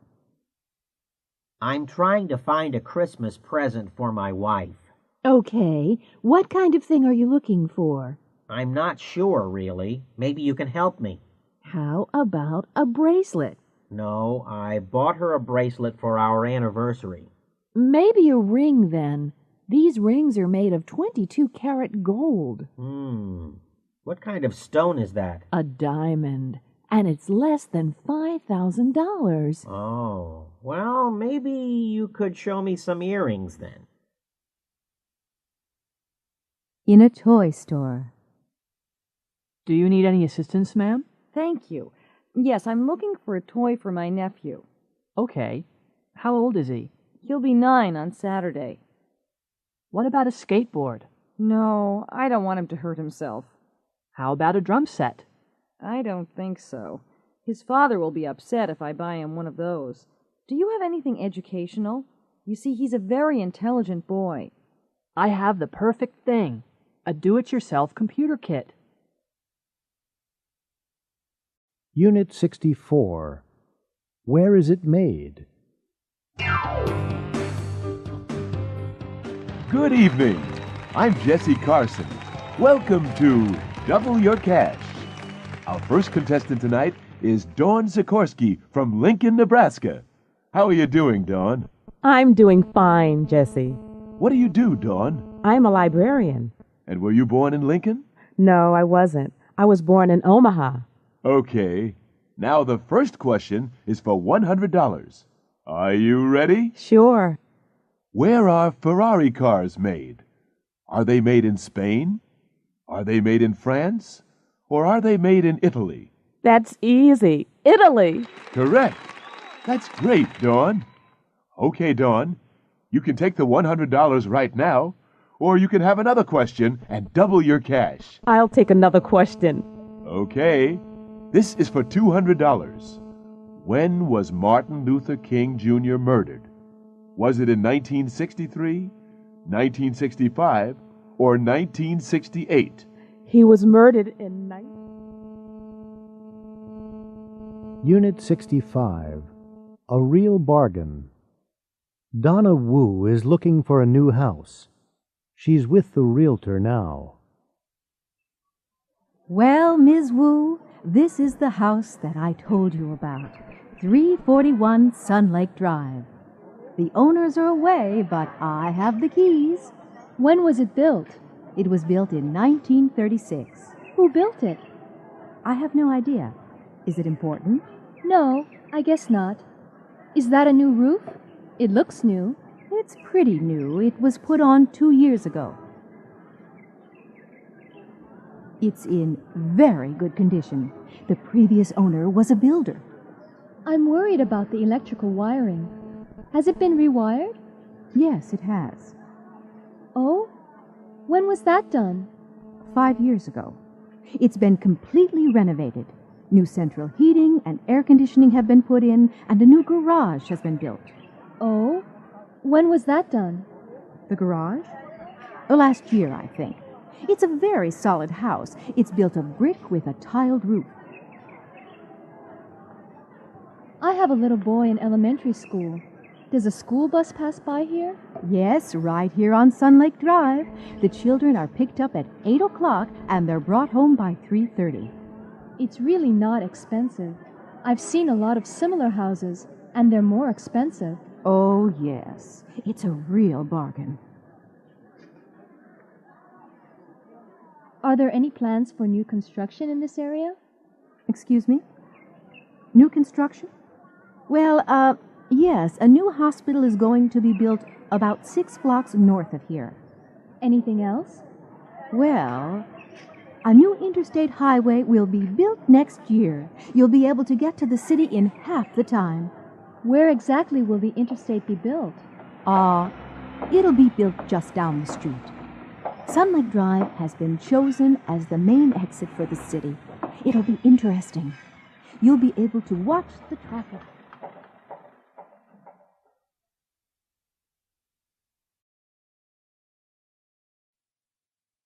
Unit 66. The 6 o'clock report. Good evening. This is Rose Ann Silvernail with the 6 o'clock report from WBTV Baltimore. Our top story tonight: Alan Wolfe, the great plane robber, has been caught in Costa Rica. He was arrested in a San Jose nightclub. He is being questioned at local police headquarters, and he will probably be sent back here to Baltimore. In 1992, Wolfe was sentenced to 40 years in prison for his part in the great plane robbery at Baltimore-Washington International Airport. He escaped from the Maryland State Penitentiary in April. Since then, he has been seen in 10 different countries. Another tragedy in the music world. Jerry Henderson, the lead guitarist of the rock group The Rats, is dead. He was found unconscious in his room at the Baltimore Glory Inn early this morning. Henderson was rushed to the Johns Hopkins University Hospital, but doctors were unable to save his life. A number of bottles which had been found in his room were taken away by the police. The painting Iris Morning by Penoir was stolen last night from the Baltimore Museum of Art. The painting, which is worth over $5 million, had been given to the museum in 1993. It hasn't been found yet, and all area airports, highways, and train stations are being watched. All vans and trucks are being searched. A reward of $50,000 has been offered for information. And finally, Jumbo, the elephant that escaped from the Baltimore Zoo this afternoon, has been caught. Jumbo was chased across Druid Hills Park and was finally captured at a hot dog stand near the park's main gate. Jumbo had not been fed and was trying to take bread rolls from the stand. A tranquilizer gun was used, and Jumbo was loaded onto a truck and was taken back to the zoo. At the zoo, he was examined by the zoo veterinarian. Fortunately, no damage had been done, and Jumbo will be returned to the Elephant House tomorrow. Unit 67, The Sunday Magazine. Listening. Listen to the radio review and complete the sentences. Last night I went to see the new musical at the Lewis and Clark Memorial Theater. It's called Space Opera and was written by Tim Weber with music by Andrew Rice. It was a highly entertaining evening, and the audience enjoyed every minute of it. The music was performed by the Idaho Symphony Orchestra, and it is really great. The hero is played by soap opera star Danny Clean, and he sings most of the best songs. However, the most popular song in the show is Starlight Tonight, and I'm sure it'll be a big hit. It's sung by Lorna Winter, who plays the Queen of Jupiter. Her costumes are sensational. They were designed by Annette Field. One dress cost more than $20,000. There is a CD of the show available on the Polyglot label, and an illustrated book which is published by Apple Tree Books. Take my advice. Go see it. Unit 68, Elvis Presley, Story of a Superstar. Elvis Presley was born on January 8, 1935, in Tupelo, Mississippi. His twin brother died at birth. His parents were very poor, and Elvis never had music lessons, but Elvis regularly sang at church services. In 1948, when he was 13, his family moved to Memphis, Tennessee. Elvis left school in 1953 and got a job as a truck driver. In the summer of 1953, Elvis paid $4 and recorded 2 songs for his mother's birthday at Sun Records Studio. Sam Phillips, the owner, heard Elvis and asked him to record That's All Right in July 1954. 20,000 copies were sold, mainly in and around Memphis. Elvis made 5 more records for Sun, and in July 1955 he met Colonel Tom Parker, who became his manager. Parker sold Elvis's contract to RCA Records. Elvis immediately bought a pink Cadillac for his mother. In January 1956, Elvis recorded Heartbreak Hotel, and 1 million copies were sold. In the next 14 months, he made another 14 records, and they were all big hits. In 1956, he also made his first movie in Hollywood, Love Me Tender. In March 1958, Elvis had to join the army. When his hair was cut, thousands of women cried. He spent the next 2 years in Germany, where he met Priscilla Ballou, who became his wife 8 years later in 1967. In 1960, he left the army and went to Hollywood, where he made several movies during the next few years. Most critics thought the movies were a waste of his talent. By 1968, many people had become tired of Elvis. He hadn't performed live since 1960. But then he recorded a new album, From Elvis in Memphis, and appeared in a TV special. He became popular again and went to Las Vegas, where he was paid $750,000 for 4 weeks. In 1972, Priscilla left him, and they were divorced in October 1973. The next few years were spent doing concert tours. Elvis died at home of a heart attack. He had been eating and drinking too much for several years. He left all his money to his only daughter, Lisa Marie Presley. Since his death, Elvis has sold more records than during his lifetime. He has become a legendary figure, and every year there are rumors that he is still alive. In 1993, Elvis was the first rock musician to be featured on a U.S. postage stamp. People were asked to vote. Did they want a picture of the young 1956 Elvis or of the Elvis of the Las Vegas shows? You can see how they voted. Unit 69, Classifieds. Andy. I have $6,000. I'm going to look at the car. If I like it, I'll buy it. Barbara. That's a nice car, but I don't have enough money. If I had enough money, I'd buy it. Chris. I've worked for an oil company for 10 years. I have a BS in engineering. I have the qualifications. I'm going to apply for the job. If they offer me the job, I'll definitely take it. Dave. I like that job, but I can't apply for it. I don't have the qualifications. If I had the qualifications, I'd apply for it. Floyd. I'm a mechanic, and I know a lot about cars.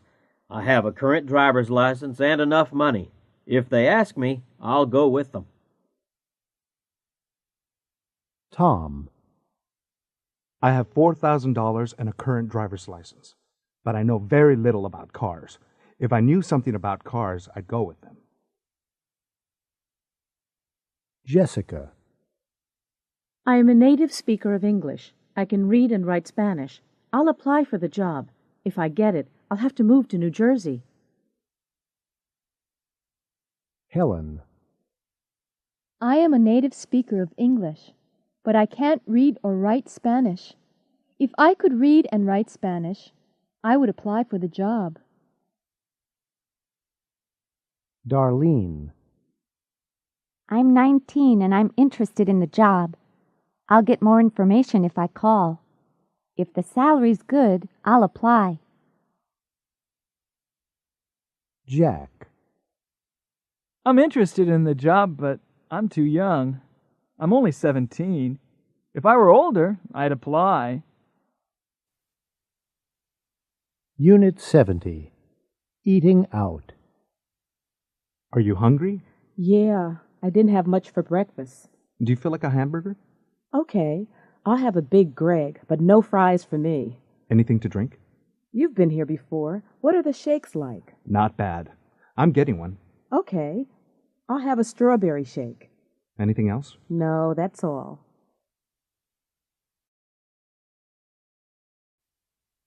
Unit 70. Listening 1. Listen to Bob and the counterperson. Circle the items that they ordered on the menu. Next. 1 big Greg, 1 cheese Greg, 1 order of fries. Large or regular? Large. And 2 strawberry shakes. Is that it? Uh-huh. That's all. What are you having? I don't know. I can't decide. I'd have the special if I were you. I had it last time I was here. It was great. No, it's got ham on it. I don't like ham. I'll just have the plain pizza. A regular or a large? A large, I think. Are you very hungry? No, not very. Then I wouldn't have a large one if I were you. They're enormous. What about an appetizer? Okay, let's have another look at the menu. Listening 2. Listen to Tina and the waiter. Circle the items that they ordered on the menu. Hi, I'm Adam, and I'm your waiter today. Are you ready to order yet? Yes, please. We'd like a plain pizza and a Pizza Palace special. Would you like regular or large pizzas? Both regular, please. Anything to start? Yes, a soup and a house salad, please. Sure. It'll take just a couple of minutes. What time is it, Roy? 20 after 1. We don't have much time. Where do you want to eat? Pizza Palace? McGregor's? A pizza would be okay if we had more time, but we don't. And I don't really feel like a burger.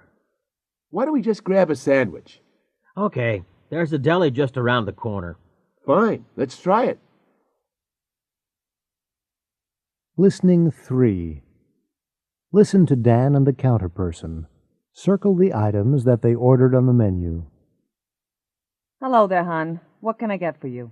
1 tuna sandwich and 1 vegetarian, please. Will that be white, whole wheat, rye bread, or a roll? Whole wheat.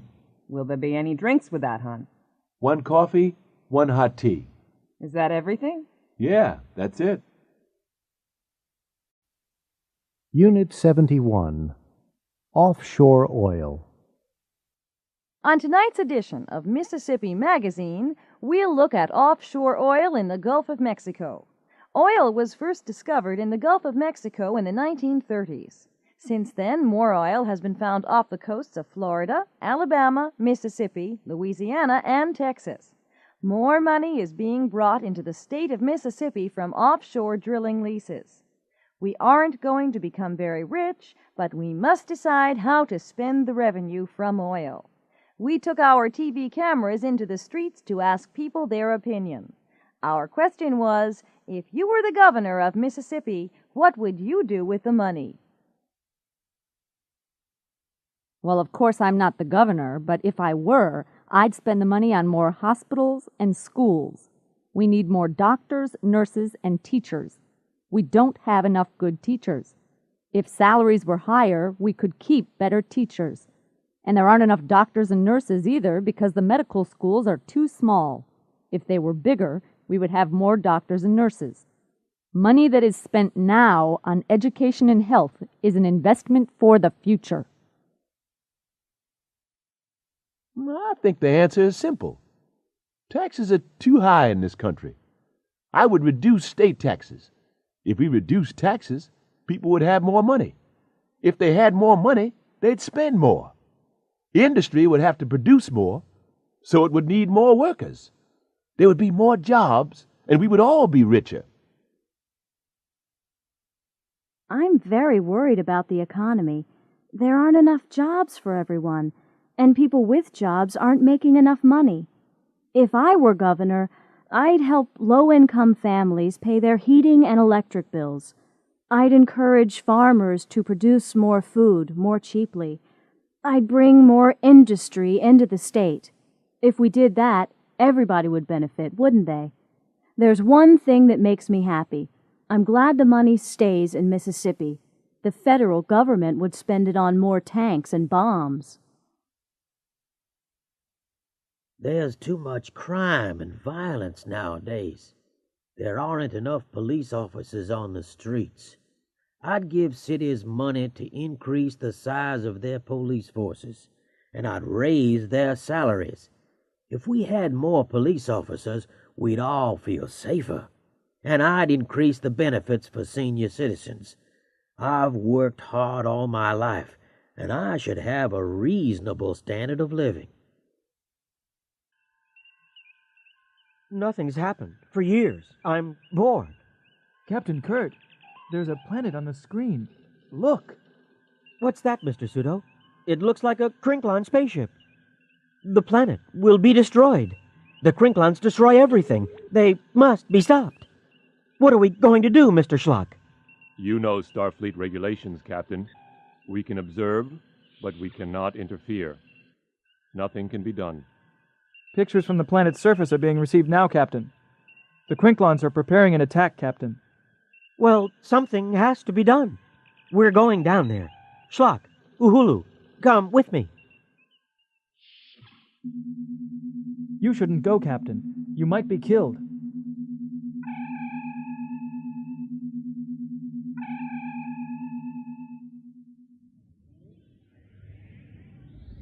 But where are the people? This doesn't look like the same place. At last, Captain Kurt, I have tricked you. I cannot be beaten. You and all your crew will be killed. I will fight you, but let my crew go. Where did the Crinklon go? What happened? Nothing happened, Captain. You were bored. You needed to be entertained. We turned on the artificial reality machine. It was all a dream. Unit 74. Reports. Lynn Willis is a new reporter for the Los Angeles Daily Echo. Last week, several famous people arrived at L.A. International Airport, and Lynn was sent to interview them. Nobody told her very much. Cristina del Castillo, Secretary General of the United Nations. I'm very busy. I have a lot of appointments. I can't say very much. I'm happy to be in Los Angeles. I enjoyed my visit in January. I'll be here for only 12 hours. I'm going to meet the governor. I have no other comments. Lynn's report. Cristina del Castillo visited California yesterday. She arrived at 10 a.m., and we asked her to comment on the international situation. She just made a brief statement. She said that she was very busy and that she had a lot of appointments. She said she couldn't say very much, but she said that she was happy to be here and that she had enjoyed her visit in January. She said she would be here for only 12 hours and that she was going to meet the governor. She said she had no other comments. Ivan Neistat, European movie director. I like newspaper reporters, but I don't have time to say much. Just that I'm working at Global Studios in Hollywood. I haven't worked in Hollywood before. I've heard bad things about Hollywood movies in the past, but I can work with the people at Global. It's the best studio in the world, and I'm the greatest director in the world. My new movie will cost $80 million. Lynn's report.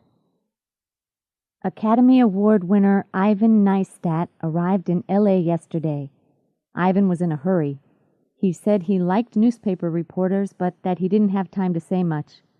He said that he was working at Global Studios in Hollywood.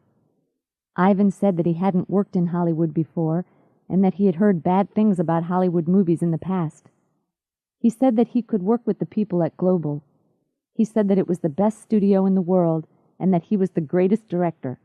He also said that his new movie would cost $80 million.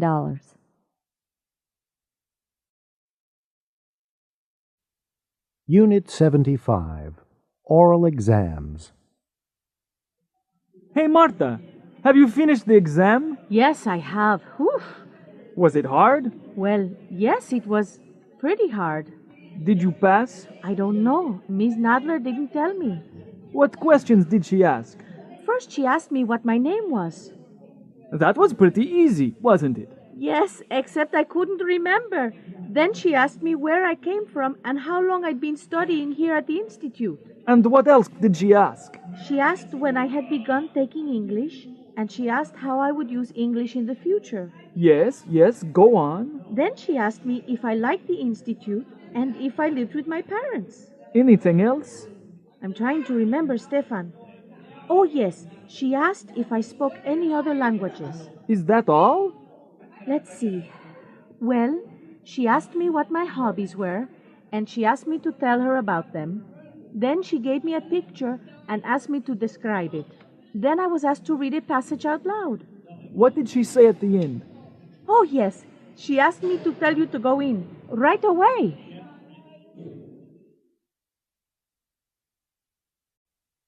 Unit 76. But you said... Hello, can I help you? I'm interested in your St. Cuthbert vacation package. Oh, yes, the Caribbean. I can recommend it highly. Can you tell me a little more about it? Of course. It's a terrific package tour. You'll travel on a regularly scheduled flight. You'll be met at the airport and taken to your hotel. The hotel has a swimming pool and a great nightclub. It's a very modern resort. It was built last year. The restaurant is wonderful, and you can walk to the beach in 2 minutes. It sounds great. I'd like to make a reservation. Just a minute, and I'll get the form to fill out. Marion made the reservation and paid a deposit. 2 months later, she was in St. Cuthbert. But she was disappointed.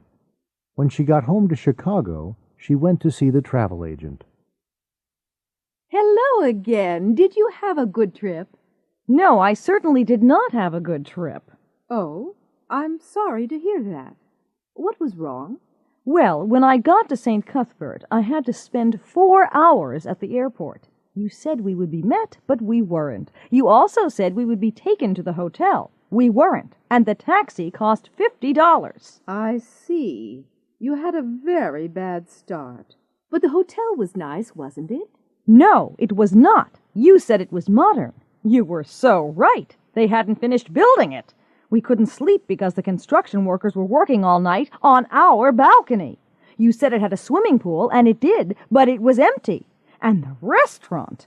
They served canned tuna fish every night. Tuna and rice, tuna salad, tuna and spaghetti. Oh, no! You said that the hotel was near the beach. You said we could walk there in 2 minutes. Couldn't you? Sure, but there was one problem. There was an oil refinery between the hotel and the beach, and it took half an hour to walk around it. Oh, no. I'm really sorry. We didn't know. We really can't give you a refund. But we can give you a 10% discount on your next vacation. Next vacation? I'm spending my next vacation right here in Chicago. Unit 77. Having things done. I'm sorry I'm late. I couldn't get the car started this morning. Winter's almost here. The engine was probably cold. It needs a complete tune-up. But garages are so expensive nowadays. Can't you do it yourself? Who? Me? I don't know anything about cars. Well, if I were you, I'd have it done soon. The garage that I use is very reasonable. And have the radiator filled with antifreeze. They say it's going to be a cold winter.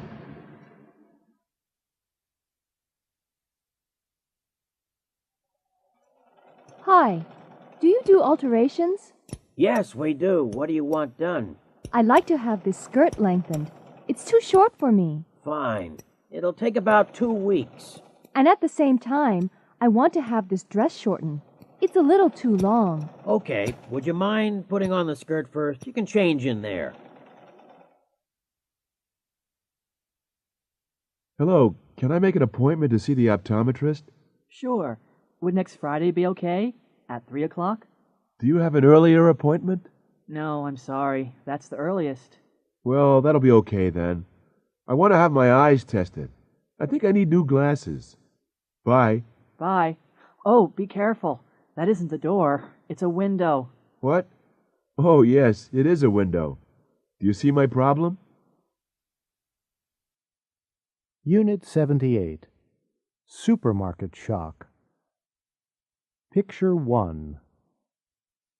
Michelle went to the supermarket last Saturday. While she was shopping, she met her neighbor David. David was with his 3-year-old son Joshua.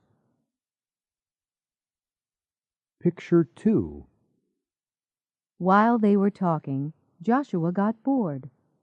He began playing with some jars of coffee. He took a jar from the shelf. It was very heavy. He put the jar into Michelle's shopping bag. She didn't notice. Picture 3. As Michelle was leaving the supermarket, a store detective stopped her. She took the jar of coffee from Michelle's bag.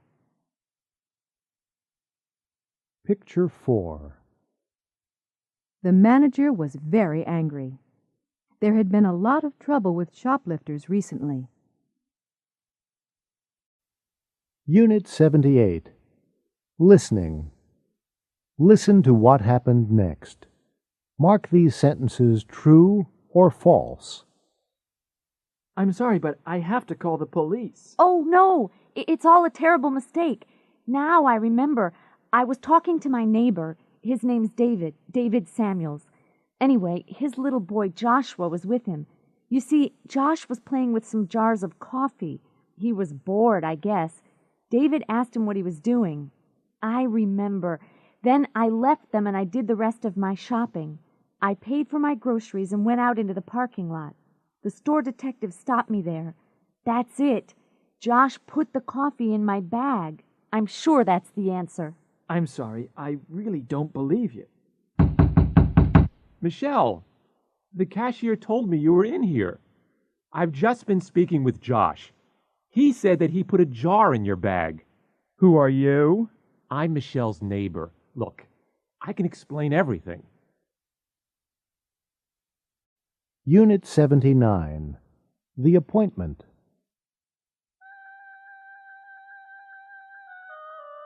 Once upon a time, there was a rich caliph in Baghdad.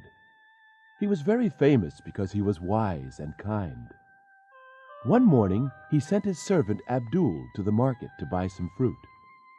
As Abdul was walking through the market, he suddenly felt very cold. He knew that somebody was behind him. He turned around and saw a tall man dressed in black. He couldn't see the man's face, only his eyes. The man was staring at him, and Abdul began to shiver. "Who are you? What do you want?" Abdul asked. The man in black didn't reply. "What's your name?" Abdul asked nervously. "I am Death," the stranger replied coldly, and turned away. Abdul dropped his basket and ran all the way back to the caliph's house. He rushed into the caliph's room. "Excuse me, master. I have to leave Baghdad immediately," Abdul said. "But why? What's happened?" the caliph asked. "I just met Death in the market," Abdul replied. "Are you sure?" asked the caliph. "Yes, I'm sure. He was dressed in black, and he stared at me. I'm going to my father's house in Samara. If I go at once, I'll be there before sunset." The caliph could see that Abdul was terrified and gave him permission to go to Samara. The caliph was puzzled. He was fond of Abdul, and he was angry because Abdul had been badly frightened by the stranger in the market. He decided to go to the market and investigate. When he found the man in black, he spoke to him angrily. "Why did you frighten my servant?" "Who is your servant?" the stranger replied. "His name is Abdul," answered the caliph. "I didn't want to frighten him. I was just surprised to see him in Baghdad." Why were you surprised? The Caliph asked. I was surprised because I have an appointment with him tonight in Samara.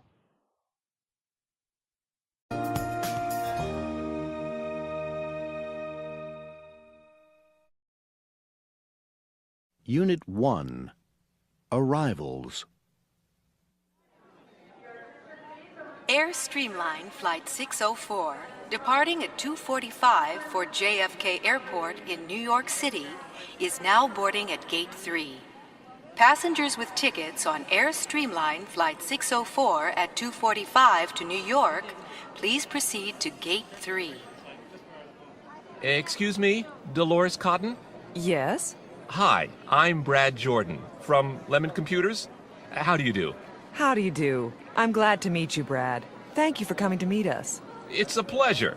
How was the trip? Fine. Oh, I'd like you to meet Ron Eng. He's our sales manager. How do you do, Ron?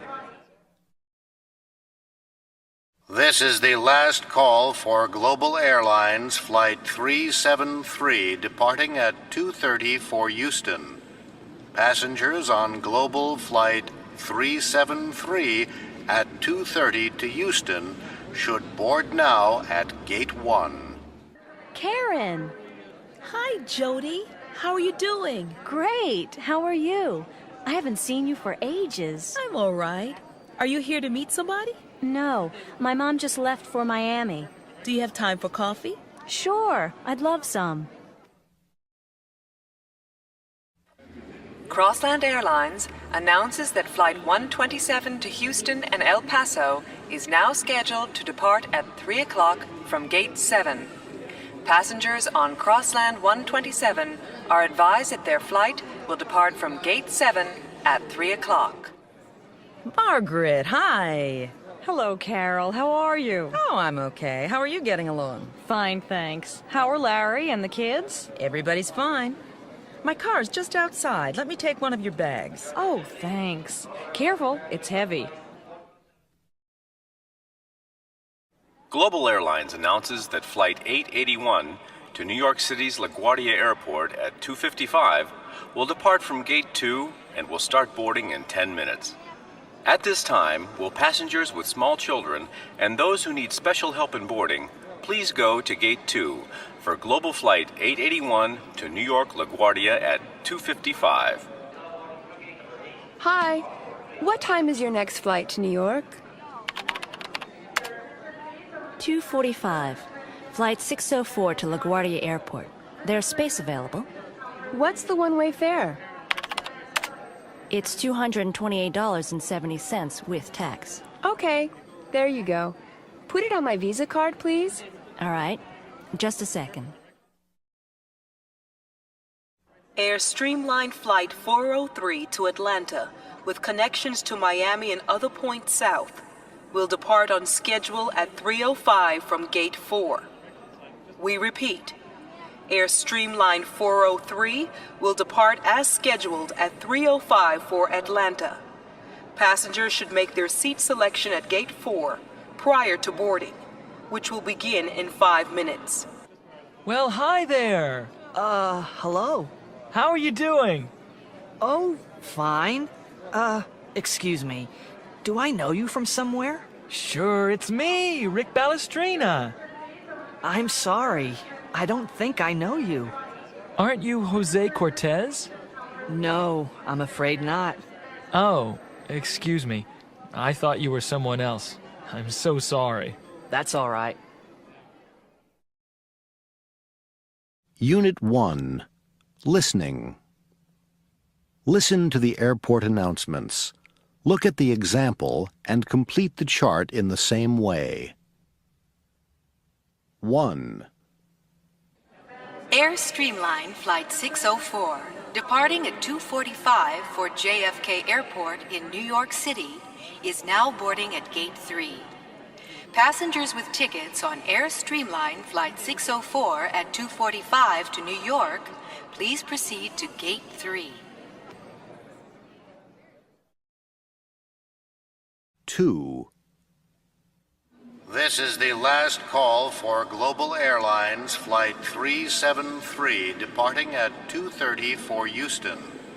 Passengers on Global Flight 373 at 2:30 to Houston should board now at Gate 1.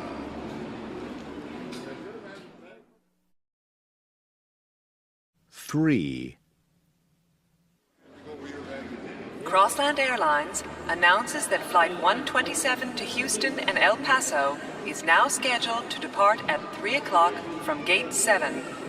Passengers on Crossland 127 are advised that their flight will depart from Gate 7 at 3 o'clock. 4. Global Airlines announces that Flight 881 to New York City's LaGuardia Airport at 2:55 will depart from Gate 2 and will start boarding in 10 minutes. At this time, will passengers with small children and those who need special help in boarding please go to Gate 2 for Global Flight 881 to New York LaGuardia at 2:55. 5. Air Streamline Flight 403 to Atlanta, with connections to Miami and other points south, will depart on schedule at 3:05 from Gate 4. We repeat, Air Streamline 403 will depart as scheduled at 3:05 for Atlanta. Passengers should make their seat selection at Gate 4 prior to boarding, which will begin in 5 minutes. Unit 2. Is everything ready? This Is Your Life is a very popular show on American TV. Every week, they invite a well-known person to a TV studio. The person doesn't know that he or she will be the subject of the program. The host greets the person with, "This is your life." The person then meets friends and relatives from the past and present. They tape the program before a live audience. The taping begins at 8 o'clock. It's 6:45 now, and the director is checking the preparations with her new production assistant. The subject of tonight's show will be an actor, William Payne. The host, as usual, will be Joe Campanero. I'm your host, Joe Campanero. We're waiting for the subject of tonight's program. He's one of the world's leading actors, and he thinks he's coming here for a talk show. I think I hear him now. Yes, here he is. William Payne, this is your life. Oh, no, I can't believe it. Not me. Yes, you. Come in with me now. Ladies and gentlemen, William Payne. Sit right over here, Bill. Let's begin at the beginning. You were born in Providence, Rhode Island on July 2nd, 1958. You were the youngest of 6 children. Your mother was a model, and your father worked at a furniture store. Of course, your name was Herman Wartsky then. Do you recognize this voice? I remember Bill, when he was 2. He used to cry and scream all day. Roseanne! All the way from Tokyo, we flew her here to be with you tonight, your sister, Roseanne Wartsky Tatsukawa. Rosie, why didn't you tell me? Yes, you haven't seen each other for 9 years. Take a seat next to him, Roseanne. You went to school in Providence and got your diploma from Whitney High School in 1976. Do you remember this voice? Herman, stop daydreaming. I asked you a question. Incredible! It's Mr. Thiessen. Your English teacher, Mr. Irwin Thiessen. Was Bill a good student, Mr. Thiessen? Well, not really. No, he was the worst in the class. But he was a great actor even in those days. He could imitate all the teachers. Thank you, Mr. Thiessen. You can talk to Bill later. Well, Bill, you went on to the Yale School of Drama in 1978 and finished in 1982. In 1983, you went to Hollywood. Do you know this voice? Say, Bill, can you ride a horse yet? Rita! Yes, Rita Colon, who's flown in from New York, where she's appearing in the new musical, The Romance Dance. Bill, darling, it's so wonderful to see you. Hello, Joe, darling. Bill and I were in a movie together in 1984. Bill had to learn to ride a horse and, well, Bill doesn't like horses very much. Like them? I'm scared to death of them. Anyway, poor Bill practiced for 2 weeks. Then he went to the director, it was John Galveston, and said, "What do you want me to do?" John said, "I want you to fall off the horse." Oh, Bill was furious. He said, "What? Fall off? I've been practicing for 2 weeks. I could fall off the first day without any practice."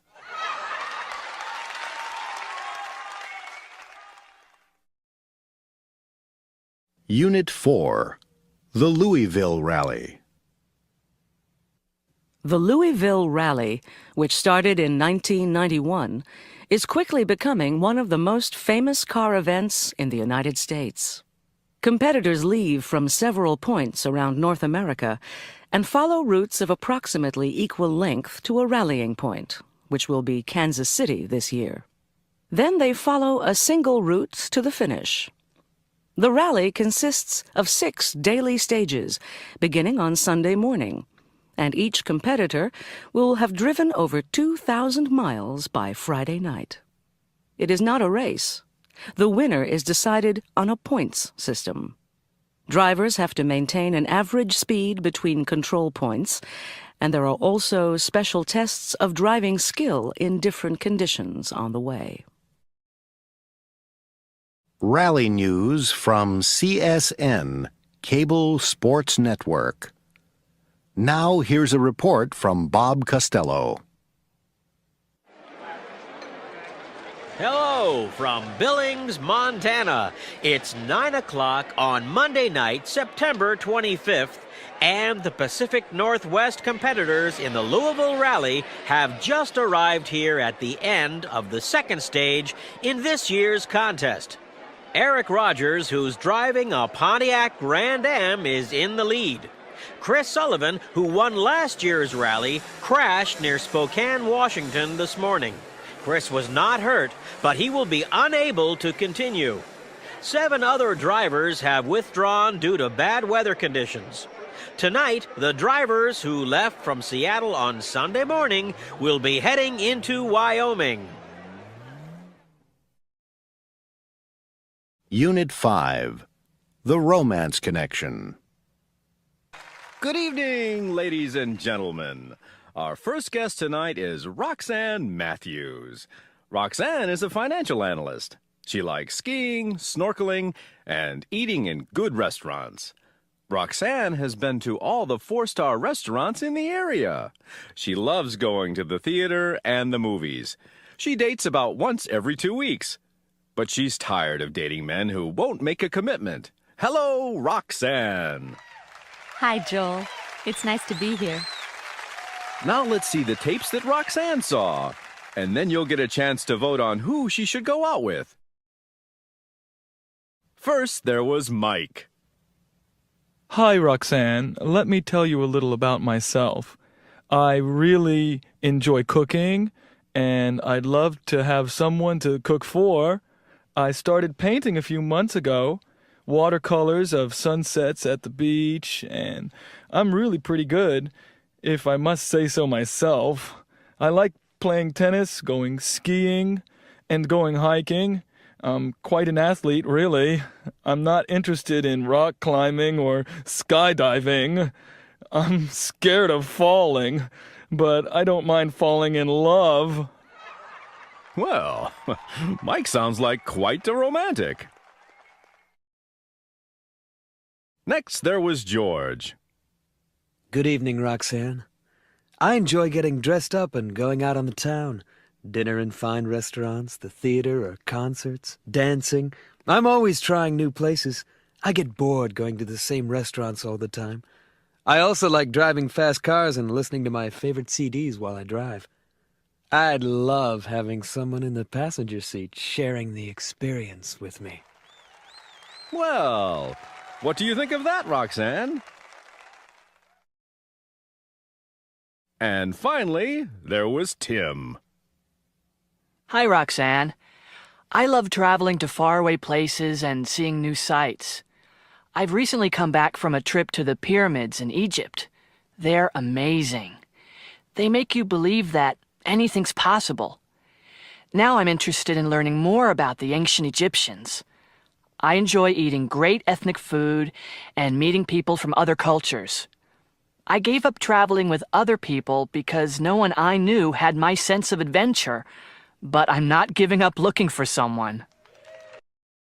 Unit 7, Battle of Sheridan Street. Channel 7 News Desk. We have 2 reports tonight on that continuing story from Sheridan Street. First, let's go to reporter Alan Nelson at City Hall. Report 1.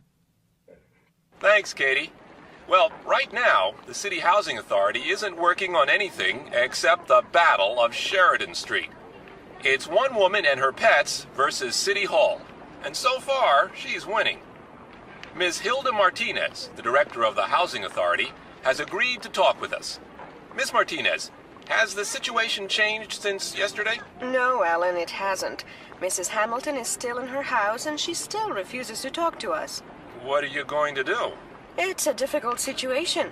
We'd like her to come out peacefully. The police don't intend to arrest her, but she's a very stubborn woman. Stubborn? Well, it is her home. Yes, and it's been her home for a long time, I know. But nobody else refused to move. You see, we're going to build 400 apartments in that area. We expect to have about 1,200 people living there when the project is finished. You have to balance that against one person and a pack of dogs. But Mrs. Hamilton was born in that house, and she is trying to give a home to the homeless dogs of this city. Of course. But we have promised to relocate her and one of her dogs to a modern apartment in a senior citizens project. The other dogs will go to the ASPCA. So, what happens next? We can't wait forever. We want the ASPCA to take all the dogs first.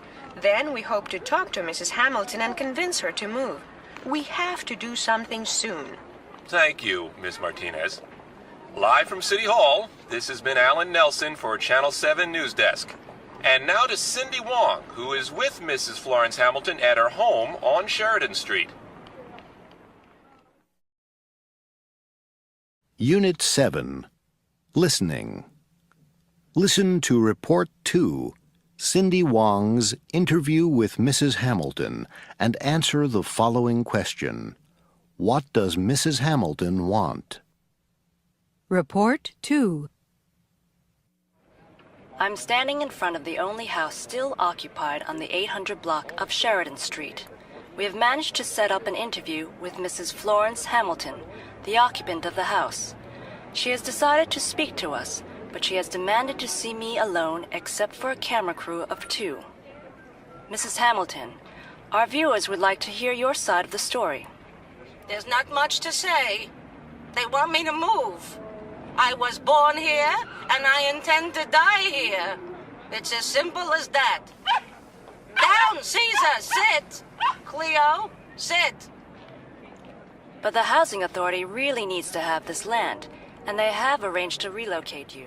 I know, but I can't take all my dogs. Just one. I love them all, and I need to have company. They're all I have. Come back, Calpurnia! Sit! Sit! How long can you hold out here? Oh, I have plenty of food. People bring me dog food. The city has threatened to cut off my water and lights, but I'll be all right. Thank you, Mrs. Hamilton. You can tell the city for me that I want a house where I can keep my dogs, not a apartment for senior citizens. Yes, this has been Cindy Wong talking to Mrs. Florence Hamilton, who is fighting to keep her home and pets. For Channel 7 News Desk, back to you in the studio, Katie. Unit 9, Marriage Counseling. Jonathan and Barbara Weiner have been married for nearly 15 years. They have 2 children, Gary, aged 11, and Debbie, 9. During the last couple of years, Jonathan and Barbara haven't been very happy. They argue all the time. Barbara's sister advised them to go to a marriage counselor. A marriage counselor helps married couples to talk about their problems and to solve them, if possible. Sometimes Jonathan and Barbara meet with the counselor separately, and other times they meet with her together. This is Jonathan and Barbara's 3rd session with Dr. Joyce Sisters, the counselor. Oh, come in, Barbara. Have a seat. Didn't Jonathan come? Yes, he's waiting outside. He didn't want to come this week, but, well, I persuaded him to come. I see. How have things been going? Oh, about the same.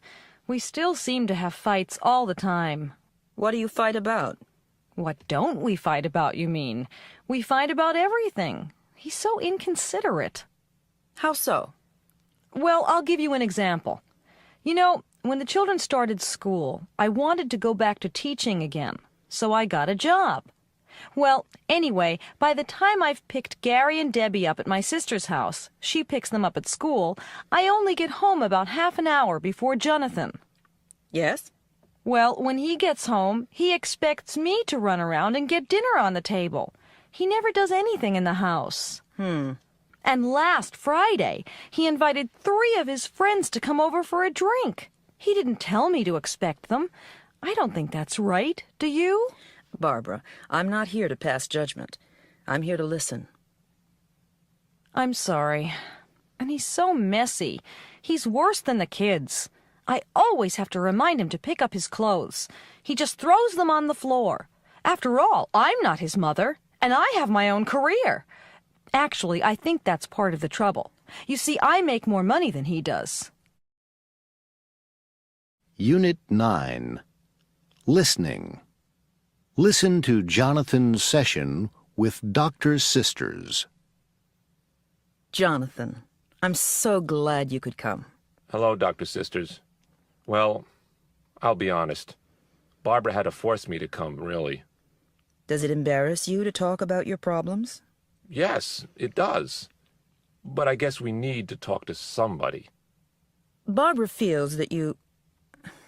well, that you resent her job. I don't know. I'd like her to stay home, but she's very smart. So really, I encouraged her to go back to work. With the kids in school, she needs something to do, and I suppose we need the money. How do you share the housework? I try to help. I always help her with the dishes, and I help Gary and Debbie to do their homework while she makes dinner, but she doesn't think that's enough. What do you think? I'm not here to give an opinion, Jonathan. I think we're both too tired, that's all. In the evenings, we're both too tired to talk. And Barbara, she never allows me to suggest anything about the house or about the kids. We always have the same arguments. She has her own opinions, and that's it. Last night, we had another fight. She's forbidden the kids to ride their bikes to school. Why? She thinks they're too young to ride in traffic. But then she always complains about picking them up at her sister's. I mean, they can't be tied to their mother's apron strings all their lives, can they? Unit 10. At Home with the Baldwins. The Baldwin family is like many contemporary American families. Both parents work. Evan is a lawyer, Lynn is a photographer. Zach, 12, is in 7th grade, and Chloe, 8, is in 4th grade. 7:30 a.m. Zachary, are you ready for breakfast? No, Dad. I have to make my bed first. Okay, but hurry up. Mom's making hot cereal. By the way, what do you want for lunch today? Can I have turkey? I'm tired of tuna. No problem. Mom, I can't find my red sweater, and I want to wear it today. I think it's in the hamper. I'm going to do the laundry later, so you can wear it tomorrow. Can I make a suggestion? Why don't you wear your pink sweater today? Oh, all right. Can you do my hair now? In a minute. I have to get Zach. His breakfast is getting cold. Is Daddy making dinner tonight? Uh-huh. Can we have spaghetti and meatballs? Okay. I have to make a shopping list. I'm going to do the shopping on my way home. Would you check to see if we have any spaghetti, please? Hey, Chloe, what are you doing? I'm making a picture for the story I wrote in school today. Oh, yeah? Terrific. Can I see it? Oh, it's very pretty. I like the colors. Thanks, Dad. Chloe, go look in the kitchen. Is Mom making coffee? No, Daddy. She's doing the dishes. Oh, I guess I can wait a few minutes. I have to make a call. Are you calling Grandma? No, it's a business call. I told someone I'd call him before 8 o'clock tonight. I hate to do business from home, but he's a special case. Unit 11. Sounding polite. We use words like please, thank you, and you're welcome to be polite. But we also communicate politeness with our voice using stress, intonation, and tone. Stress is how loud syllables or words are. Intonation is the way the voice rises and falls. Tone is the manner of our expression. Unit 11. Sounding polite. We use words like please, thank you, and you're welcome to be polite. But we also communicate politeness with our voice using stress, intonation, and tone. Stress is how loud syllables or words are. Intonation is the way the voice rises and falls. Tone is the manner of our expression. Listen to these sentences. The words are the same, but the message is different. The first is polite. The second is not. Polite. Could you hold the door open, please? Impolite. Could you hold the door open, please? Unit 11. Listening 1. Listen to these sentences. Write P for polite, I for impolite. Would you turn down the radio, please? Would you turn down the radio, please? Would you turn down the radio, please? Open the door, please. Open the door, please. Open the door, please. Could you make a copy of this? Could you make a copy of this? Could you make a copy of this?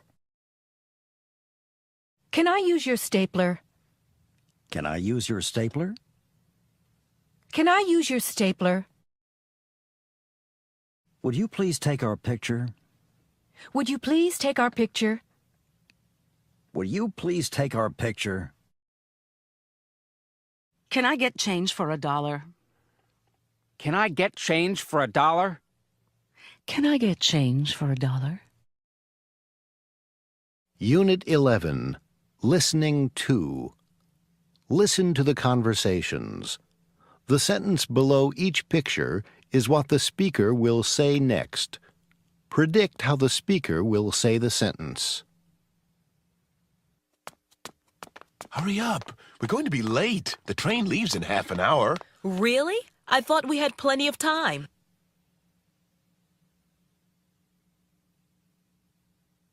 Could you walk a little faster, please? Hello. I'd like to deposit this check. Certainly. Oh, you forgot to endorse it.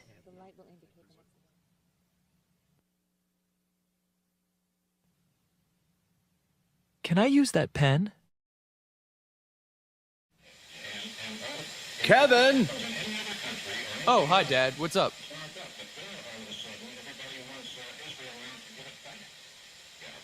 Would you mind turning off the TV? Unit 11. Polite requests. Mike? Yeah? Close the door, will you? It's freezing in here. Sure. I'm sorry. Karen? Lend me 50 cents. I left my purse in the office. Oh, okay. Here. Thanks. Excuse me, could you pass the sugar? Of course. There you are. Thank you very much. Do you need some help? Oh, thank you. Would you mind putting my suitcase up on the rack? Not at all. There you go. Oh, thank you so much. You're very kind. Excuse me, it's stuffy in here. Do you mind if I open the window? No, I don't mind at all. I'd like some fresh air, too.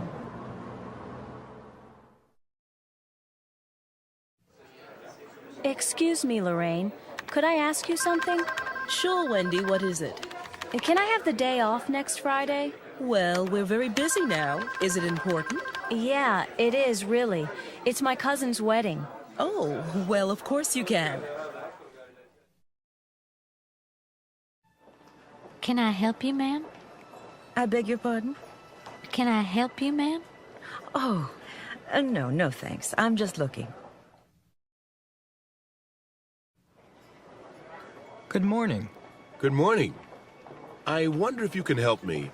I'm looking for a Father's Day present for my father.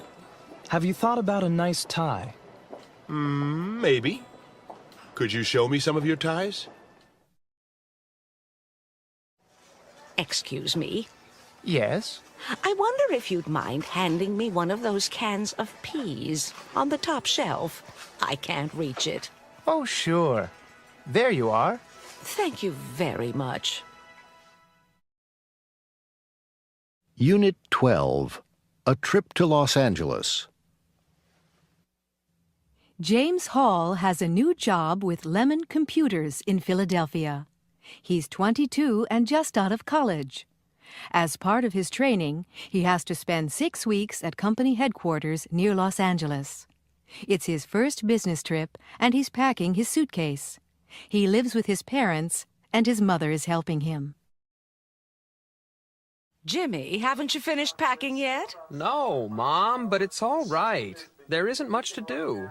Well, I'll give you a hand. Oh, there isn't much room left.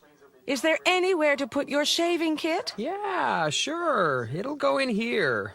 Now, I have 3 more shirts to pack. They'll go on top, but there's another pair of shoes to get in. Put them here, one on each side. There. Okay, I think we can close it now. Okay. Where's the tag?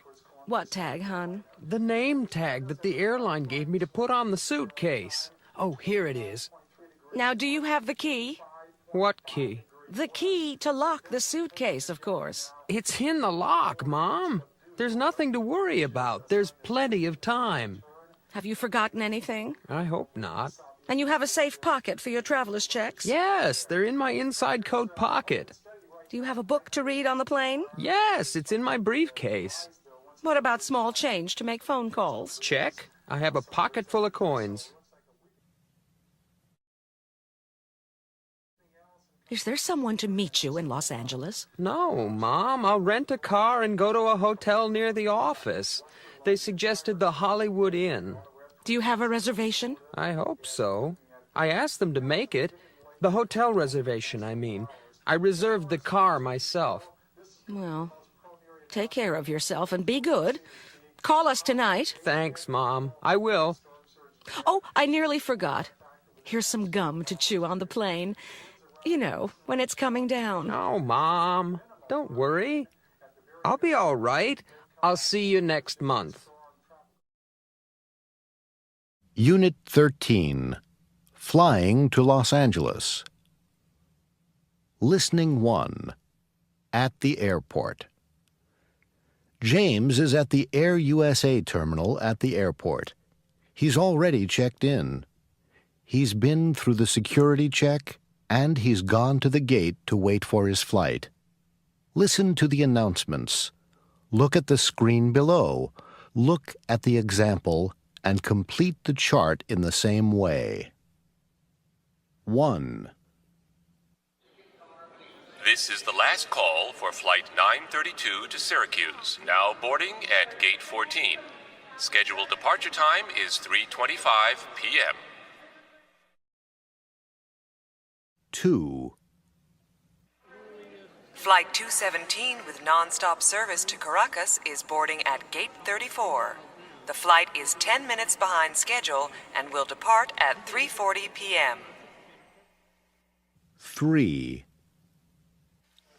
Flight 558, with service to Hartford, Connecticut and Springfield, Massachusetts, is now ready for boarding at Gate 26. The flight will depart on schedule at 3:45 p.m. 4. Air USA Flight 563 to Detroit is now pre-boarding. Passengers with small children or who require special help in boarding should go now to Gate 12. The flight will leave as scheduled at 4:30. 5. Will Air USA passenger Rita Chambers, holding a ticket on Flight 67, scheduled to depart for San Francisco at 4:30, please go to Gate 32 for a new seat assignment prior to boarding. Ms. Rita Chambers, please report to Gate 32. 6. Passengers for Los Angeles, may I please have your attention? Air USA's non-stop service to Los Angeles, Flight 811, scheduled to depart at 4:30, has been delayed due to late arrival from London. Flight 811 will now depart at 4:50 from Gate 30. Boarding will begin in 15 minutes. Listening 2. In flight. James is now on the plane. Listen to the announcements and answer these questions. 1. Good afternoon, ladies and gentlemen. This is your captain, Tom Brown. We'd like to welcome you aboard Flight 811 and to apologize for the delay. We had some bumpy weather over the Atlantic and arrived late from London. Now we are experiencing another slight delay as we wait for clearance from air traffic control. We don't expect it will be more than 5 minutes, and we hope to arrive in Los Angeles at about 7:30 local time. 2. This is the captain again. I just wanted to apologize again for the delays and to let you know that we are almost back on schedule.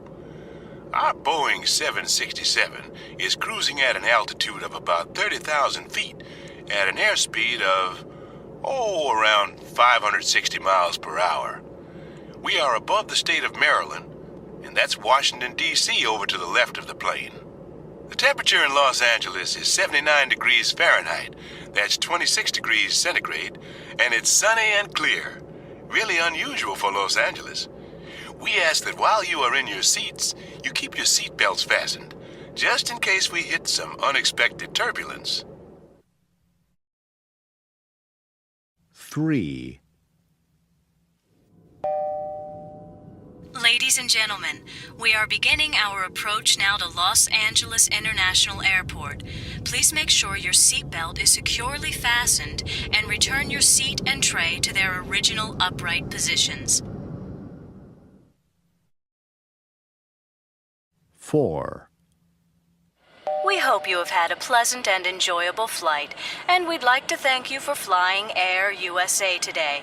Please remain in your seat until the plane has come to a complete and final stop at the gate. If you have any questions about connecting flights, please see the Air USA agents who will meet our flight. On behalf of Captain Tom Brown and the rest of the crew, thanks again for flying Air USA. Beverages on the plane. Something to drink, sir? Yeah, yes, thanks. I'd like some club soda. With lime or without? With lime, please. How much is that? It's complimentary. The soft drinks are free. Great. Will you be serving dinner soon? Sure, as soon as we finish the beverage service. Oh, good. What is it? We have a choice today of lasagna or chicken. Thanks. Would you mind giving me some more peanuts? I'm getting kind of hungry. Not at all, sir. Here you go. In-flight questionnaire. Excuse me, sir.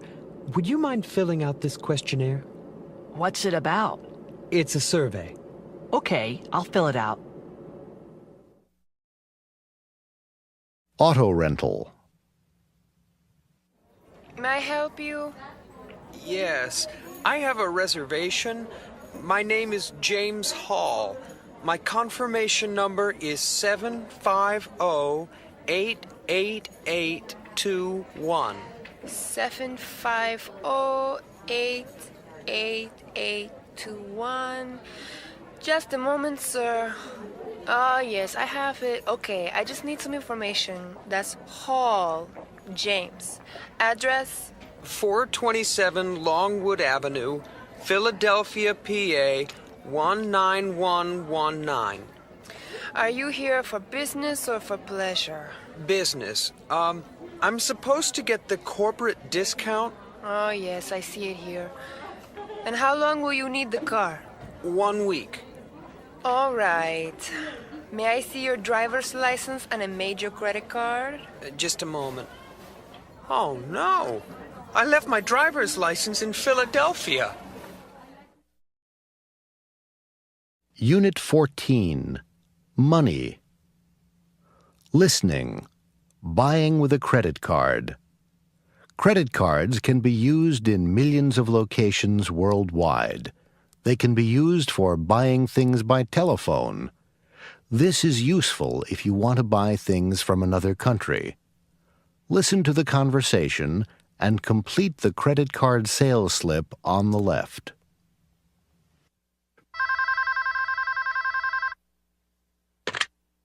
Mac Gizmos, this is Mindy speaking. How can I help you?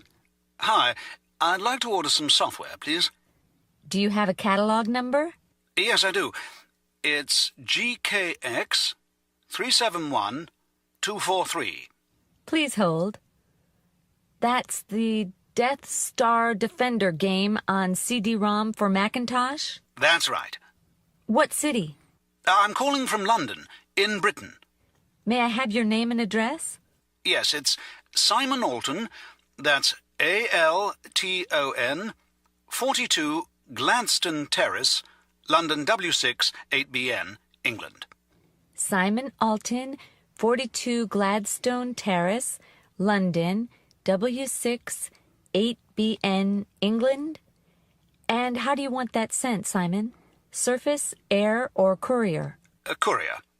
That will be a total of $89.30, including delivery. Fine. And how are you paying? MasterCard. May I have your number? 5055 6631 8901 4247.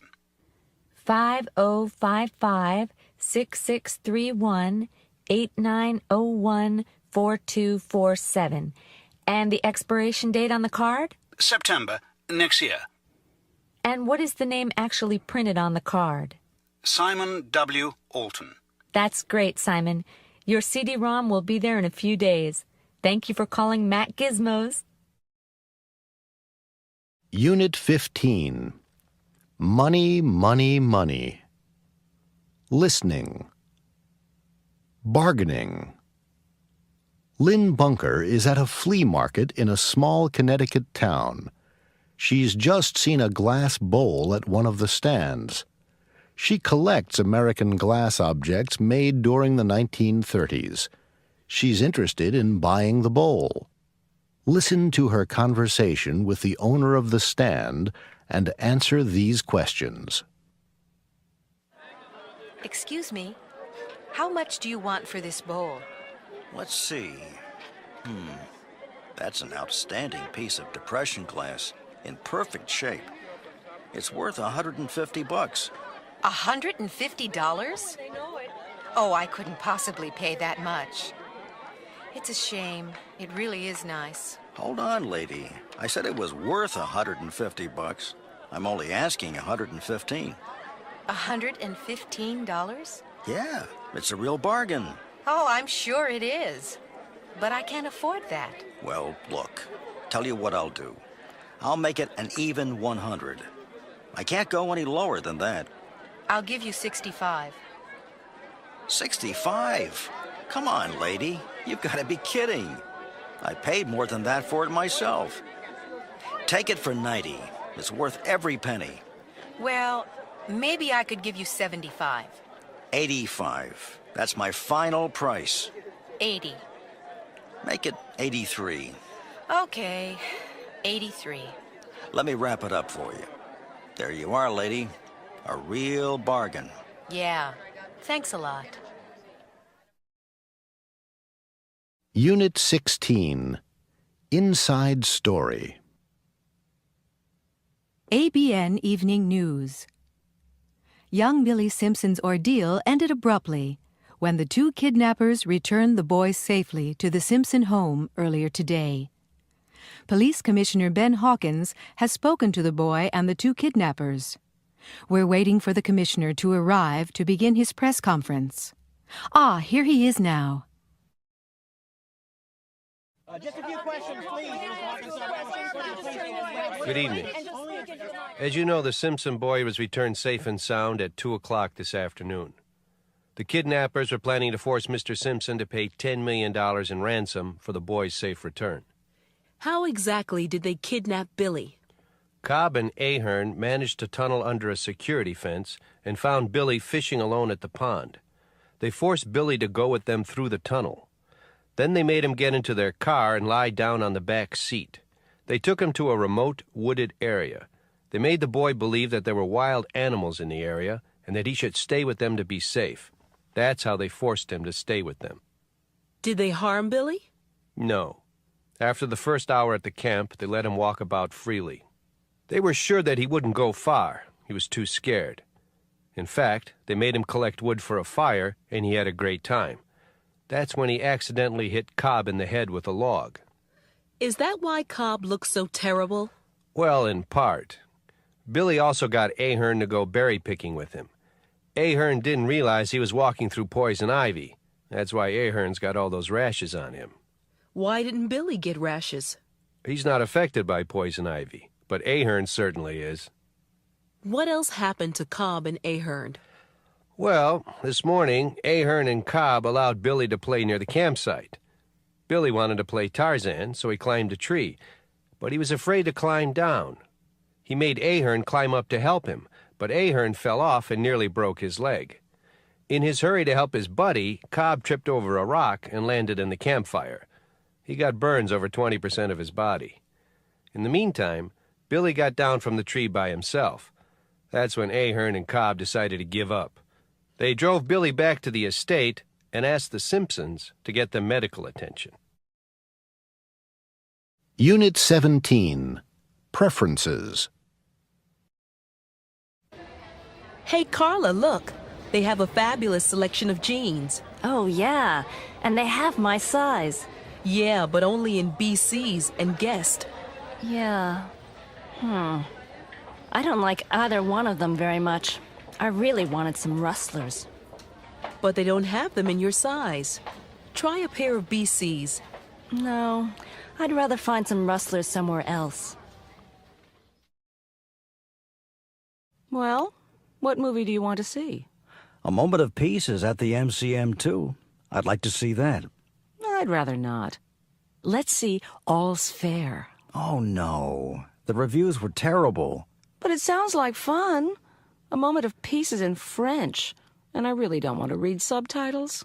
Then how about California Sunset? I'd rather not. I can't stand Steve Newman. Well, you choose then.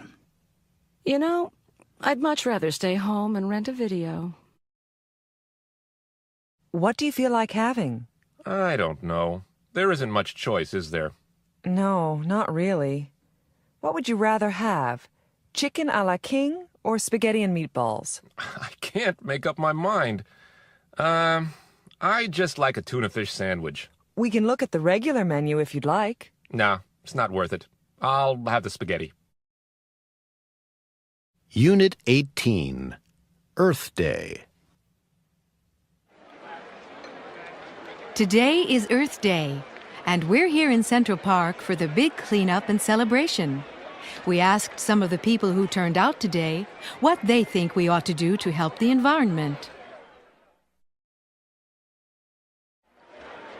Well, I think we'd better do something to protect the tropical rainforest before they're all gone. You know, rainforests only make up like 2% of the Earth's surface, but over half the world's wild plant, animal, and insect species live there. 1 out of every 4 pharmaceuticals comes from a plant in a tropical rainforest. We ought to support organizations involved in rainforest conservation, like the Rainforest Action Network in San Francisco. The most important thing to me is to save and care for all the wildlife in the world. Did you know that by the year 2000, 20% of all Earth species could be lost forever? And we'd better not save only the mammals. We ought to be concerned about the insects, fish, amphibians, reptiles, and plants. I think the governments of the world had better get together and do something. I'm really worried about the quality of the air we breathe. Cars cause a lot of the air pollution, and everybody ought to do whatever possible to stop it, you know. For example, people ought to drive together or use public transportation. That would keep millions of pounds of pollution out of the atmosphere. People ought to buy cars that get good gas mileage and keep them tuned up and running well. The more gas a car uses, the more pollution it emits. We'd all better support the development and use of cars that use alternative energy sources, like electric cars, solar-powered cars, and cars that run on methane gas. We better not take the water we have for granted in this country. Every day we consume 450 billion gallons of water. We get this water from our rivers, lakes, and streams, or from groundwater. And we have been careless about how we've treated our water sources. We ought to take better care of the groundwater and keep it safe from pollutants, especially chemicals that people pour down their drains without thinking, or gasoline leaks from underground storage tanks. We'd also better start conserving water. Unit 19, Night Flight.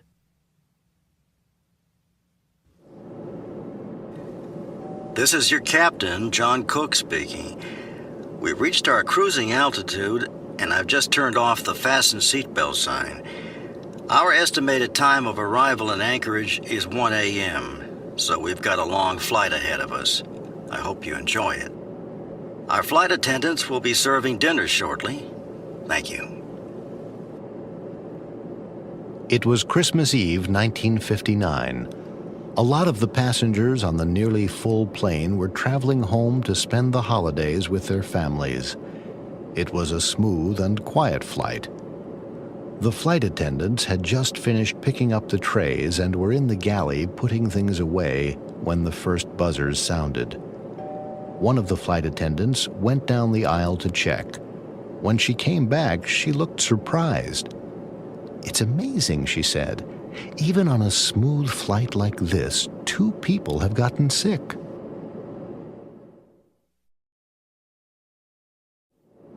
"20 minutes later, nearly half the passengers were sick, violently sick.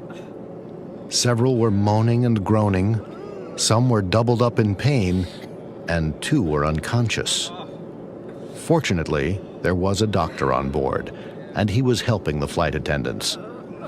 He came to the galley and said, "I'd better speak to the pilot. This is a severe case of food poisoning. I think we'd better land as soon as possible." "What caused it?" asked one of the flight attendants. "Well," replied the doctor, "I had the beef for dinner, and I'm fine. The passengers who chose the fish are sick." The flight attendant led him to the cockpit. The door was jammed. Together they pushed it open. The captain was lying unconscious behind the door. The co-pilot was slumped across the controls, and the engineer was trying to revive him. The doctor quickly examined the 2 men. Can you land the plane? The doctor asked the engineer. Me? No, I'm not a pilot. We've got to revive them, he replied. The plane's on automatic pilot. We're okay for a couple of hours. They could be out for a long time, said the doctor. I'd better contact ground control, said the engineer. Maybe you should make an announcement and try to find out if there's a pilot on board, the doctor suggested. We can't do that, the flight attendant said. It'll cause a general panic. Suddenly she remembered something. One of the passengers. I overheard him saying that he'd been a pilot. I'll get him. She found the man and asked him to come to the galley. Didn't you say you used to be a pilot, she asked. Yes. Why? She led him to the cockpit. They explained the situation to him. You mean you want me to fly the plane, he asked. You must be joking. I was a pilot, but I flew single-engined fighter planes, and that was 15 years ago. This thing's got 4 engines. Isn't there anybody else, he asked. I'm afraid not, said the flight attendant. The man sat down at the controls. His hands were shaking slightly. The engineer connected him to air traffic control. They told him to keep flying on automatic pilot toward Anchorage and wait for further instructions from an experienced pilot. An hour later, the lights of Anchorage appeared on the horizon. He could see the lights of the runway shining brightly by a lake. Air traffic control told him to keep circling until the fuel gauge registered almost empty. This gave him a chance to get used to handling the controls. Unit 19. Listening. Listen to the end of the story and answer these questions. In the cabin, the flight attendants and the doctor were busy attending to the sick. Several people were unconscious. The plane circled for over half an hour. The passengers had begun to realize that something was wrong. What's going on? Why don't we land? Shouted one man. We've got to get my wife to the hospital. A woman began sobbing quietly. At last, the plane started its descent. Suddenly, there was a bump that shook the plane. We're all going to die, screamed a man. Even the flight attendants looked worried. It's all right, someone said. The pilot just lowered the landing gear, that's all. As the plane approached the runway, they could see fire trucks and ambulances speeding along the runway with their lights flashing. There was a tremendous thump as the wheels hit the tarmac, bounced twice, raced along the runway, and screeched to a halt. The first airport truck was there in seconds. That was nearly a perfect landing. Good job, shouted the air traffic controller. Thanks, said the man. Any chance of a job? Unit 20. The Antique Store. Anita Jameson and Steve Weaver are antique dealers. They have a very successful business. They travel around the country buying antique furniture and paintings from flea markets, antique stores, and elderly people. Steve has just come out of a little antique store, and he seems very excited. Anita, we're in luck. There's a painting in there, a landscape. It's a good one. I thought it might be valuable, so I took a good look at the signature. It isn't very clear, but I think it may be a Winslow Homer. A Winslow Homer? It can't be. They're all in museums. They're worth a fortune. Well, someone found one a couple of years ago. This might be another one. It's dirty and it isn't in very good condition. How much do you think it's worth? I don't know. Maybe $1 million. It might even be worth more. Be careful, Steve. We'd better use the old trick. Yeah, right. There's a chair in the window. It must be worth about $20. I'll offer $100 for it. She'll be so happy that she won't think about the painting. Don't say you want the painting. Say you want the frame, okay? Fine. You'd better wait in the van. I'd rather do this on my own. Steve, check the signature before you give her $100 for the chair. Don't worry, Anita. I know what I'm doing.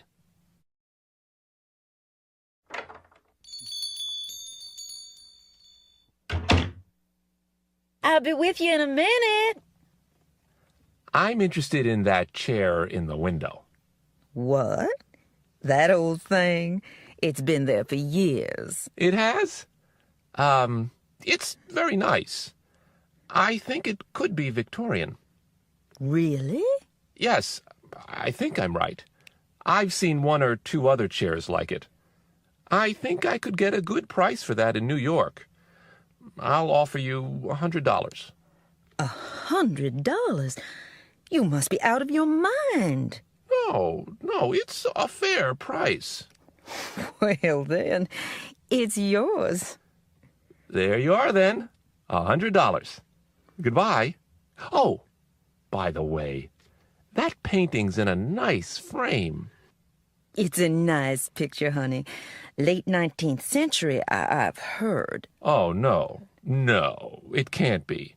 I've seen lots like it. It must be 20th century. There's no market for them. Still, I could use the frame. All right. How much will you give me for it? How about $40? Oh, no, honey. It must be worth more than that. It came from the big house on the hill. It did. Let me have another look at it. Yes, the frame really is nice. I'll give you $200.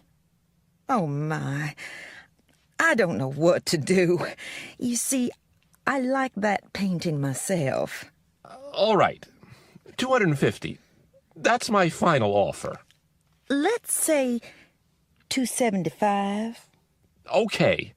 It's a deal. Should I wrap it up for you? No, I have the van outside. It was nice doing business with you. Goodbye. Bye-bye, honey. Thank you. You come back to see us, you hear?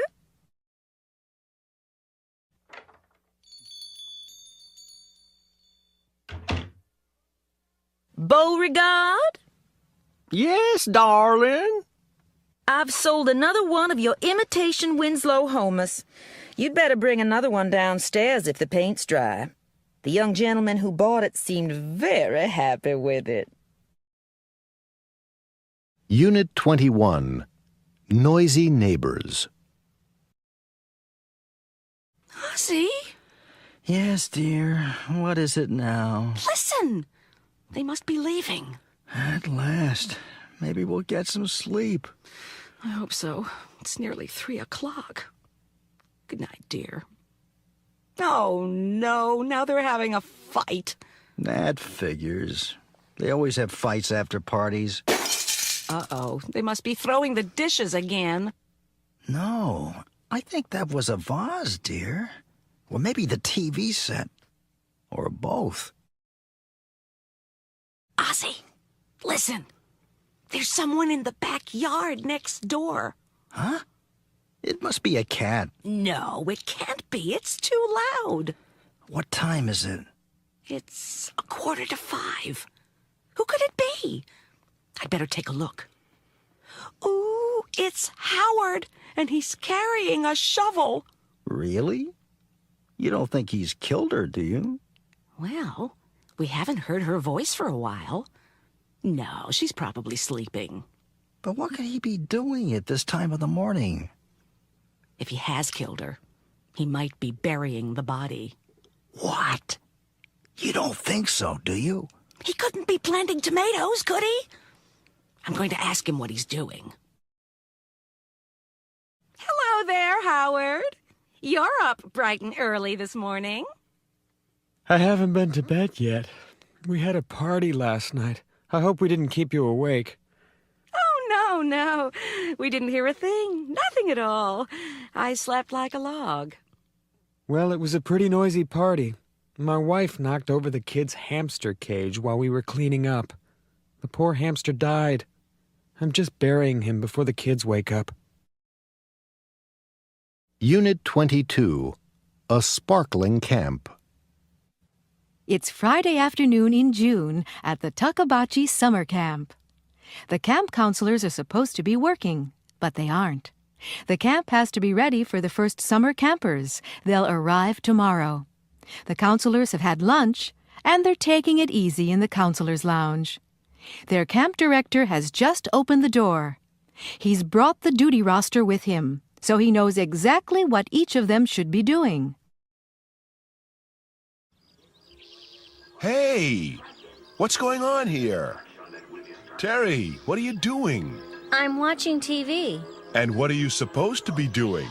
I'm not sure. Well, let me tell you, Terry. You're supposed to be cutting the grass. Oh, right. I'm sorry. I'll get right on it. When I come back, you'd better be cutting the grass. Do you hear me? Okay, I'm going. Get a move on, Terry. Remember the Takabachi motto, a sparkling camp by the sparkling water.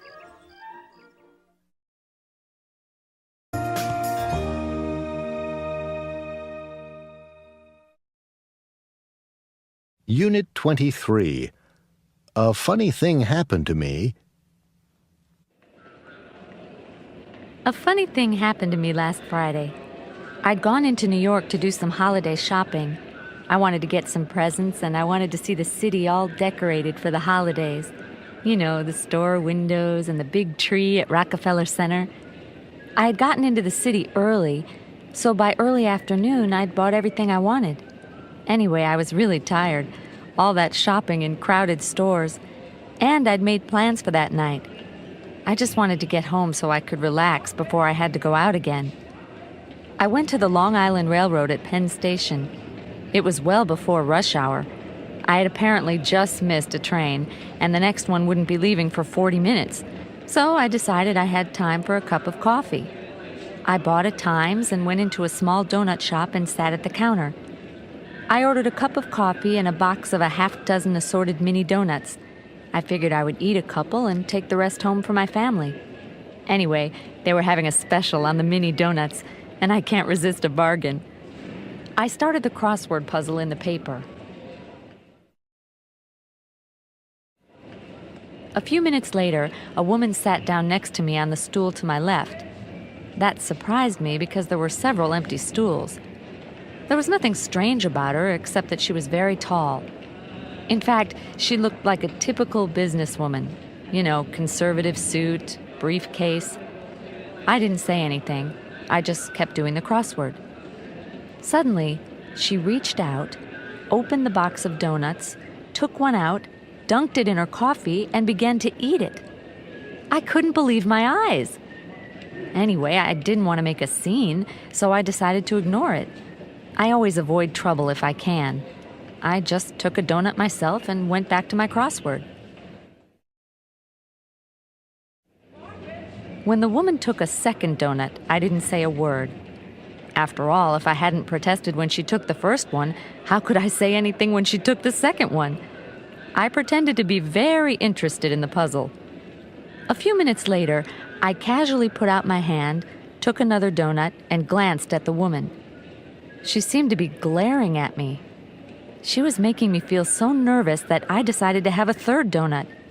That left only one, for only a minute. Sure enough, the woman took the last donut. I nervously continued eating my donut and decided to leave. I was ready to get up and go when the woman suddenly stood up and hurried out of the donut shop. I felt very relieved and decided to wait for 2 or 3 minutes before going myself. I finished my second cup of coffee, folded my newspaper, and stood up. And there, on the counter, underneath where my paper had been, was my unopened box of donuts. Unit 24, Murder in New Orleans. Charles Beresford Tifton was found dead on the floor of his study in the Tifton family mansion in New Orleans. He had been shot 5 times. There were 5 people on the estate, and they all heard the shots at about 4 p.m. The police have taken statements and made the following notes about each of the 5 people. Lydia Tifton's statement. I was reading in my bedroom on the 1st floor. I heard the shots. There were 4 or 5. I wheeled myself into the hall. The study door was open. Ruth Ellen was standing in the doorway screaming. Benson was standing at the French windows. The gun was on the floor next to my husband's body. J.D.'s statement. I was in the den. I was listening to a new CD. Suddenly there were 5 shots. I thought it was Uncle Ike at target practice. Then I heard a scream. It sounded like Ruth Ellen, so I opened the connecting door to the study and saw Big Daddy lying there, Benson at the French windows, and Mama and Ruth Ellen together in the doorway to the hall. I couldn't believe my eyes. Ruth Ellen Potts' statement. I was in the living room, writing my resume.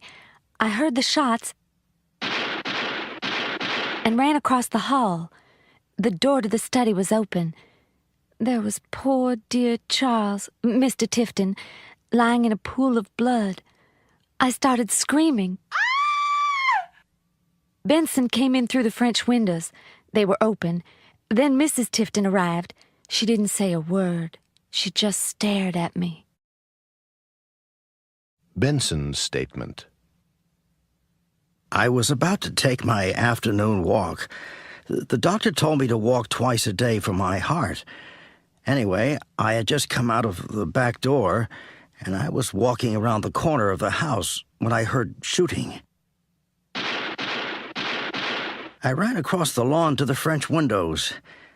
I saw Mr. Charles's body and Miss Ruth Ellen in the doorway. Unit 24. Listening. Listen to Dwight's statement to the police. Where does he say he was? What does he claim he was doing? Dwight Dubois' statement. I was out by the pond, fishing in my usual spot, when I heard the shots. I hurried through the trees toward the house. I saw Benson running across the lawn toward the study. When I got there, everybody was in the room. Poor old Charlie was dead. I know a dead man when I see one. After all, I was in the army during the war. Unit 25. Murder in New Orleans. Chief of Detectives Tony D'Amato is in charge of the case. Detective Sergeant Novak is his assistant. They're in the Tifton study. Where is everybody? They're all in the living room. Reyes is with them. What do you think? It could have been any of them, couldn't it? Nobody seems very sad. Might have even been all of them. Yeah. Tifton wasn't exactly popular around here. Nobody liked him. But it could have been an outsider. No way. It must have been one of them. Let's look at the evidence. It seems to me that everybody has a motive and nobody has an alibi. They all say they were alone when it happened. Yes, there are no fingerprints on the gun. Lydia Tifton? It couldn't have been her. Why not? Well, she's in a wheelchair. She can't move very fast. Anyway, they've been married for 35 years. It just couldn't have been her. Most murders are committed by someone in the family, and that door goes into her room. Right, but it was locked. Doors have keys. But why would she want to kill him? Ruth Ellen Potts is a very attractive young woman. We don't know what was going on. She might have been jealous. But he was over 60. He was old enough to be Potts' grandfather. Yes. But he was a good-looking man and very rich and powerful. Dwight Dubois? What about Dubois, Novak? He's a weird guy. I've been thinking about that. It couldn't have been him. Why not? Why would he need to shoot 5 times? He was a champion marksman. He could have killed him with 1 shot. Maybe he did, Novak. Maybe he did. I don't follow. There are a lot of things you don't follow, Novak. Maybe he's smarter than he looks. But there's no motive. There might have been. I mean, there was the scandal with that land development company. But he was down by the pond. So, he could have shot him from the trees and thrown the gun into the room. Oh, yeah. Do you really think so? I don't know. It's just a theory. Unit 26. Call in. You're on the air. Good evening, I'm Harry Baxter, and this is Call In on radio station WLFM. We're talking tonight about government services. Do you think you're getting what you've paid for? What's your opinion? Call in. We'd like to hear from you. The number is 555-1785. Call in. You're on the air. Hi, Harry. My name is Stuart Amos. I'm a salesman and I have to drive a lot.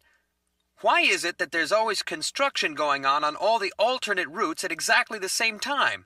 I mean, I understand that the roads need to be maintained, but there's absolutely no coordination. Like, when they're fixing one bridge into the city, why do they have to fix the other bridge at the same time? It's ridiculous. Good point, Stuart. Let's hope the Department of Transportation folks are listening. Call in. You're on the air. Good evening, Harry. I'm Hilda Diaz. Why are they closing the fire station in my neighborhood? We need it to stay open. I heard that the response time is going to be increased by 10 minutes if that fire station closes. 10 minutes. That could mean the difference between life and death, you know. If they're trying to save money, why don't those politicians all take a pay cut? That's where the waste is, if you ask me. Well, Hilda, you certainly sound passionate. We'll see if the city doesn't change its mind. I hope you've called your city council representative. Call in. You're on the air. Harry, I'm Milton Kramer. I'm fed up with those sanitation trucks that come in the middle of the night and make all that noise. They must start at around 4 o'clock in the morning, and it's every other night. I'm sound asleep, and I have about 3 more hours before the alarm's going to go off, and the garbage truck comes. I can never get back to sleep, and before I know it, I have to get up for work. It ruins my whole day. There must be a way for them to change the schedule so they don't wake up the neighborhood. You know, Milton, I've never understood why sanitation trucks have to come in the middle of the night either.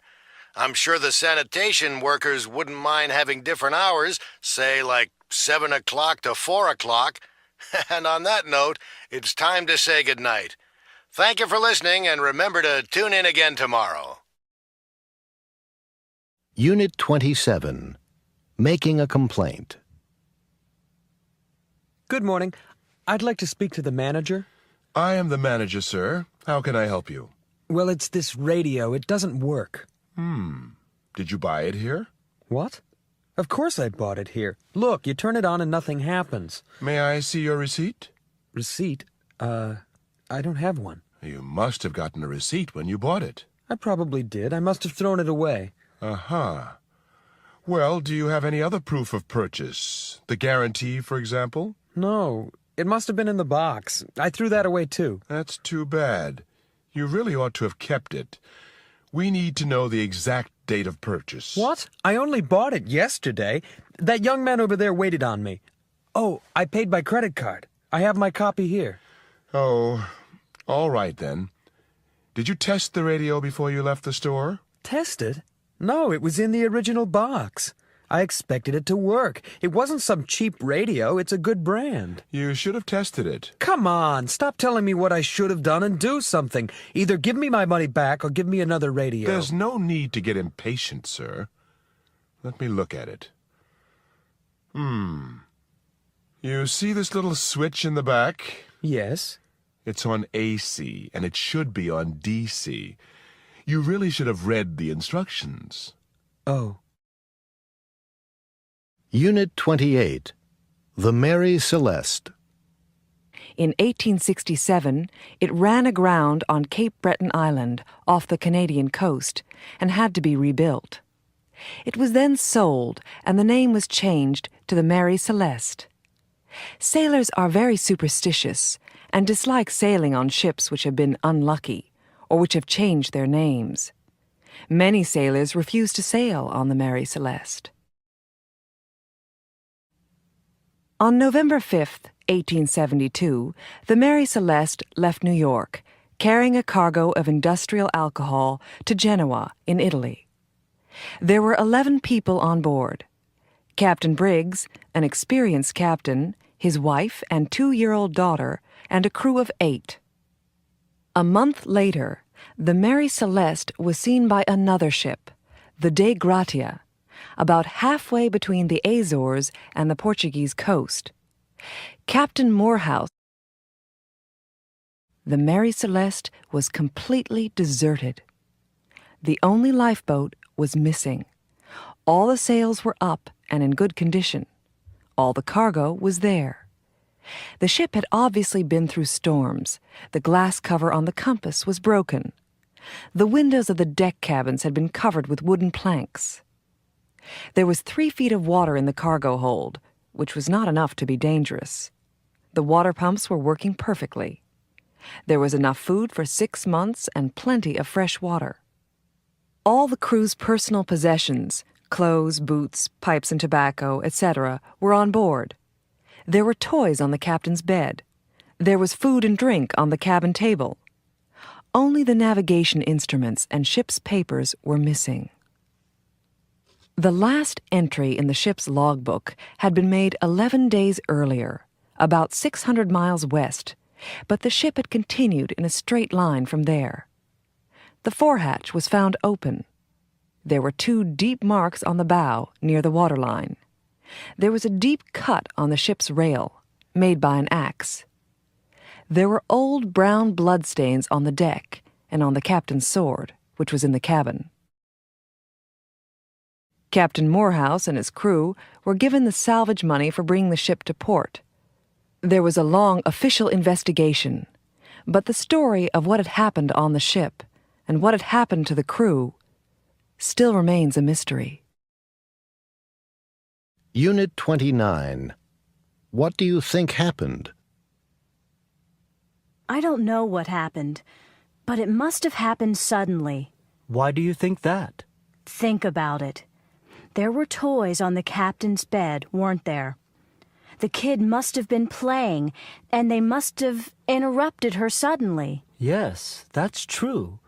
And food was on the table. They must have been eating or getting ready to eat. The lifeboat was missing, right? They could have been practicing their emergency drill. They must have gotten into the boat and launched it. All right, but what happened to the boat? Well, they may have been rowing the lifeboat around the ship, and there must have been a gust of wind. Then the ship could have moved forward and run down the lifeboat. That explains the marks on the bow. Come on. They couldn't have all been sitting in the lifeboat. What about the captain? He should have been steering the ship. Well, he might have been watching the drill and jumped in to save the others. Unit 31. Apologies. Hello? Hi, Raphael. This is Alex. Oh, hi. Did you get home all right? Yeah, thanks, but I wanted to apologize for last night. Don't worry about it. But your carpet, it must be ruined. It was so dumb of me to put my coffee on the floor. Come on, Alex, forget it. But it must have made a really ugly stain. Look, it's nothing. I was upset at first, but it doesn't look so bad this morning. Anyway, I want to pay for the cleaning. Listen, Alex, it's no big deal. Accidents happen, at parties especially. Well, if you say so, but I really am sorry. Okay. See you on Monday. Bye now. Excuse me, would you mind not walking on the grass? I beg your pardon? You aren't allowed to walk on the grass. Really? I didn't see a sign. There it is, right over there. Oh, you're right. I'm terribly sorry. Oh, good morning, Marianne. Good afternoon, Sharon. Late again, I see. Yes, I'm sorry. I couldn't find a parking place. Maybe you should have left home earlier. Yes, I know. It won't happen again, Marianne. It had better not, Sharon. This is the third time this week. Hey, you. Are you talking to me? Yeah, you. What do you think you're doing? I'm just waiting for the bus. Can't you see there's a line? Oh, there is? I'm sorry. I didn't mean to cut. I didn't realize there was a line.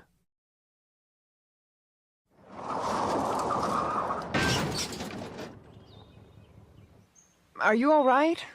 Yes, I'm okay. But what about my car? There doesn't seem to be too much damage. Let me see. Look at that. This is a brand new car. You shouldn't have been going so fast. Well, it wasn't my fault. It wasn't your fault? What do you mean, it wasn't your fault? I had the right of way. As a matter of fact, you didn't. You shouldn't have come out like that. Why not? There's no stop sign. Then what's that? Oh, a stop sign. I must have missed it. Well, you should have been more careful. You could have gotten us all killed. Yes, you're right. I'm sorry. What else can I say? Just thank goodness nobody's hurt. Here come the police. You'd better explain it to them. Unit 32. They didn't stop to tell me. Police Captain Mel Torino is questioning Nicholas Estrella, the driver of the hijacked Ruby Star truck. Let's start at the beginning again, Mr. Estrella. How did you lose your truck? I was making deliveries in Bedford. The truck was loaded with TVs, VCRs, radios, electronics. Uh-huh.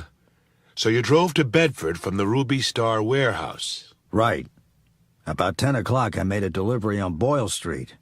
I had finished, and I was driving up Boyle when I saw a coffee shop. So you decided to stop?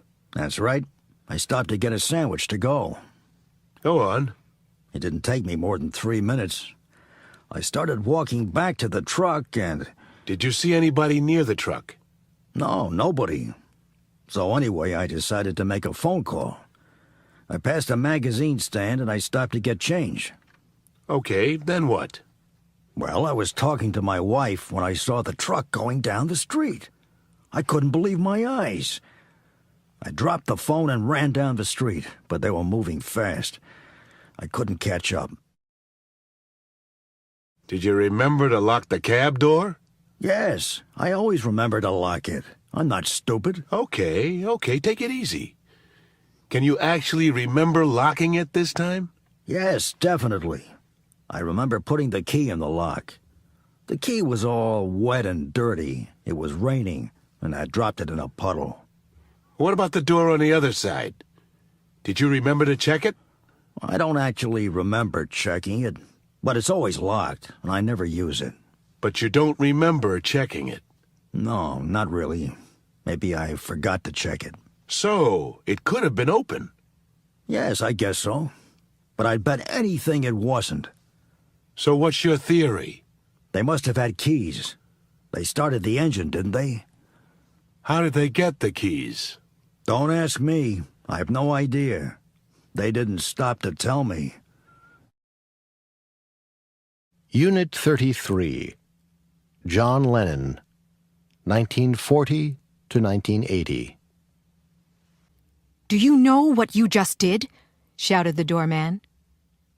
"I just shot John Lennon," the killer replied. Lennon was rushed to the hospital in a police car, but it was too late. The killer was 25-year-old Mark Chapman from Hawaii. Earlier the same evening, he had asked Lennon for his autograph. In fact, he had been hanging around outside the apartment building for several days. Chapman was a fan of Lennon's and had tried to imitate him in many ways. It is said that he even believed that he was John Lennon. Unit 34. Beach Watch. Hey, look at that guy. He's way out there. You're right. Unless he turns around soon, he'll be in trouble. I'm going in. That guy needs help. Call emergency services. Oh no! Unless the lifeguard gets there soon, that guy will drown! Unless the lifeguard brings him in fast, the guy will die. Unless she can get his heart going, he won't make it. I've got a pulse. If I were that guy, I'd give those lifeguards a reward. Unit 35. Have you seen this ad? Wanda, have you seen this ad? Yeah, it looks great, doesn't it? I called them an hour ago. They'll call back if they want me. Oh, they'll want you. You have beautiful hair. Thanks. You know I'm excited. I mean, if I go, I'll get a new hairstyle for nothing. Hey, Bill, look at this ad. It looks like fun. Why don't you call them up? I'd love to, but it's a waste of time. My hair's just too short. Well, I like it the way it is. Anyway, you don't know what they might do. Oh, that wouldn't bother me. If I had longer hair, I'd call them up. Actually, your hair is pretty long now. Pablo, look at this. It sounds great. And you have a decent car. But there are some disadvantages. Every job has disadvantages. Oh, I don't know. I'm willing to try it, but I won't take it if they don't pay the phone bill. Pam, did you see this? Yeah. You aren't interested, are you? No, there are too many things wrong with it. Like what? Are you kidding? You wouldn't have any security. You wouldn't earn anything if you didn't work all day long every day. And I wouldn't take a job in sales if they didn't provide a car. Look at the address. Some hotel. I'd never work for a company if they didn't even have an office. Tina, what do you think of this ad? It was in last Sunday's paper, too. I called. I have an interview tomorrow. Do you think you'll get it? They seem very interested on the phone. I think they'll offer me the job. So you're going to France? I didn't say that. I won't take the job unless they give me a round-trip ticket. It'll be hard work, and I won't go unless they offer me a good salary. There's a job in France in the paper. Yeah, I know. I wouldn't dream of taking it. Why not? You've always wanted to work overseas. It's hard work, isn't it? One night off a week. But the money might be good. Well, I wouldn't take it unless they pay me a really good salary, with a longer vacation and more free time. And I certainly wouldn't go anywhere overseas unless my ticket was round trip. Unit 36. Glacier Watch. Carmen Melvin is from Miami, Florida. She's on vacation in Alaska, and she's taken a flight-seeing trip to a glacier. The helicopter has landed on the glacier. This way. Watch where you're going, please. Our insurance company doesn't want you to hurt yourselves. This is incredible. Isn't it great? Oh, watch your step and stay close by me. That is, unless you want to fall into a crevice. There are crevices hundreds of feet deep over there. We're going to begin by walking over to look at them. There's so much ice. And they keep telling us about global warming, you know, that the Earth is getting hotter.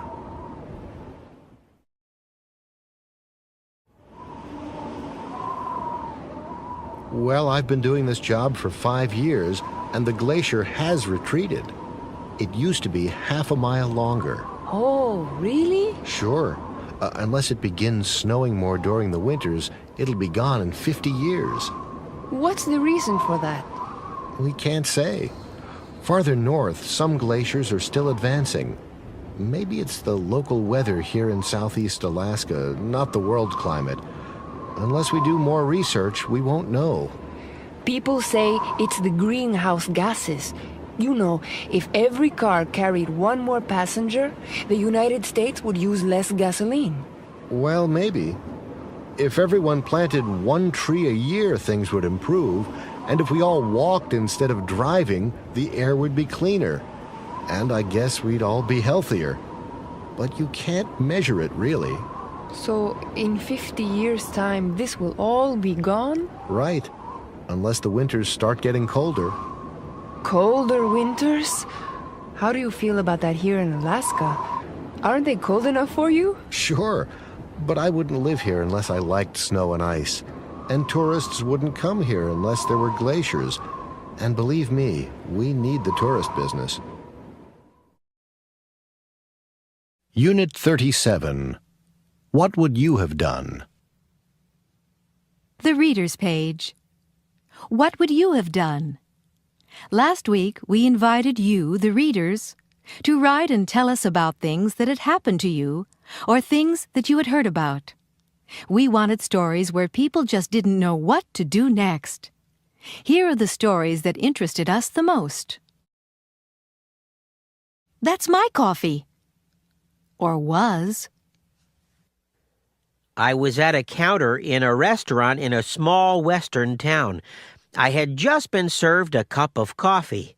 Suddenly, this huge man, he looked like a boxer, came over, picked up my coffee, drank it, banged the cup down on the table, stared at me, and then walked away without saying anything. I suppose I should have said something, but I was scared stiff. I didn't know what to do. What would you have done? Stanley Wempy, Carbondale, Illinois. In Deep Water. I was driving through Oregon on my vacation. It was a very hot day, and I stopped at a small, deserted beach. I didn't have my bathing suit with me, but it was early in the morning and there were no people or houses in sight. So I took off my clothes and swam out in the ocean in my underwear. I'm a very strong swimmer. I floated on my back, closed my eyes, and relaxed in the water. When I looked back at the beach, several cars had arrived, and there were 20 or 30 people sitting on the sand having a picnic. What would you have done? Jane Dare, Spokane, Washington. That's a no-no. I heard a great story about the Reverend Billy Cracker. He'd gone to London to speak at a large meeting.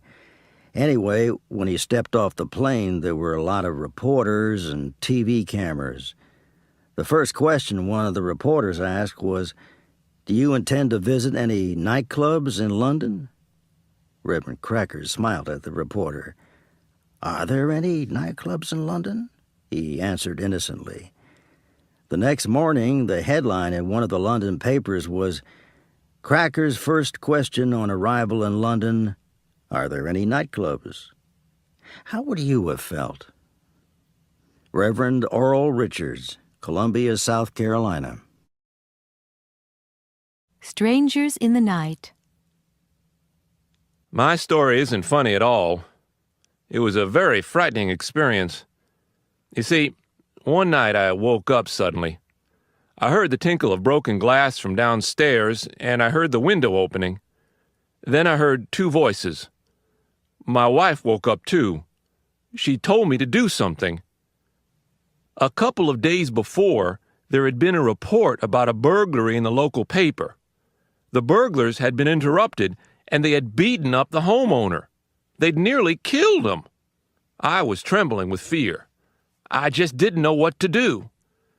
In the end, I didn't go down, and they stole the sterling silverware we had inherited from my mother.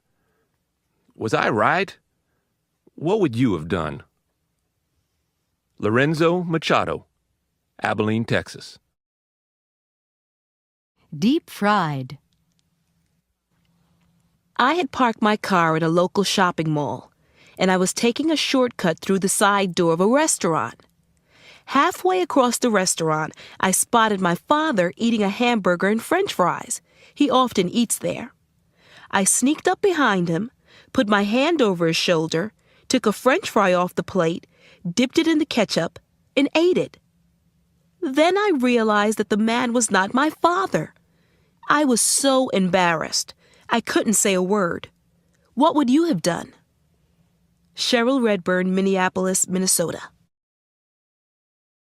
Unit 38. A bad day at the office. What was wrong this morning? Wrong? What do you mean?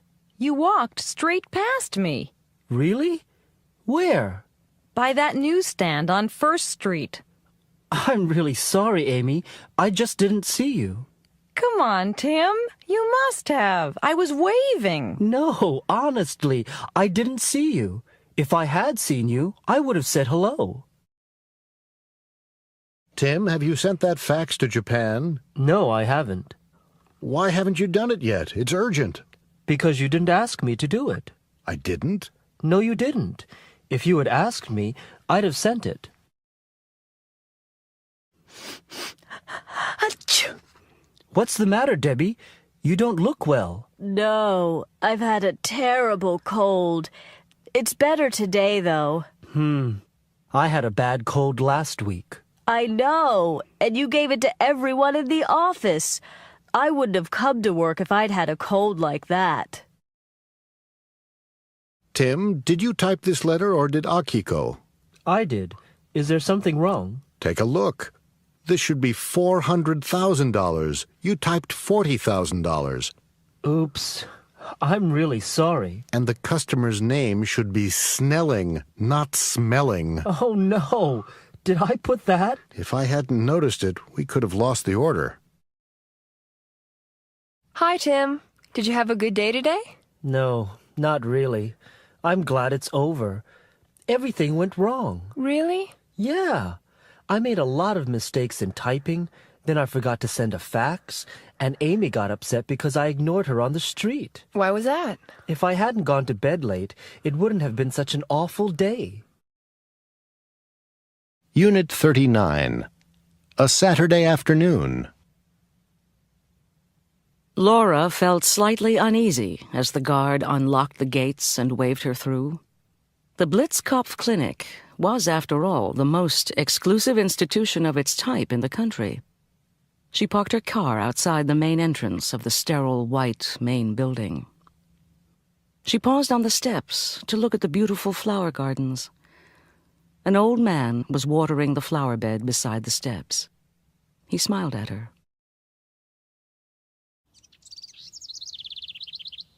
Good afternoon. Are you a new patient? Oh, I'm not a patient. I'm just here to do some research. I wonder if you could tell me the way to Dr. Blitzkopf's office? Certainly. Just go through the main door, turn left, walk down to the end of the hall, and it's the last door on the right. Thank you very much. Dr. Blitzkopf was expecting her. He had been looking forward to meeting his new research assistant. Dr. Blitzkopf showed her around. He was obviously very proud of his clinic, and Laura was impressed by the relaxed and informal atmosphere. For the next few weeks, Laura spent the mornings interviewing patients and the afternoons in the flower gardens, writing up the results of her research. Some of the patients were withdrawn and depressed. Some seemed almost normal. She found it hard to believe that all of them had been considered too dangerous to live in normal society. Laura often saw the old man in the straw hat. He spent most of his time working in the flower gardens, but he always stopped to speak to her.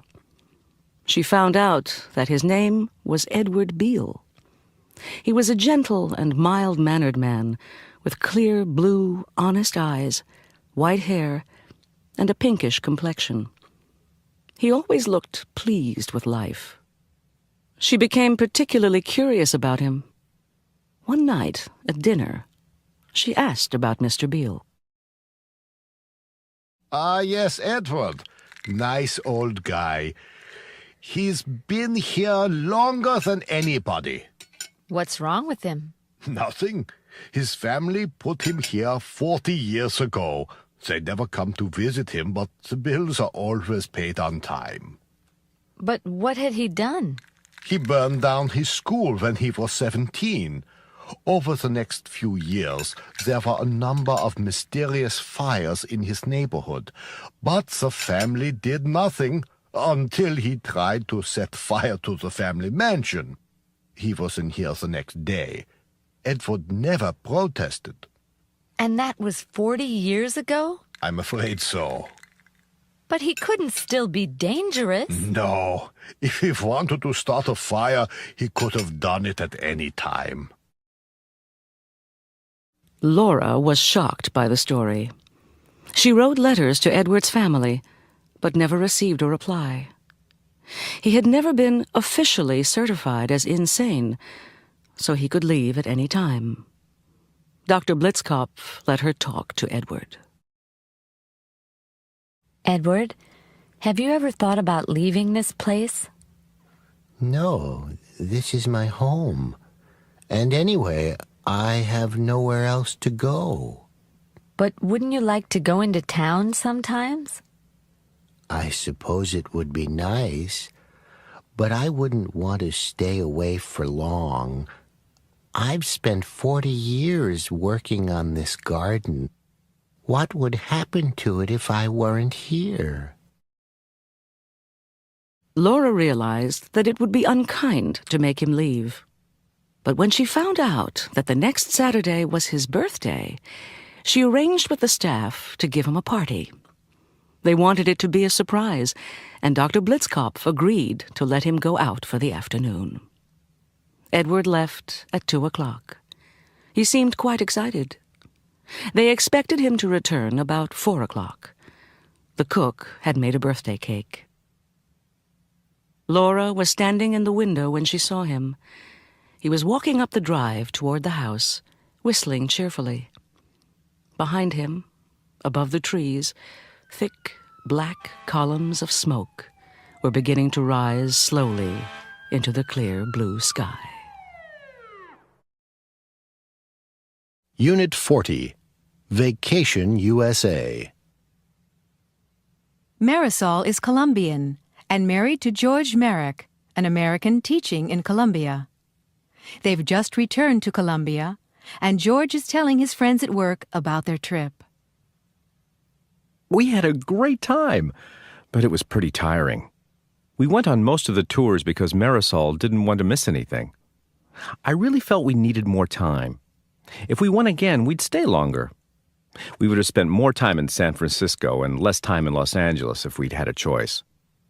Los Angeles was a little disappointing. We went on a tour of Beverly Hills to see the houses of the stars, but unless you had studied film history, you would never have heard of most of them. Generally speaking, the hotels, food, and service were excellent. Marisol found Americans to be very friendly. We probably took too much luggage. Clothes in California were so cheap. It would have been a good idea to take along an empty suitcase. If I'd done that, the savings on clothes would almost have paid for half of the airfare. Well, not really. The Rizzos, a retired couple from Bangor, Maine, were on the tour with the Merricks. Florence Rizzo was asked about the trip. We'd been looking forward to this trip for years, and it was the vacation of a lifetime. I think we enjoyed Las Vegas the most, but 2 nights were probably enough. If we'd stayed there much longer, we'd have lost all our money. Disneyland is a must for anyone with children. If only we'd had our grandchildren with us. They would have loved it. We went on some of the tours, and we could have gone on more, but you can't see everything, can you? I loved the food in California. You know, all those salads and fresh vegetables. We wouldn't have gone on this trip unless it had been an escorted tour group. We're not as young as we used to be, and we couldn't have done it on our own. Everyone, however, was so helpful to us. Unit 40, Listening. Listen to the ad for Dr. Bronner's Hot Springs Spa and answer these questions. When you're visiting Northern California, be sure to come to Dr. Bronner's Hot Springs Spa in beautiful, relaxing Calistoga for a fabulous health break. For just $69, you'll get a complete health treatment. Mud bath, mineral bath, sauna, steam wrap, and massage. We guarantee that you'll come out feeling refreshed, rejuvenated, and just plain terrific, all for only $69. You can stay at Dr. Bronner's overnight for just $94. All the rooms are spacious and quiet, with large private baths. They all have color TVs, mini refrigerators, and microwaves. Your comfort is our business. We're conveniently located on Lincoln Avenue, just 1 block from the Calistoga Bookstore. For reservations, call 1-707-555-2478. Unit 42, I Wish.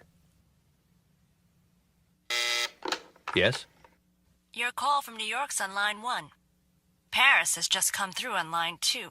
And there's a call from Tokyo on line 4. Ask them to call back tomorrow, Judy. Tell them I'm not here. It's too late. I wish I wasn't here. I've had enough today. But they're urgent. All of them. Do you know something, Judy? I wish I was at home now, in front of the television with a cup of hot chocolate. Look at that. It's pouring again. And I have to walk to the bus stop. Well, at least it's not snow. It's all right for Waspson. His limousine is downstairs waiting to take him home. Yeah, I wish I had a chauffeur-driven limousine. I wish I had a car. Any car. I'm going to get soaked tonight.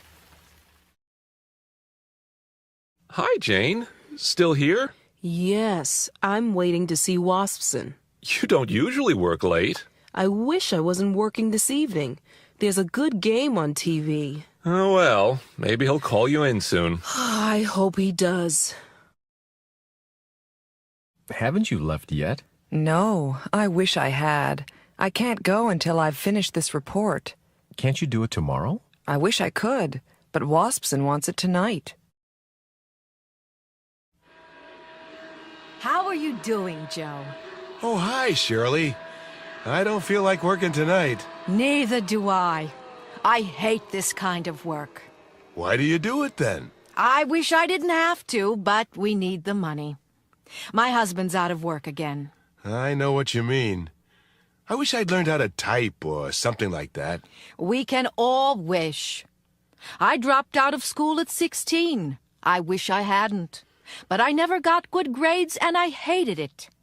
Kids have it really easy in school nowadays. I wish we'd had more of a chance. I'd never have ended up cleaning offices. Come on, Shirley. Let's try to finish early and get out of here. Look at that, Sergeant. There are still lights on in the insurance company again.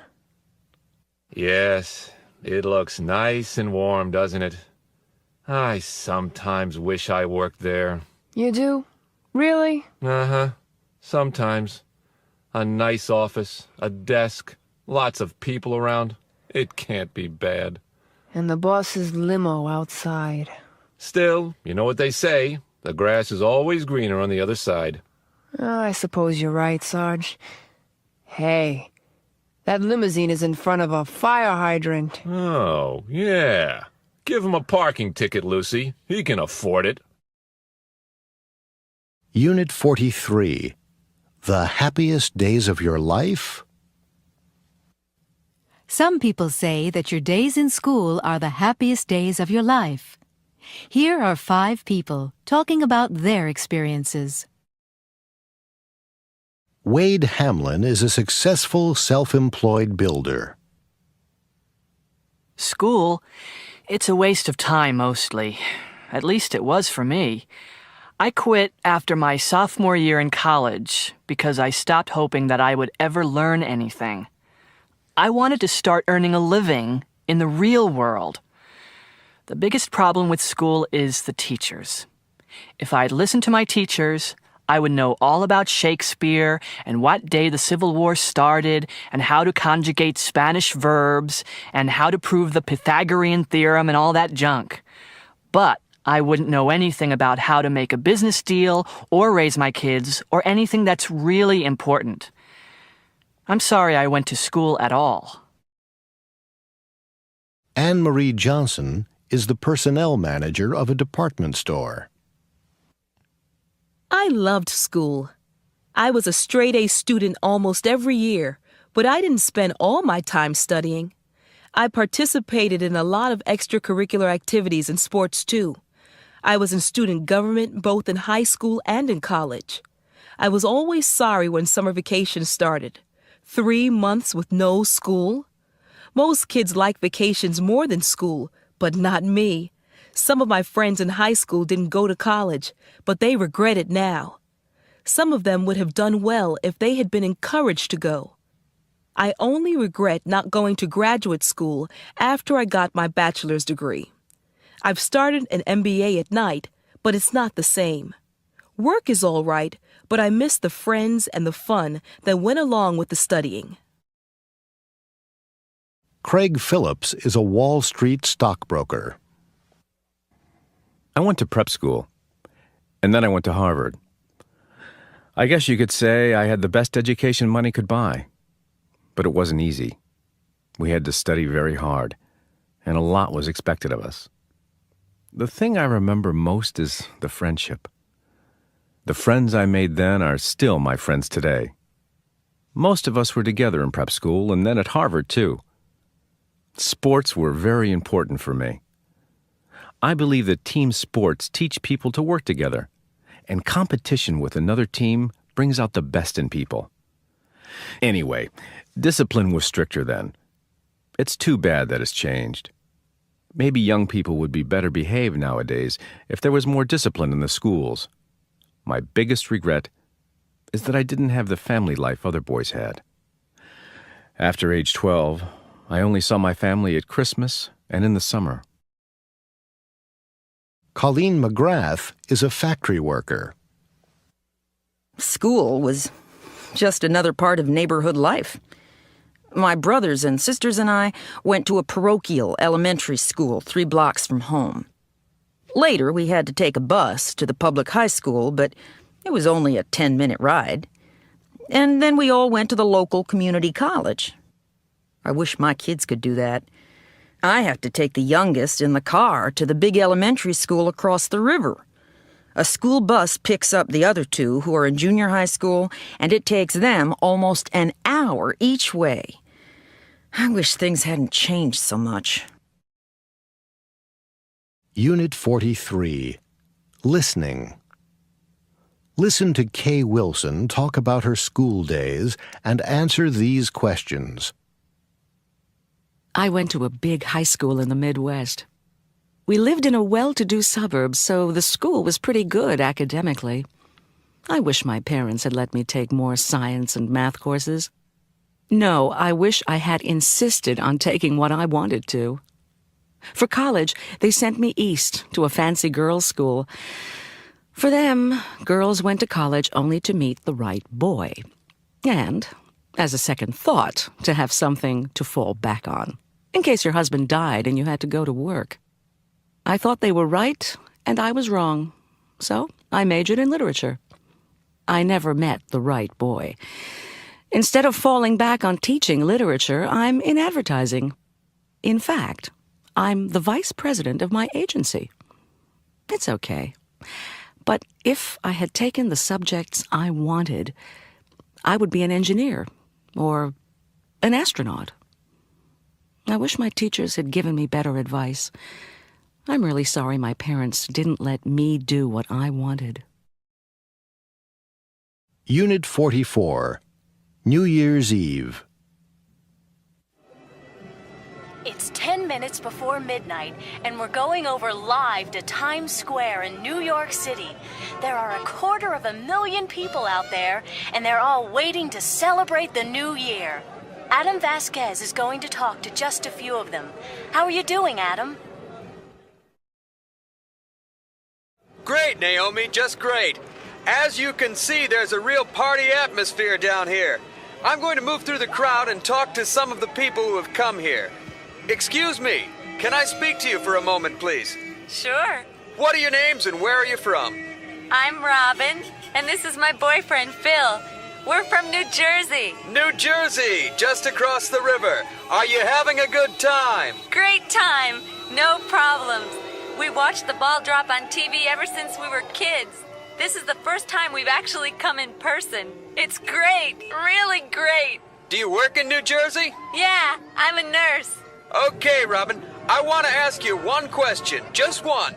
If you could have one wish for next year, what would you wish for? A serious wish or just kidding around? You choose. Okay.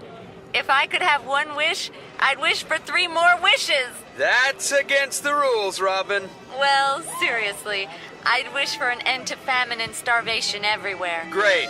Thanks, and a Happy New Year to both of you. Unit 44. Listening. Adam interviewed 4 more people. Listen and complete the chart. 1. Hi there. Hi! Aren't you that guy from TV? That's right. Yeah! You're Alan Vasquez. That's Adam Vasquez. Are you having a good time tonight? Yeah! What's your name? This is Tony King talking to you from Times Square. Hi, Mom! Hi, Dad! Where are you from, Tony? Boston. I'm a student here in New York. A student, huh? Well, you have one wish, Tony. What are you going to wish for? Good grades. That's my wish for next year. Good grades. Thanks, Tony. 2. Pardon me, ma'am. Can I ask you a few questions? Sure. Go right ahead. You're on network TV. Tell me about yourself. Well, my name's Susan Lee, and I live here in New York. I'm a teacher. I teach 2nd grade. Great. If you had one wish for next year, what would it be? Wow. Let me think. Something for the children. I just wish that all people could live together in peace and harmony. You know, no more racial prejudice and wars. That's great. Really great, Susan. 3. Excuse me. Me? Yes, you, sir. Can I ask you some questions? Okay. What's your name? My name is Peter. Peter Kowalski. Do you live here in New York? Yes, I do. I have been here for 3 years. I like it very much. Where do you come from? I am from Poland. I am working here as a cab driver. Are you enjoying New Year's Eve? Yes, it is very good. If you could make one wish, just one wish, what would you wish for? So many things. I wish I could travel back home this year and see my grandparents. I hope your wish comes true, Peter. Thank you. But first, I have to save my money. 4. Hi. Am I on TV? Hi. Yes, you are. What show is it? It's the Adam Vasquez Show. Do you watch it? Nah. I always watch David Letterman. I see. Do you want to give anyone a message? Wow. I just want to say hi to everyone at Bernard's Burger Bar in Washington, D.C., and a Happy New Year. Okay. While you're here, can I ask you some questions? Sure. So you're from Washington? That's right. I'm a waitress at Bernard's Burger Bar, and my name's Diane. Diane Kelly. Okay, Diane. We're going to let you make one wish. What would you wish for? This is really wild. I'd wish for an end to all the street crime. You know, the streets aren't safe anymore. Thank you. Okay, it's nearly 10 seconds to midnight and we're counting down. 10, 9, 8, 7, 6, 5, 4, 3, 2, Happy New Year!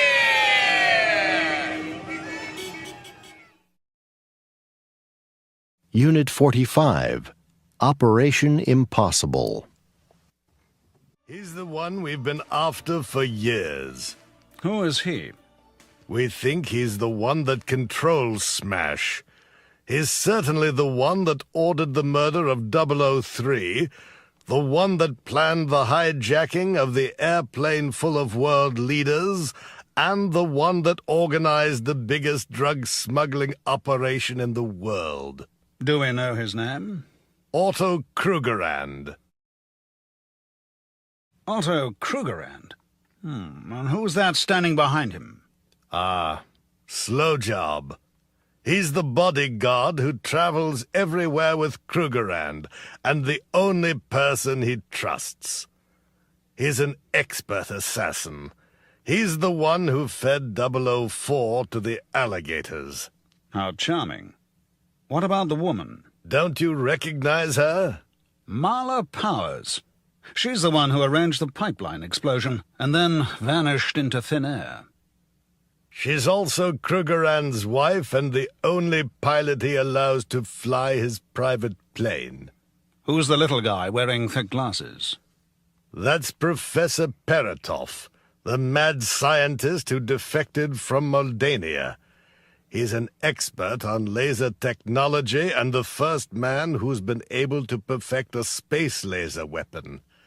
Krugerrand is planning to build a private space rocket which could put a satellite into orbit. Do you understand the importance of this 006? If they got a laser weapon into space, they could blackmail the world. Take a look at this picture, 006. It's an oil rig. It looks like it, doesn't it? It belongs to Krugerrand's oil company. It's supposed to be drilling for oil in the Indian Ocean. Below it, there's a vast underwater complex. The superstructure looks odd. In fact, it conceals the launching pad they're going to use for the rocket. That must be a radar scanner there. Yes, it's the scanner they'll use to track the rocket. But they can also see anything that tries to get near the rig. It's going to be very difficult to get you in, 006. What's the plan, then? We're flying you to California tonight for 2 weeks of intensive mini-submarine training. That sounds like fun. Unit 46.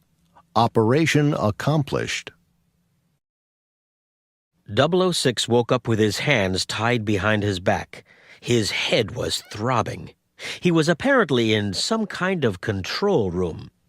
In the room were Otto Krugerrand, Slowjob, Mala, and the guard whose clothes he was wearing. A beautiful woman whose hands were also tied was lying beside him. She was Pick Wells, an American agent 006 had met in Washington. 006 glanced at his watch. The explosive device he'd put on the rig was timed to explode in 40 minutes. "Welcome, Commander Fleming. We've been expecting you," Otto said, smiling. "Unfortunately, we won't have time to show you around. Slowjob will take you to feed the sharks. They must be very hungry by now." Slowjob escorted them to Krugerrand's private apartment. One wall was made of thick glass. Behind it, 006 could see the dark shapes of the sharks swimming around. Slowjob pushed the two agents up a spiral staircase to a platform above the shark tank. He was careful to keep his gun trained on them all the time. "You wouldn't refuse us a last cigarette, would you, Slowjob?" 006 asked. "I don't smoke," Slowjob grinned. "And you shouldn't either. It's bad for your health." "Now, come on, Slowjob. There are some cigarettes and a lighter in my jacket pocket." "Okay, but don't try anything." Slowjob reached into 006's pocket and took out the cigarettes and lighter. He took one cigarette out of the pack, pushed it into 006's mouth, and put the pack back into 006's pocket. Slowjob pressed the lighter with his thumb. The sudden force of the flame took him by surprise. At that moment, 006 kicked him, and his gun fell to the floor. Slow Job tumbled backward and disappeared forever into the tank of sharks. The lighter had dropped to the floor and was still burning. 006 was able to burn through the ropes that held his hands. He quickly untied Pick, who picked up Slow Job's gun.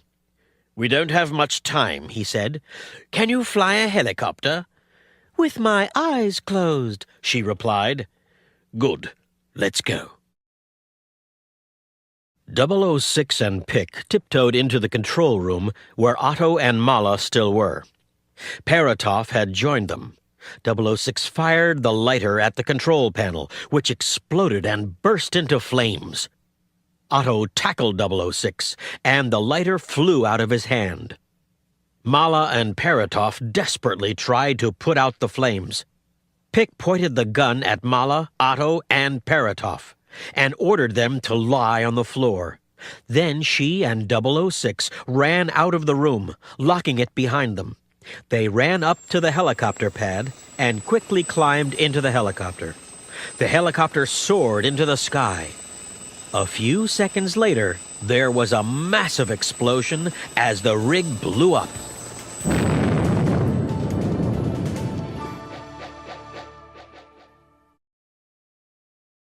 Unit 47, Student Mastermind. Our next contestant is Vicky McLean, who is a student at Porchtown High School. Okay, Vicky, you have 2 minutes in which to answer as many questions as possible. If you do not know the answer, say pass. I will then go on to the next question. If you answer incorrectly, I will then give the correct answer. You will get 1 point for each correct answer. Are you ready? Yes. Can you name the President of the United States whose early career began as a radio sports announcer? Reagan. Ronald Reagan. Correct. What is an instrument that shows the direction of north? A compass? Exactly. What is the date when France celebrates their revolution of 1789? The 14th of July. Correct. What do we call a person who always expects the best to happen? An optimist. Correct.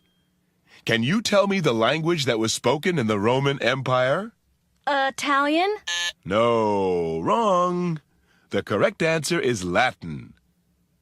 What kind of person do people visit when they want advice about their marriage? Pass.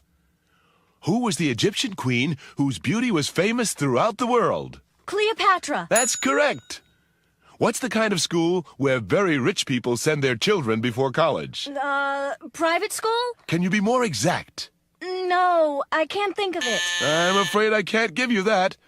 We were looking for prep school or preparatory school. Now can you tell me? I've started, so I'll finish.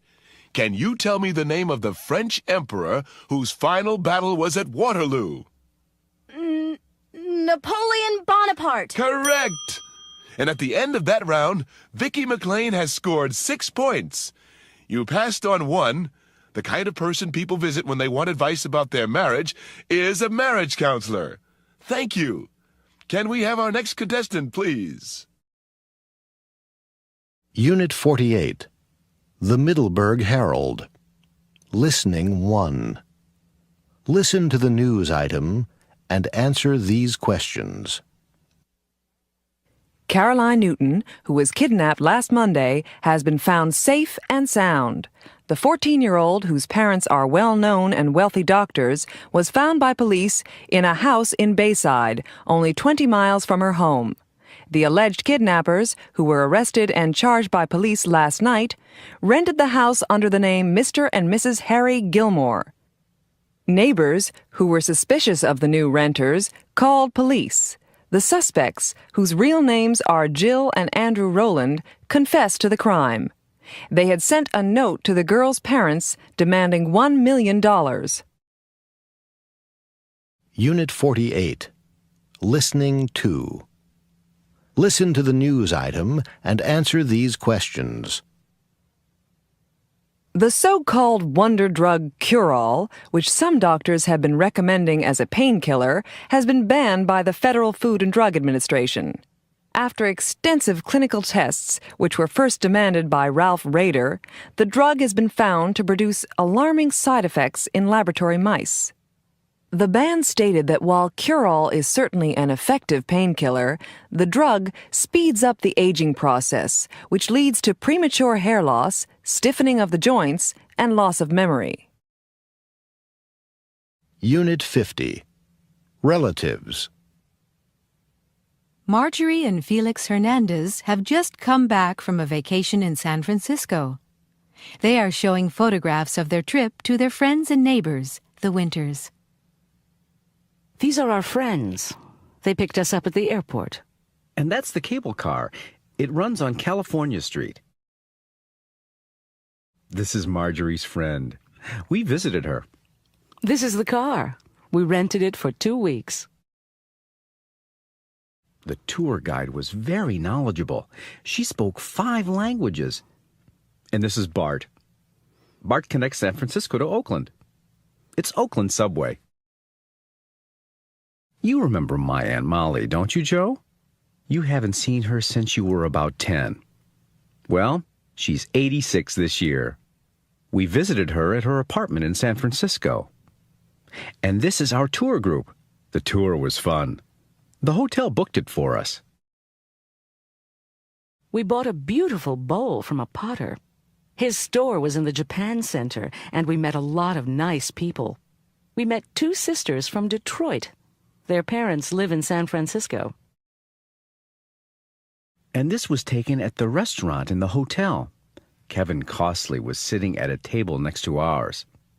We saw his movie last week.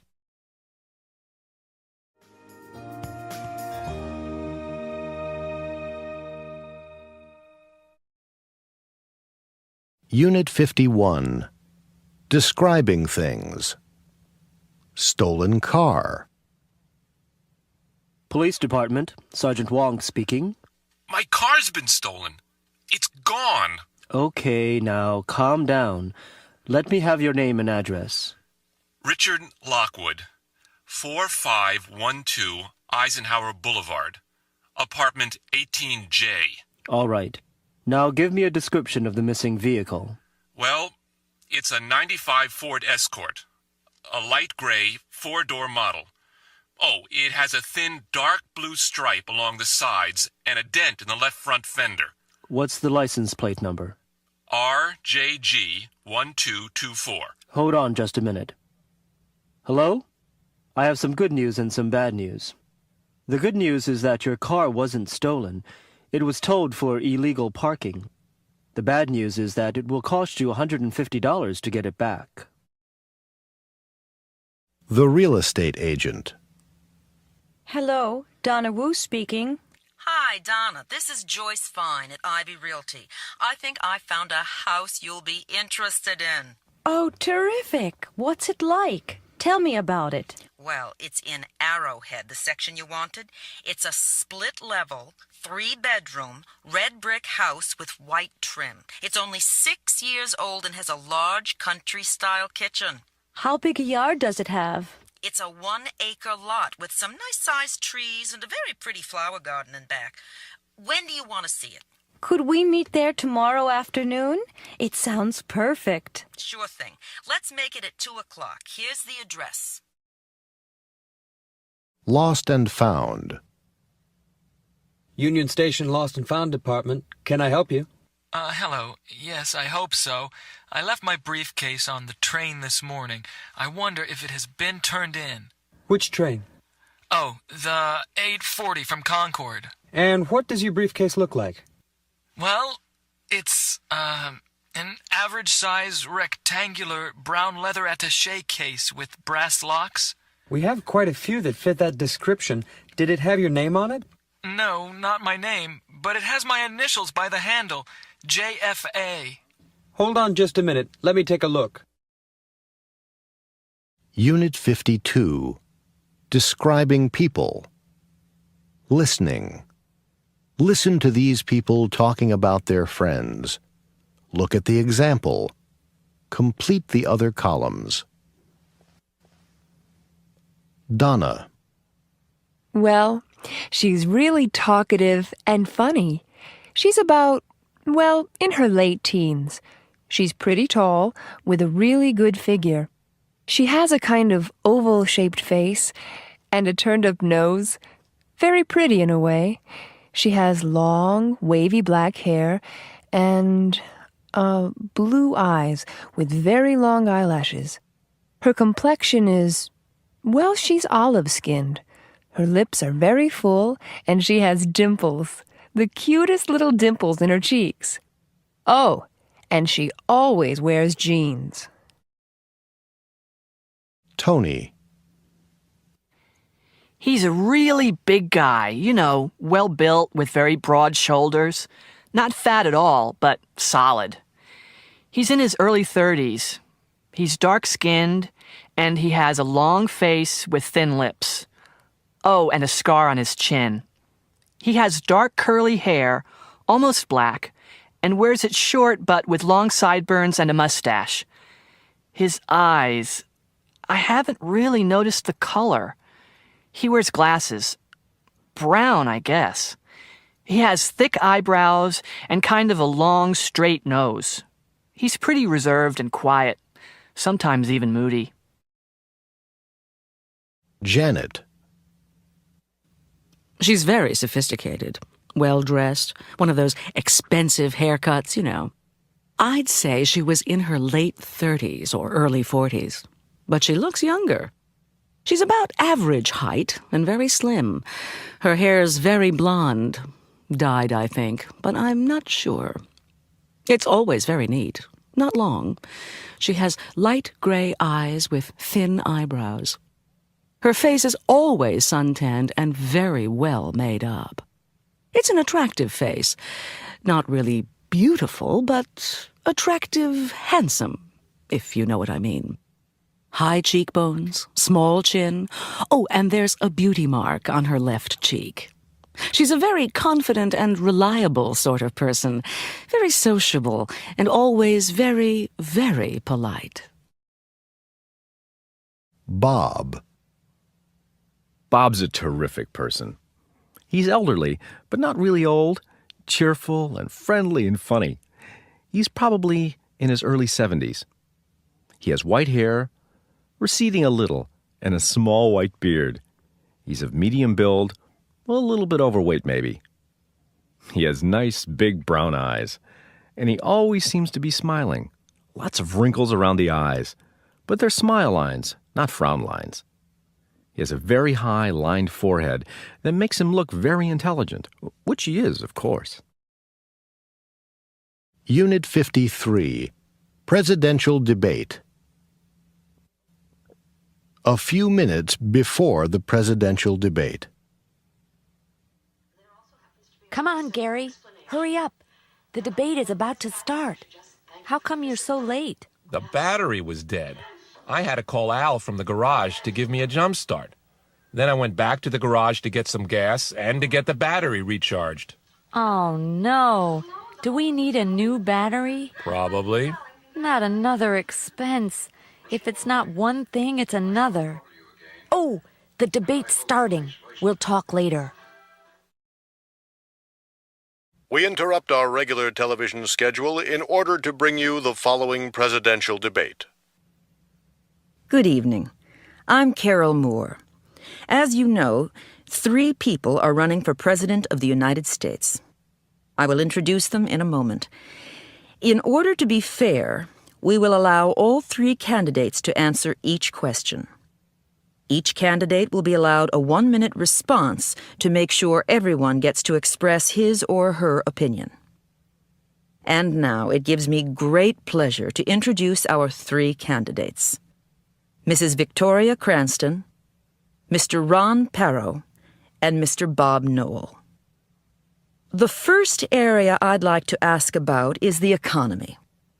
What are you going to do to make sure the economy improves? Mr. Parrow, we'll start with you.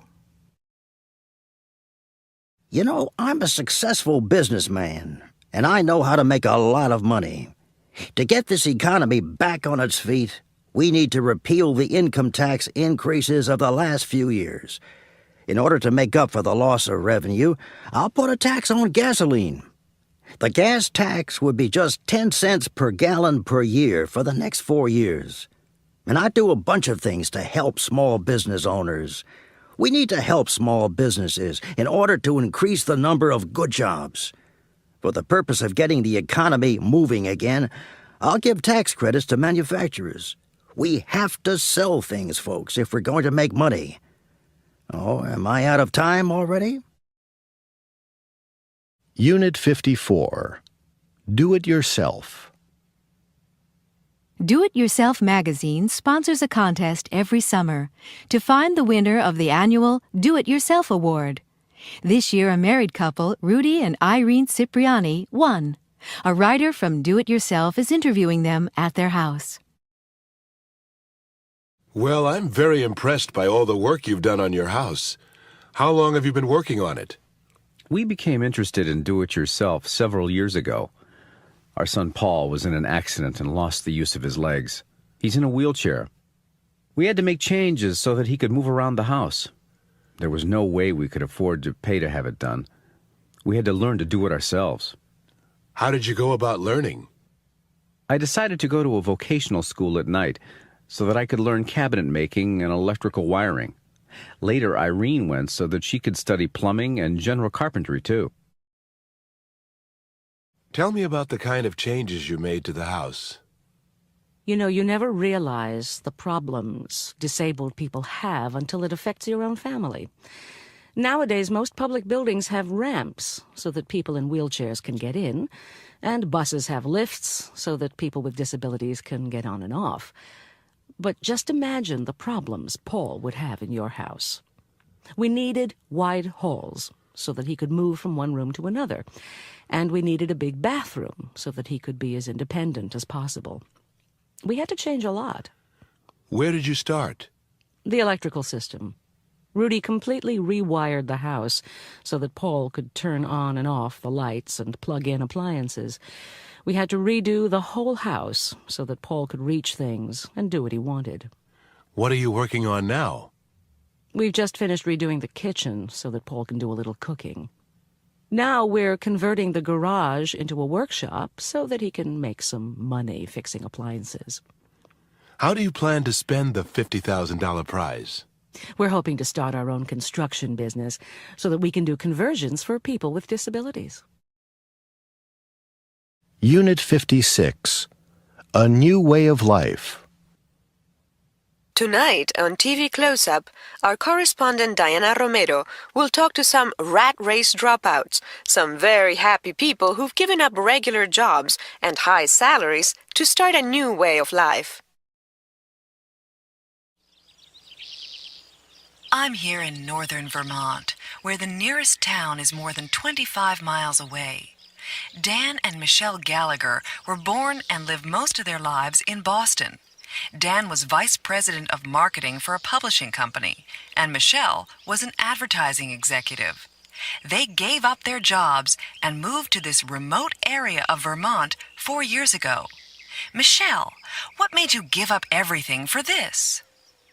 Everything? A big house and expensive cars aren't everything. We used to work long hours. Such long hours, in fact, that we hardly ever saw each other.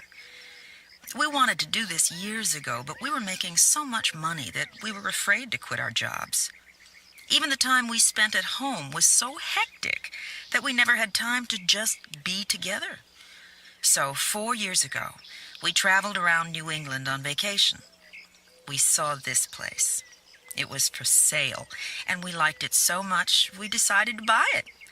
The next week, we quit our jobs, sold most of our things, and here we are. How do you earn a living? We don't need a lot.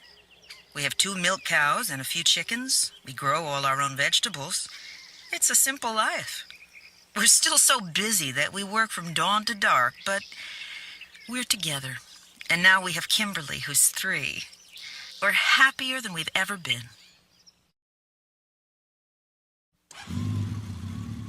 The motorcycle I'm sitting on is a very special one. Special because it's been all the way around the world. It belongs to Luke Musto, who has just come back here to Detroit after a 3-year motorcycle trip. Luke, what led you to quit your job and make this trip? I worked in a car factory on the assembly line. I made good money, but it was really monotonous. It was so routine that I never had to think.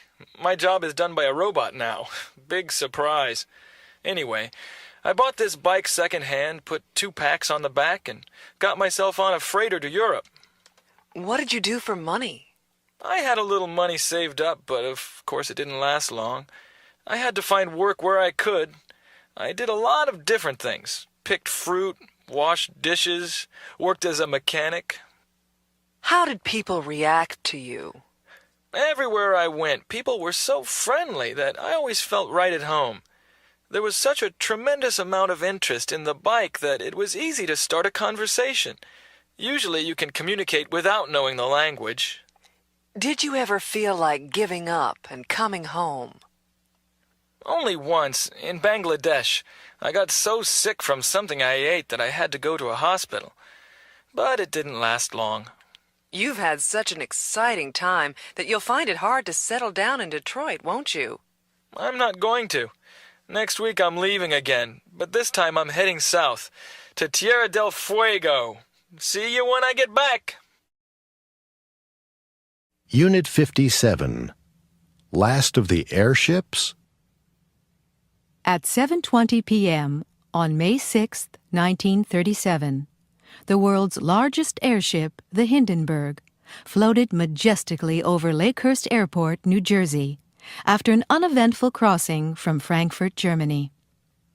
There were 97 people on board for the first Atlantic crossing of the season. There were a number of reporters waiting to greet it. Suddenly, radio listeners heard the commentator screaming, "Oh my God! It's broken into flames! It's flashing! Flashing! It's flashing terribly!" 32 seconds later, the airship had disintegrated, and 35 people were dead. The age of the airship was over. The Hindenburg was the last in a series of airships which had been developed over 40 years in both Europe and the United States. They were designed to carry passengers and cargo over long distances. The Hindenburg could carry 50 passengers in 25 luxury cabins with all the amenities of a first-class hotel. All the cabins had hot and cold water and electric heating. There was a dining room, a bar, and a lounge with a dance floor and a baby grand piano. The Hindenburg had been built to rival the great luxury transatlantic liners. It was able to cross the Atlantic in less than half the time of a liner. By 1937, it had carried 1,000 passengers safely and had even transported circus animals and cars. Its sister ship, the Graf Zeppelin, had flown over 1 million miles, 1.6 million kilometers, and had carried 13,100 passengers without incident. Nobody knows the exact cause of the Hindenburg disaster. The Hindenburg was filled with hydrogen, which is a highly flammable gas, and every safety precaution had been taken to prevent accidents. Sabotage has been suggested, but experts at the time believed that it was caused by leaking gas, which was ignited by static electricity. It had been waiting to land for 3 hours because of heavy thunderstorms. The explosion happened just as the first mooring rope, which was wet, touched the ground. The most surprising thing is that 62 people managed to escape. The fatalities were highest among the crew members, many of whom were working deep inside the airship. After the Hindenburg disaster, all airships were grounded, and until recently, they have never been seriously considered as a commercial proposition. Unit 59.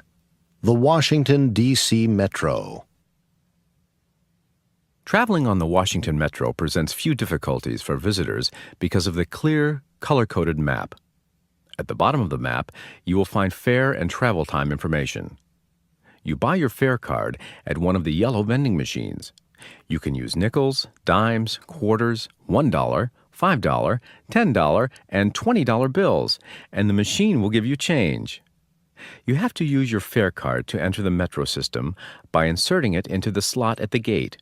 It will be returned to you at the other side of the gate. Do the same thing when exiting the system. Listen to these people talking about the metro map and follow their routes on the map. Piero and Margarita have just arrived at National Airport. Okay, we have to get to Deanwood. Can you see it? Yes, it's up here. It looks so easy. We just take the yellow line to L'Enfant Plaza, then change to the orange line. It goes straight there. It's the 7th stop from L'Enfant Plaza. Betsy is at the information booth at the Pentagon. Excuse me, how do I get to Connecticut Avenue and Q Street? I mean, which is the nearest metro station? You want DuPont Circle. Take a look at the map. You take the yellow line to Gallery Place. Then you'll have to change for the red line. It's the 3rd stop. I see. Or you could take the blue line to Metro Center and change to the red line there. Which way is faster? It's about the same. Well, thank you. Unit 59. Listening 1. Listen. Alice and Fred are at the Capitol Heights station. They're discussing 2 routes. Which one did they decide to take? Where's a map? There's one over here. They said we have to meet them at Farragut North. Can you find it? Yes, here it is.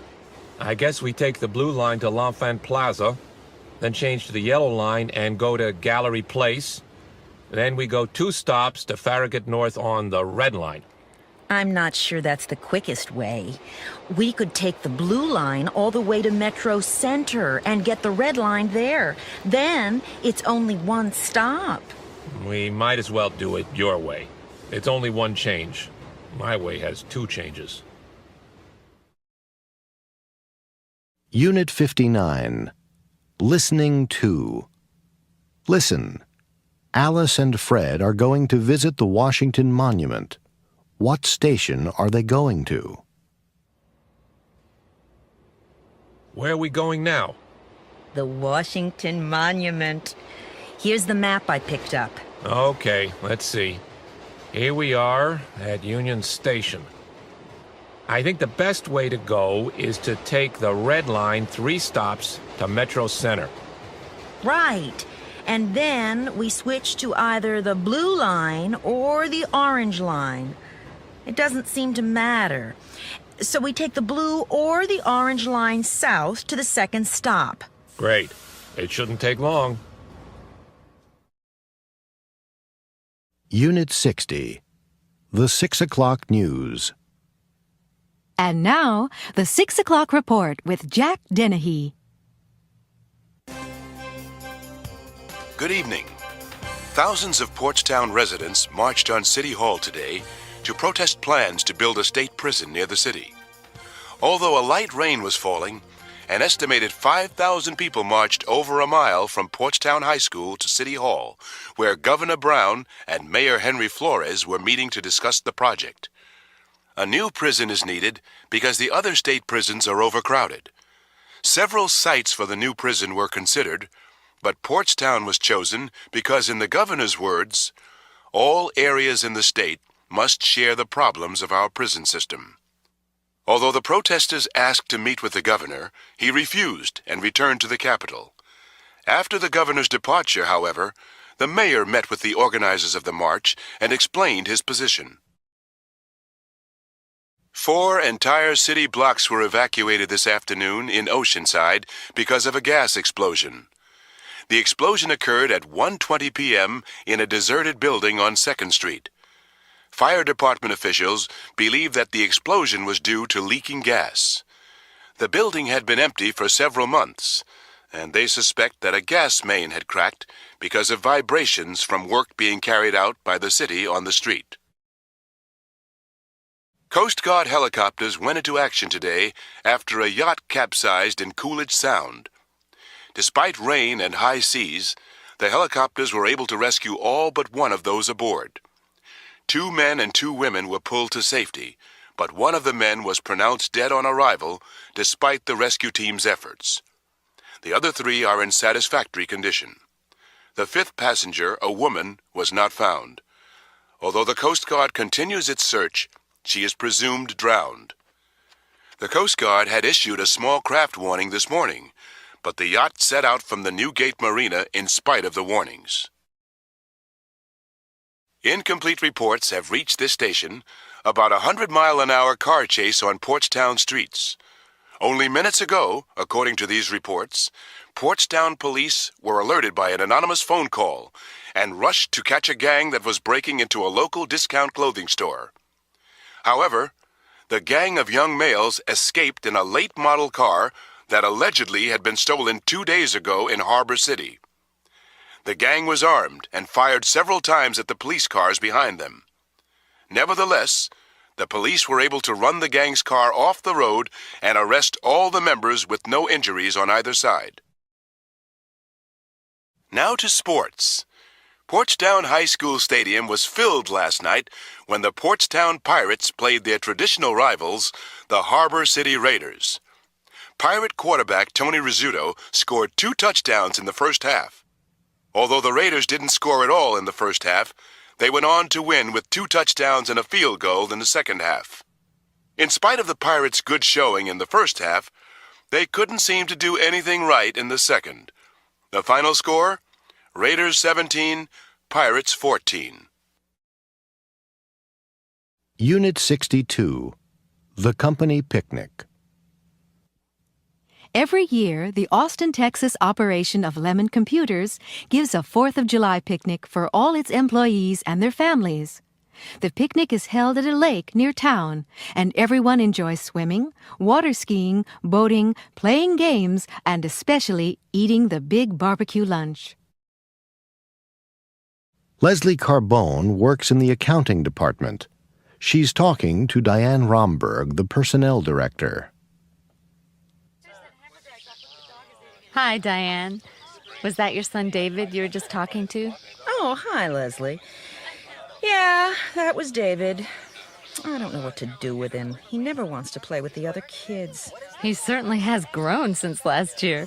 Yeah, he's much taller than most kids his age. Oh, well. How do you like the picnic? Are you having a good time? Oh, yes. Great. I wanted to ask you about that job in the New York office. It's definitely opening up. Are you still interested in it? I might be. I really don't know what to do. I'm really happy here in Austin, but it would be nice to be in New York. My family lives in New Jersey. Maybe I'll apply for it. Why not? Drop by my office next week, and I'll tell you what I can about it. Of course, you have to decide what you want. Jackie Polito is in charge of the marketing department. She's just seen Bart Connors, who works in the advertising department. Jackie, I see you're back from your trip. Yes, I got in last night. How did it go? Fabulous. What I saw over there really surprised me. I think there'll be a lot of demand for our new C2L personal computer. That's very interesting. Yes, really. What I found was very encouraging. We have just what they're looking for. Richard Eng is the Lemon Computers vice president who is in charge of the Austin operation. He's just run into Bob Ewing, who is the plant manager. Hi, Bob. It's another good picnic, isn't it? Yeah, it really is. Did you get my memo about the meeting Wednesday? Yeah, 10 o'clock, right? Your memo didn't say what the meeting's about. It's not bad news, is it? No, don't worry. It's good news, in fact. What we need to do is increase production of the C2L. Either we'll have to go into overtime, or we'll have to hire new people. Terrific! What we'll have to look at is how much each way will cost. Right, but we can cover the facts and figures on Wednesday. Let's not talk shop today. That's not what we're here for. You're right. Have you tried the barbecued ribs? Unit 63. New on the job. It's Alan Newman's first day on his first job. It's in the maintenance department of a large factory. Bert Hogg, who has worked there for 25 years, is showing Alan around. All right, son. Any questions? Yeah. Where can I leave my jacket and things? There's a row of lockers over there. It doesn't matter which one you use. Take whichever one you want. Oh, thanks. And I have my Social Security card. They told me to bring it. Who should I show it to? Just take it up to personnel. You can show it to whoever is there. When can I do that? It really doesn't matter. Go whenever you want to, whenever it's convenient. Okay. Oh, another thing, Bert. Where can I park my motorcycle? There's plenty of room in the parking lot. Just don't put it in a space that's reserved. Other than that, you can leave it wherever there's room. Come on, I'll show you where you'll be working. In here. That's your workbench, and your stool is here. Just watch me at first and do whatever I tell you, okay? Okay. First of all, you can clean these tools. There's some solvent in that bottle on the shelf. All right. Is there any special way to do it? Huh? A special way? No, Alan. Clean them however you want to. There's no special way. 10:30. Come on, Alan. You can stop for a while. It's time for a break. Thanks. Don't thank me, son. You're doing a good job. It's time for a cup of coffee, or whatever you want. Oh, and after the break, I want you to go to the supply room and get me a few things, okay? Sure. Good. I need a can of striped paint, a rubber hammer and a glass nail, a left-handed screwdriver, and a bucket of steam. Just tell them Bert sent you. At the supply room. Hi there. Hi there. I'm here to get a can of striped paint. What? What are you talking about? I was sent here to pick up a can of striped paint. And what wise guy told you to do that? Bert Hogg. Oh, Bert Hogg. I see. What color stripes would you like? Oh, I don't know. Maybe I'd better ask him. I suppose he told you to get a right-handed screwdriver, too. No, he wants a left-handed one. Think about what you're saying. Just stop and think. But Bert said... Oh. Oh, yeah. Excuse me. A few minutes later. What took you so long, Alan? Well, the supply room didn't have what you wanted, so I filled out a requisition form and took it to the president's office. You've been here so long that I'm sure he'll approve whatever you need. Unit 65. Visual Gossip. Listening. Listen and match the celebrities with their picture. Take notes under each photograph. The 37-year-old Duchess of Lichtenberg is planning a secret wedding in Monte Carlo in June. But you'll never guess who she's marrying. Her limo driver. I guess the multimillionaire got tired of the single life, or it got tired of her. Hugely successful thriller writer Michael Brighton is getting a divorce from his wife of 21 years. She must not fit in with his new Beverly Hills mansion, his sports cars, or his late-night lifestyle. Beautiful and talented Julia Robbins will star as an American tourist on vacation in Europe. The 18-year-old actress will be getting a cool $10 million for her role. This will certainly help pay her legal fees from her messy court case against her former employer, World Studios. Is handsome, Oscar-winning Keith Southern, who just broke off his engagement to supermodel Kate Roth, dating someone new? Friends of the 30-year-old Keith say no, but we've all seen the pictures of his romantic candlelit dinner with yet another super beautiful supermodel, Corinne Collins. I'm sure we'll hear more about this couple. Talented, wealthy singer Niles Lovett, who just got a divorce from his wife of 15 years, is going to be an actor. Sources say that the country and western superstar will play the lead role in the movie Country Living. And finally, sexy 35-year-old senator from Nebraska, Jenny Do Right, has been dancing the night away at all the hottest Washington and New York night spots, while her husband stays home with the twins. The mother of two, famous as the first woman to walk in space in a stylish jumpsuit, is the youngest female senator in history. That's all for now. More Star News tomorrow. Back to you, Peter. Unit 67. It's About Time. Janet and Bruce live in Houston. Janet's younger sister, Pam, who lives in Denver, is flying down to spend a long weekend with them. Bruce, I think it's time to go and meet Pam at the airport. Oh, no. There's no need to hurry. There's plenty of time. It's only 8:30. There won't be much traffic at this time of night. You never know, and I think your watch must be slow. I have 8:40. I'd rather be too early than too late. It'll take her a while to get her luggage. Oh, come on, Bruce. It's time we were leaving. We can always have some coffee at the airport. I'd rather see the end of the basketball game, but never mind, we'd better go. Janet, wait a minute. The phone's ringing. Hello? Oh, Pam. Where are you? I'm still in Denver. The flight's been delayed. You caught us just in time. Oh, good. The plane won't be leaving for another hour at least.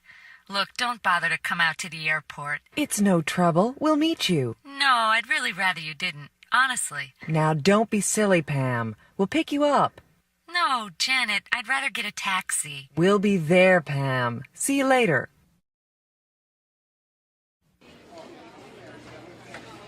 Oh, Bruce, there she is. It's about time. Janet! Bruce! It's wonderful to see you. But I'm really embarrassed. It's almost 12:30. Well, we couldn't let you find your own way. Not at this time of night. Do we have to wait for the luggage, or is that all you have? No, this is it. I didn't check anything. Great. It always takes forever at this airport. I know. It's about time they did something about it.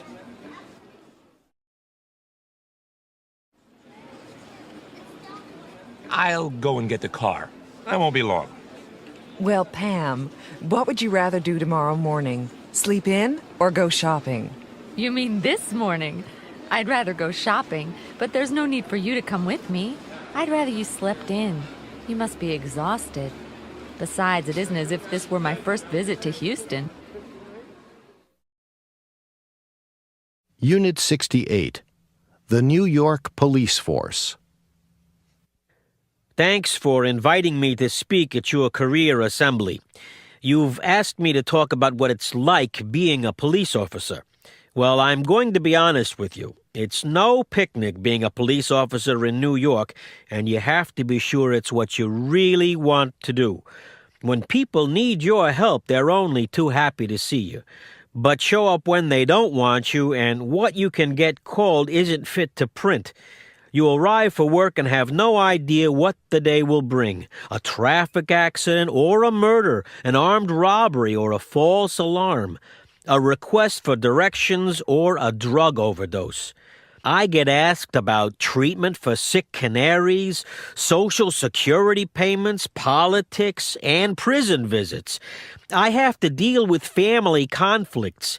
I get anonymous threatening letters and phone calls, and a lot of times I recognize who they're from. I rarely complete a holiday shift, especially Christmas, without having to report a suicide, usually caused by loneliness. Every day there are drunks, fights, bodies, demonstrations, the brutal and the brave, the villains and the victims, the haters and the lovers, and the just plain indifferent. It isn't easy. What kind of person measures up to such a job? Any one of you. There's no minimum height requirement. You can be tall or short. But regardless of your height, you're obviously no good if you don't have the stature for the job. This means having concern for people, a real sense of fair play, and common sense. And if you don't have a sense of humor, forget it. These qualities are more important than qualifications, although you need some of those too. You have to be a high school graduate and at least 20 years old to get into the police academy. And those exams are tough. First, you have to pass a written exam. If you make it through that, you have to take a physical exam, and you'd better be in good shape. If you pass that, you go to the police academy for 6 months. Now, the pay starts at about $26,000 a year, and believe me, you'll earn every penny of it. You'll have to put up with lonely hours on the night shift, and you'll probably work every Christmas, but the rewards you can get for doing a good job will more than compensate for the low pay. If I haven't dimmed your enthusiasm and you're still interested, you can do 2 things. First, read a few books written by ex-cops. They'll tell you plenty. And also, get in touch with the Department of Personnel, 55 Thomas Street, New York, New York. Or call them at 212-566-8790. They'll tell you when the next exam is being given. Thanks a lot, and good luck. Unit 70, Gold Rush, California. Gold fever began to spread. Homes, farms, and stores were abandoned as everybody raced for California. Many came by sea, and in July 1850, more than 500 ships were anchored in San Francisco Bay, many of which had been deserted by gold-hungry sailors. A few people became fabulously rich, but it was a risky business. Law and order broke down. Even if a miner struck it rich, there were always those who would try to take it away. Gamblers, outlaws, thieves, and saloon keepers. Australia. The next major gold rush occurred in 1851, when gold was struck in New South Wales, Australia. This led to another stampede, and many rich finds were made. Other discoveries were made in Victoria and Kalgoorlie, Western Australia. In some places, massive nuggets of gold were found accidentally, just lying on the ground. The Welcome Stranger nugget, which was found in 1869, weighed almost 173 pounds, 78.47 kilos. The Yukon. Perhaps the most difficult conditions were experienced by those prospectors who braved the Canadian winters to win gold from the Yukon and Klondike rivers. On August 16, 1896, 3 prospectors struck gold in Bonanza Creek, a tributary of the Klondike River, and then in a second creek which was named El Dorado. In the Yukon, gold was obtained by washing gravel from riverbeds, and soon as much as $800 worth of gold was being taken from a single pay of dirt. Within a year, Dawson had grown from nothing to a town of 30,000 people. Everybody who entered the country had to carry a year's supply of food and mining equipment over steep and frozen mountain passes.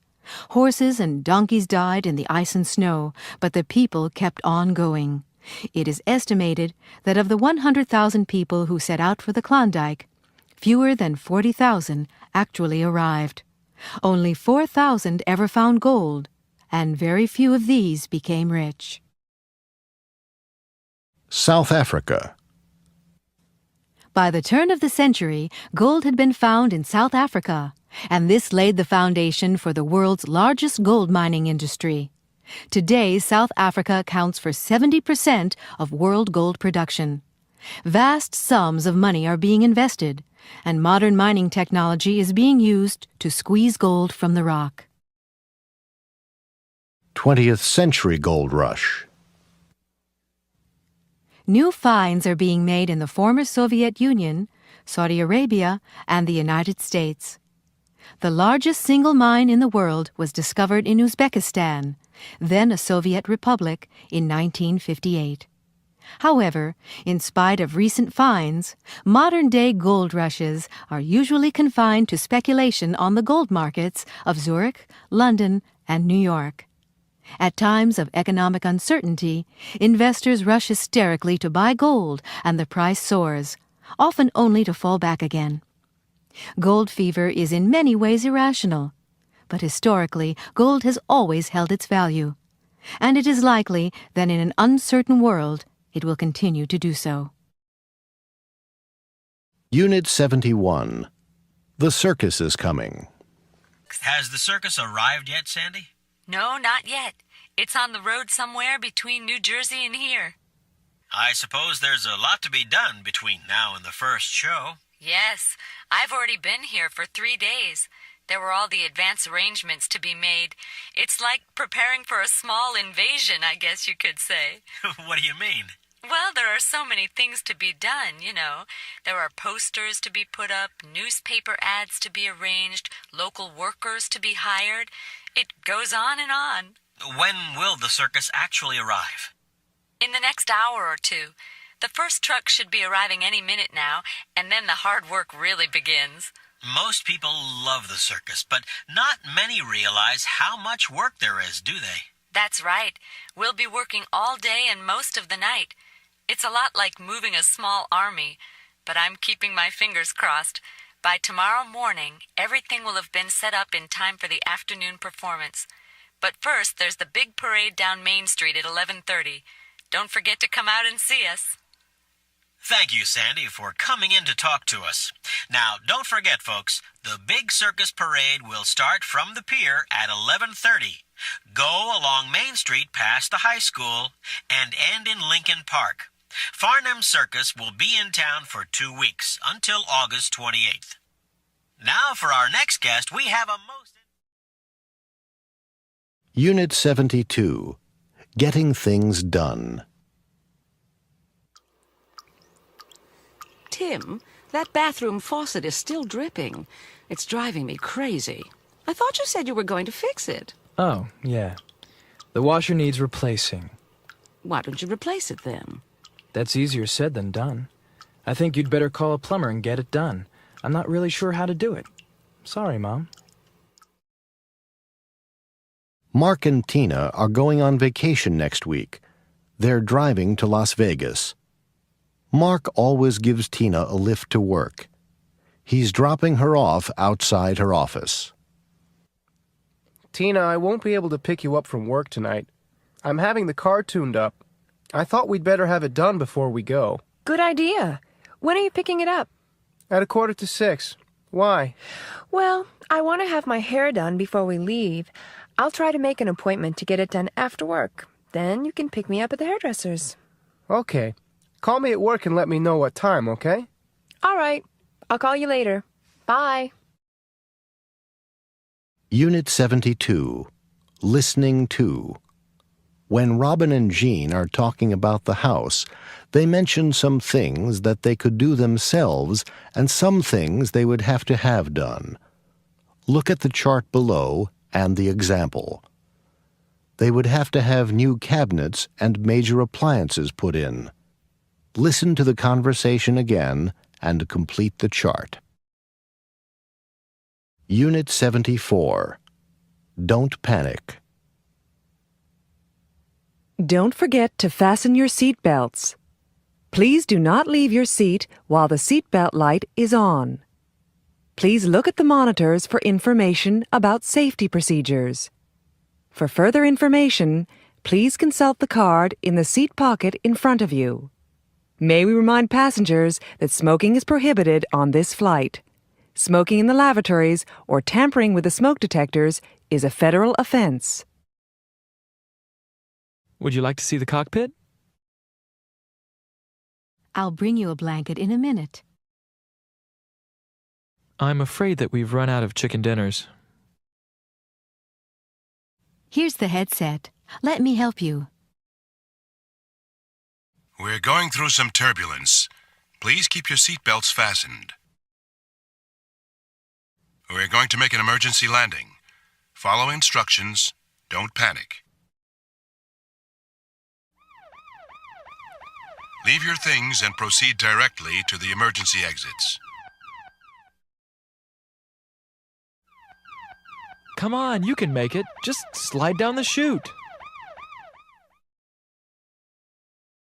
I'll have to push you.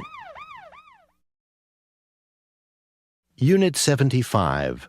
Messages. Listening 1. Rosa Sampson is a secretary at Standard Security Systems.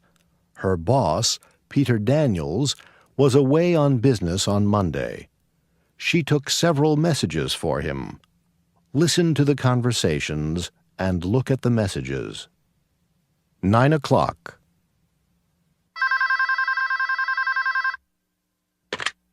Good morning, Peter Daniels' office. Hi, Rosa. It's Judy. Could you give Peter a message, please? I won't be in until Friday. I have the flu. I saw the doctor this morning. Okay, Judy. I'll give him the message. I hope you feel better soon. 11:40.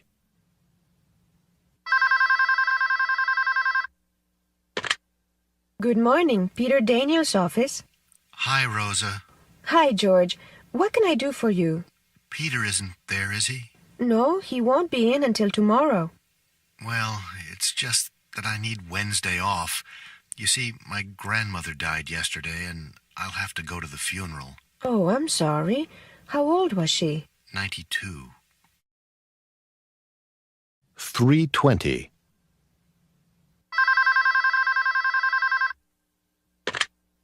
Peter Daniels' office. May I help you? May I speak to Mr. Daniels, please? I'm sorry. He's out of the office today. He'll be back tomorrow. May I take a message? This is Joe Watkins calling. Please tell Peter that I can't make the meeting tomorrow afternoon. Something important's come up. I'll call him Wednesday morning. It's Tuesday morning. Peter Daniels has just returned to the office. Look at the messages and listen to Rosa's report. Good morning, Rosa.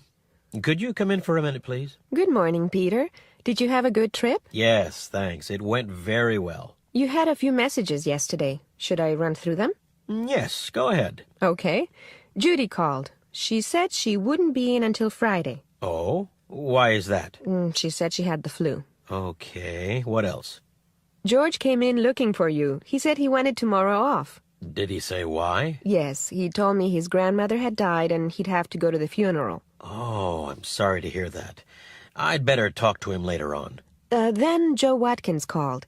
He said he couldn't make the meeting this afternoon, but would call you on Wednesday morning.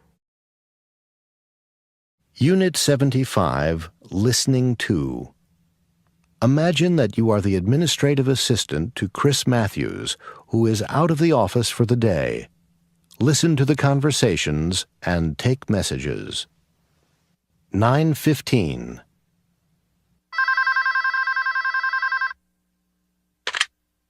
Chris Matthews' office. I'd like to speak to Chris Matthews, please. I'm sorry, she isn't in today. Would you like to leave a message? Sure. I'm calling from Wilson Auto Sales. It's about her new car. It isn't ready yet. There was a mix-up at the factory. 10:30.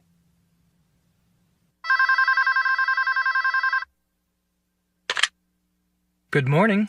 Chris Matthews' office. Good morning. This is John North from Janik International.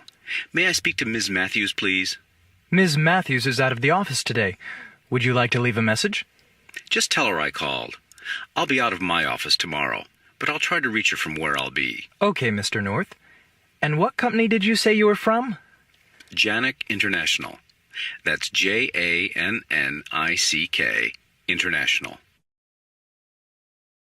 1:10.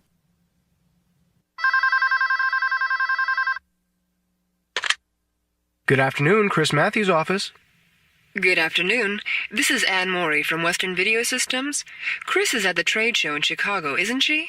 Yes, that's right. She should be here tomorrow. Well, can you give her this message first thing in the morning? I'm afraid we have to cancel our last order. The customers have changed their minds again. Okay. And could you spell your name for me, please? Sure. That's Anne, A-N-N-E, Morey, M-O-R-I. Thanks. I'll give Chris the message. 3:35.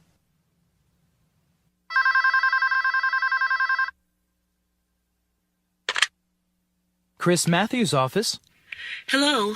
Is Ms. Matthews in? No. She'll be here tomorrow morning. May I take a message? My name is Susan Ellis. E-L-L-I-S. Would you have her call me as soon as she gets in? It's urgent. Unit 76. Giving Peace a Chance. This is 1 hour, and I'm Barbara Waters. Tonight, an interview with Sandistan's Prime Minister, Simon Prokova, who earlier this week, in Davos, Switzerland, signed an historic peace agreement between Sandistan and the new country of Deseret. Good evening, Mr. Prime Minister. Good evening. Mr. Prime Minister, the world is simply amazed and delighted that your country signed this peace agreement. What was the immediate effect of this peace agreement? The first thing was an immediate ceasefire. Have both parties honored the ceasefire? Oh, yes, so far. What will happen next? Well, now we have to begin talks to work out the details.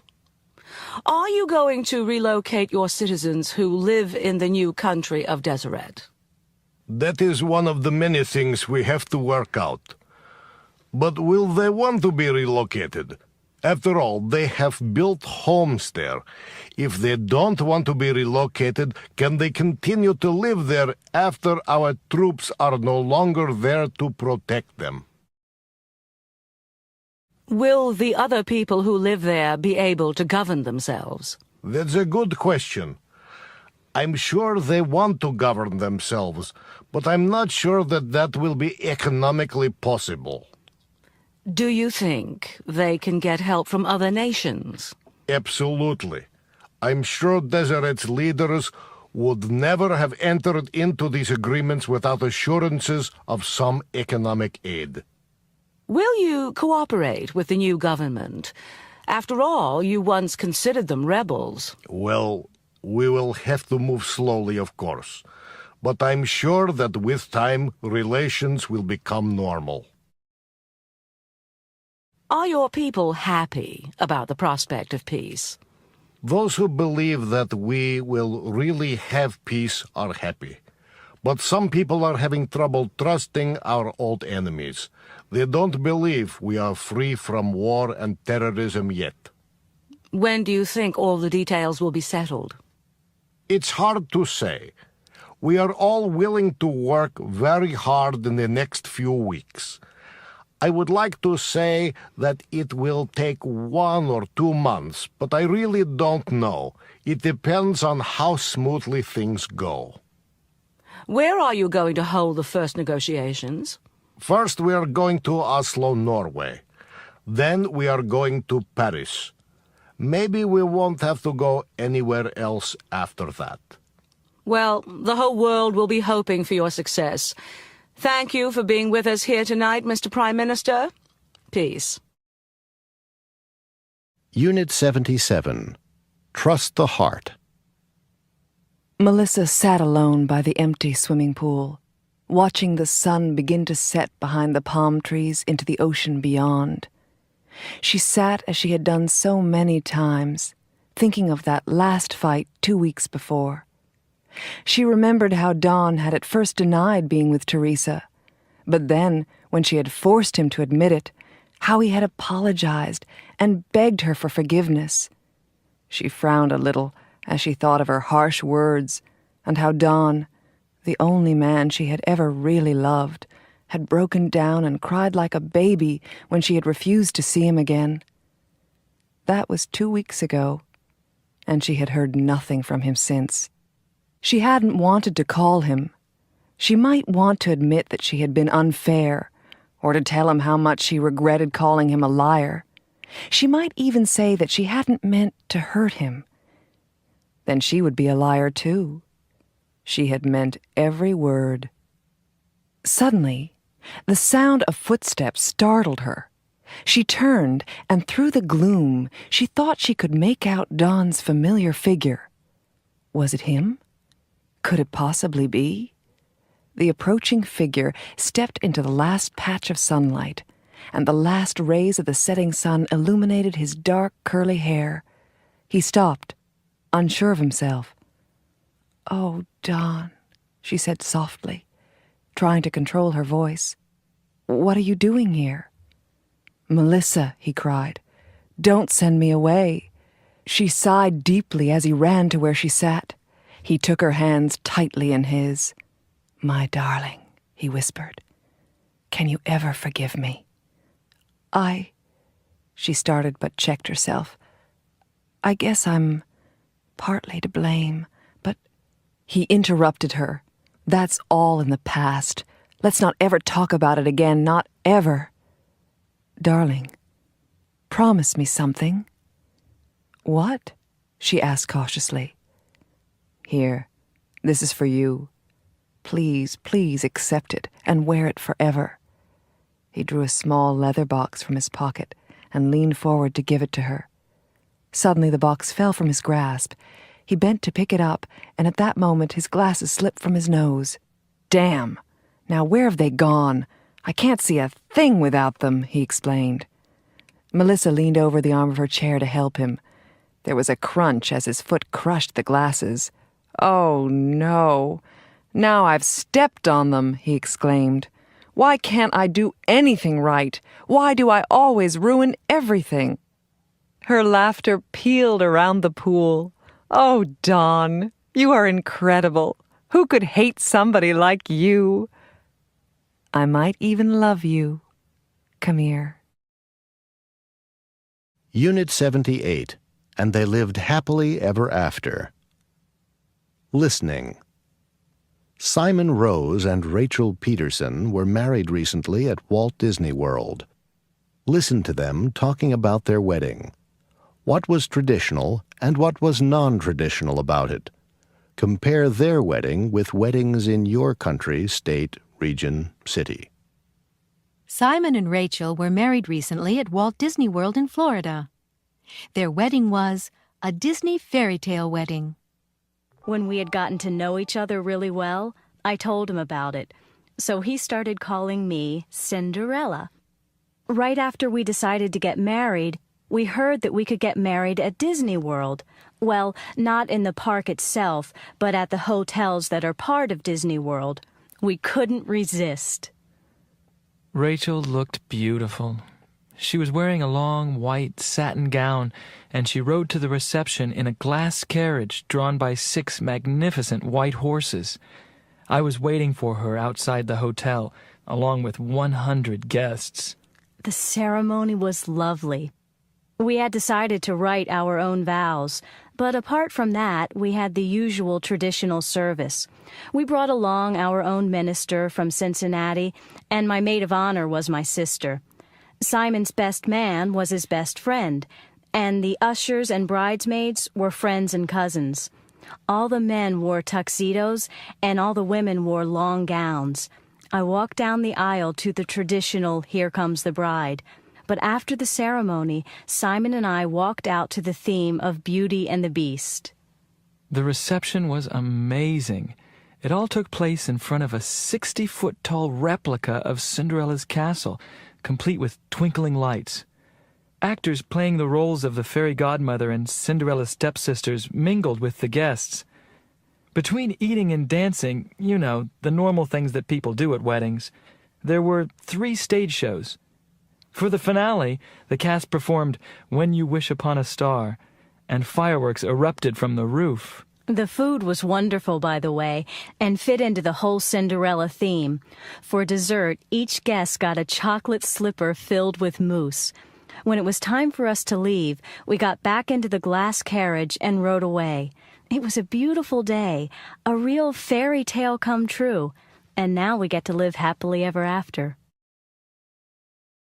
Unit 80. Departures. Yoshiko Kyo has been studying English at a college in California. She'll finish the course at the end of this week. She's going back home to Tokyo on Saturday.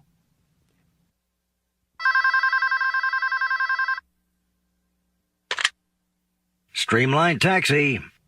I'd like a cab to San Francisco International Airport for Saturday morning, please. Okay. There'll be 3 of us. How much will it be? What's your address? I'm at 128 Cortlandt Avenue. We charge $45 for that trip. $45 each? No, that's all together. What time do you want to leave? Check-in time is 12 noon, but I don't know how long it takes to get there. Well, we'd better pick you up at 11 o'clock, just in case traffic is heavy. Let me have your name and address. Yes, okay. The first name is Yoshiko. That's Y-O-S-H-I-K-O.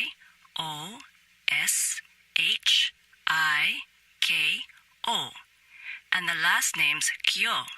K-Y-O. Kyo, 128 Cortlandt Avenue. Okay.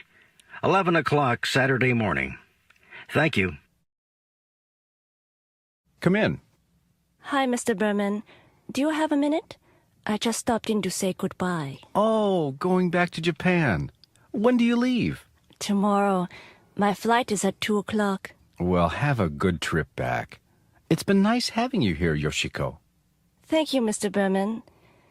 Well, I just wanted to thank you and all the other teachers. We've all enjoyed having you as a student. I've really learned a lot. I hope to come back next year on vacation. Send us a postcard and let us know how you're doing.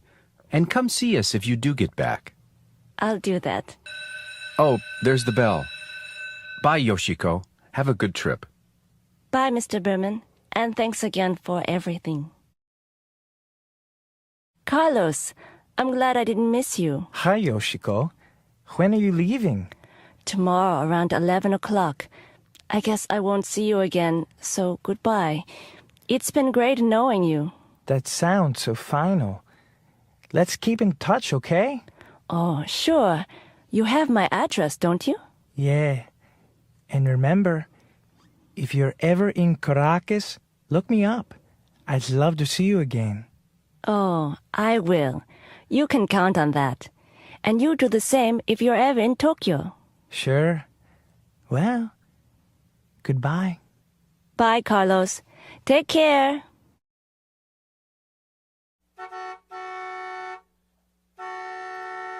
Yoshiko, the taxi's here. Are you ready? Do you have everything? Yes, thank you, Mrs. Simmons. And thank you again. Thank you, Yoshiko, for the pretty plant. Now, don't forget to write as soon as you get home, just to let us know that you got there safe and sound. Okay. Or maybe I'll call when the long-distance rates are low.